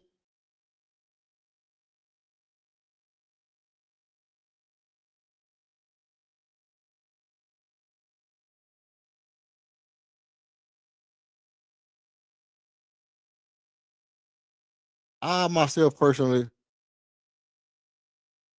I have a propensity for great defense. I have propensity for great defense and great passing.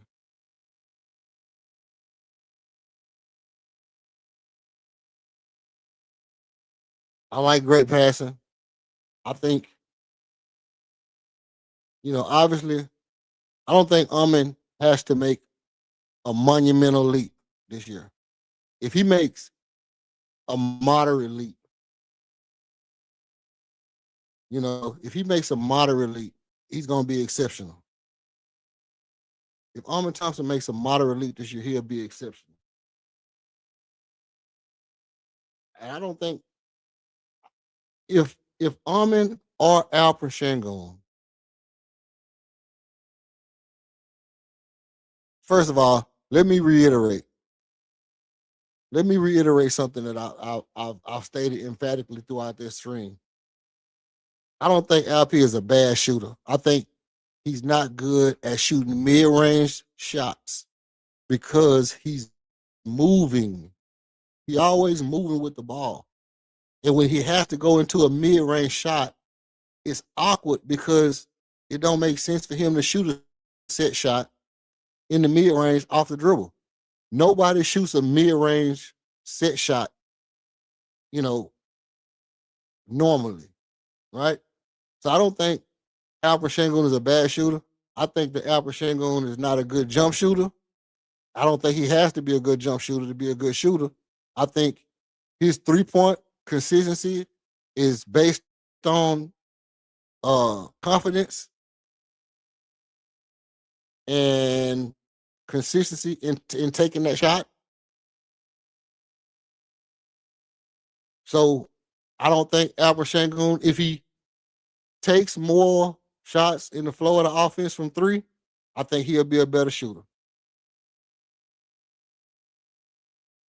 That's just what I think. Um, I think Al Pachengon is easily the best pass on the team. But I think the guy who will take the biggest leap this year will be Reed Shepard in what's going to be his third year.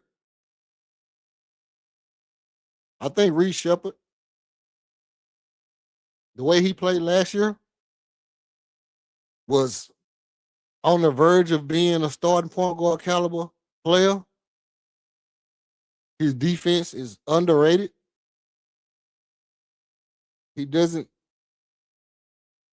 get beat more than any other person of his ilk. He gets beat as much as any other player of his ilk.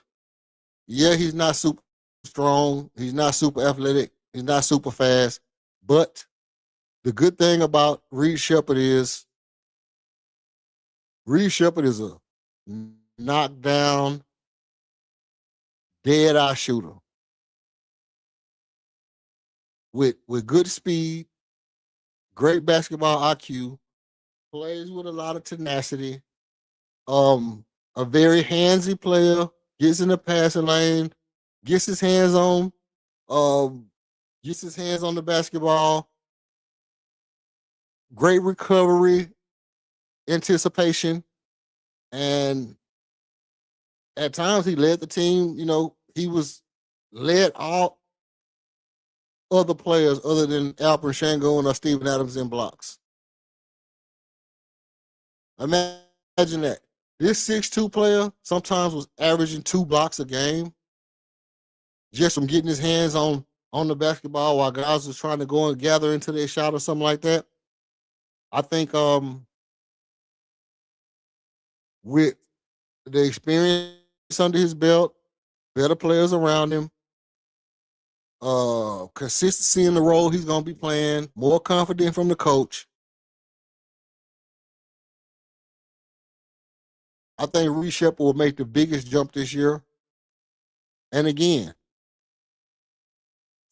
I don't see a reason why Reed Shepard shouldn't be the starting point guard of this team by the end of the year.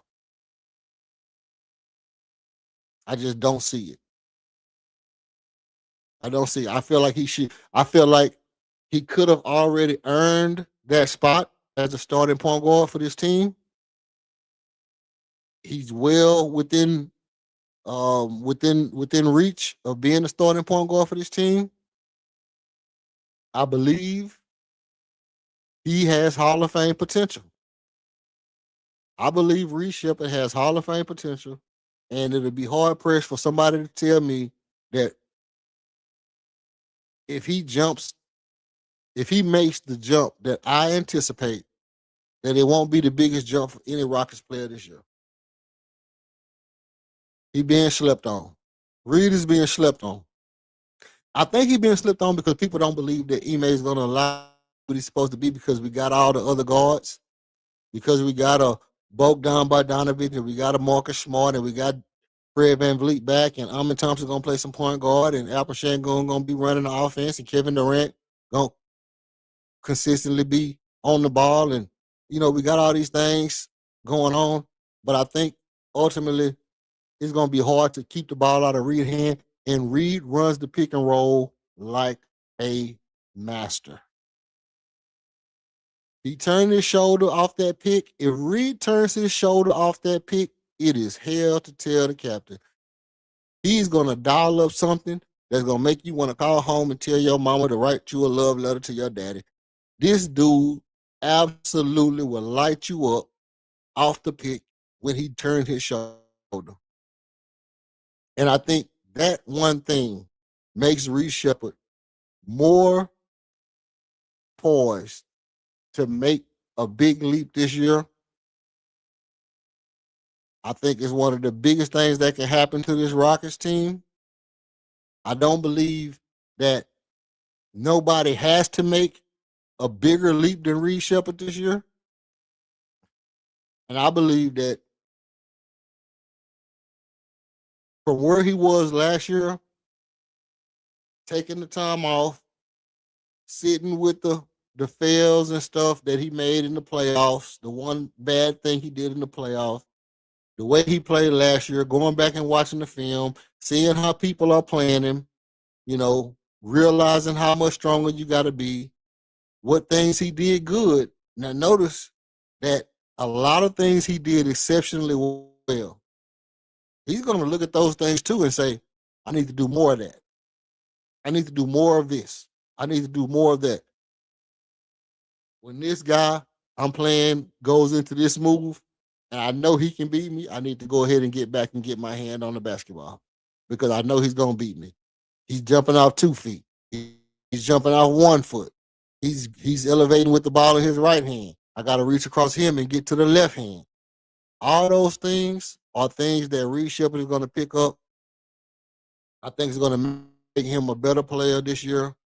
It's going to be hard to keep Reed Shepard out the starting lineup, other than the fact that they're going to go with the seniority players. And I believe Reed Shepard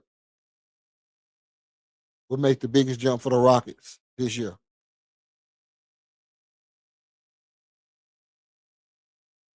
Um,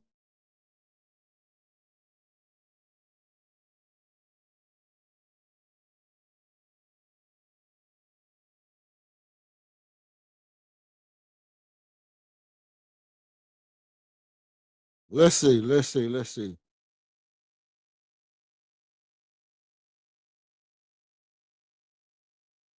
get some likes and some subs, man. Let's get some likes and some subs on here. Let's get some likes and some subs. Let's get that going on. Uh let me see what's your name. Jay Smith. Did you sub? Did you sub up Jay Smith? Let me know if you subbed up, bro. Here's a here's a here's a tape. They was talking about the Rockets scheduling. And we're gonna look at the Rockets schedule here in a minute. And maybe I'll say that for another stream and we'll just go over the schedule and see how many wins and losses we think the Rockets could actually end up with this year.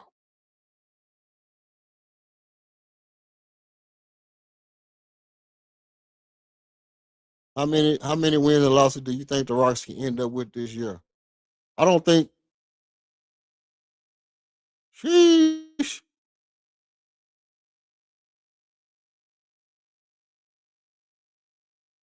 I don't think the odds makers are being legit on what the Rockets' potential is this year.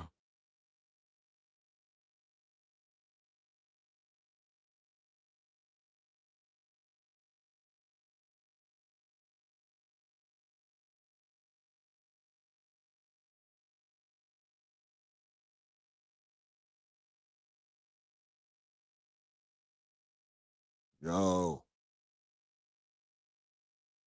But I definitely, look at the schedule and say it's not going to be as crazy as it was last year.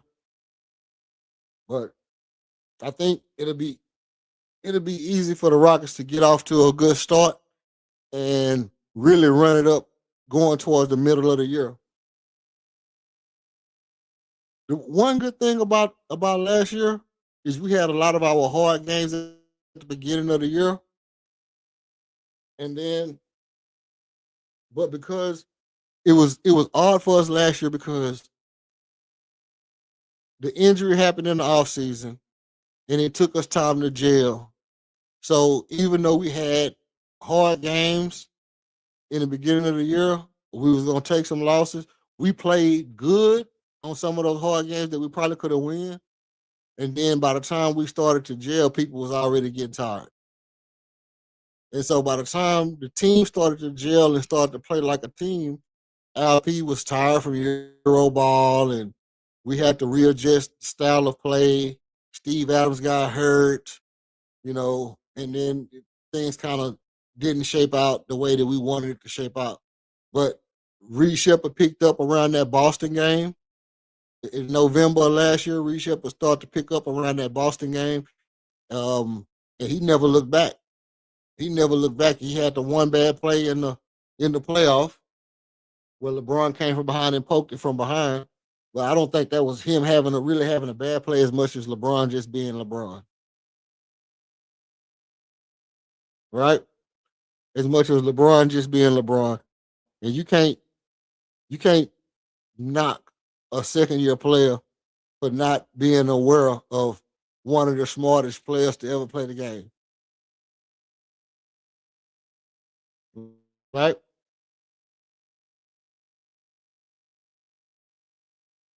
So, look, this is what we're going to do, man.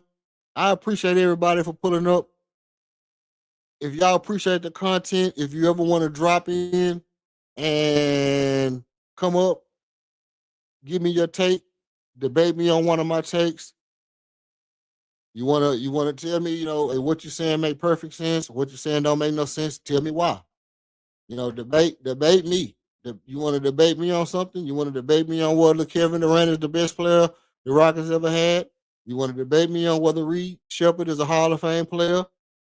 Whether Fred VanVleet does not make as big a difference as everybody say he makes? Whether Armin Thompson could be as good as Shai Gilgeous-Alexander? Well, he's a small forward, but whether he can have the impact to the Rockets that Shai had to the Oklahoma City Thunder. Hit the subscribe button, and next time I come on, the link is always in the chat. You're always more than welcome to pull up and chop it up with your boy. Everybody, I got 14 people watching. I want all 14 people to go hit the like on the way out. Please do that for your boy. And hit the subscribe. Come back and check me out. And just for Jay, man, I'm gonna play this again just for Jay.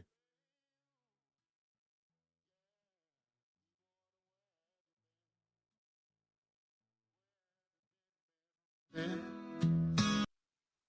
bring it back just for Jay, man. Well, yeah, deep water, where have you been? Where have you been? People wonder where have you been? Echoes in the dark, we lose time when it bends. I got bored in my mind. Feel like a black hole in space, yeah. Boy, all in my mind. I swear it feel like a black hole in my space.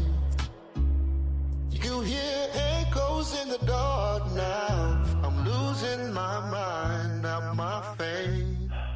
'Cause most of us just trying, still trying to figure out cosmic, just tying together now. The things we don't know nothing about. Ain't nobody on it.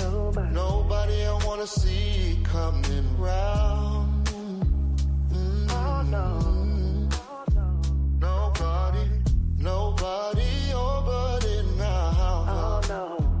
Nobody I wanna see coming round.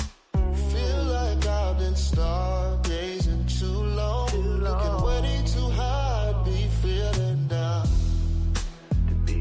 Ooh, it's most of us just trying, still trying to figure out cosmic, just tying together now.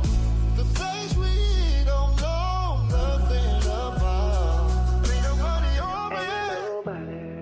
Nobody I wanna see cut around.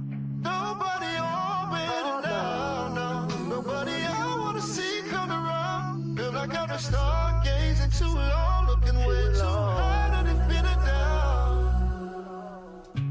'Cause most of us just trying, still trying to figure out cosmic, just tying together now. The place we don't know nothing about.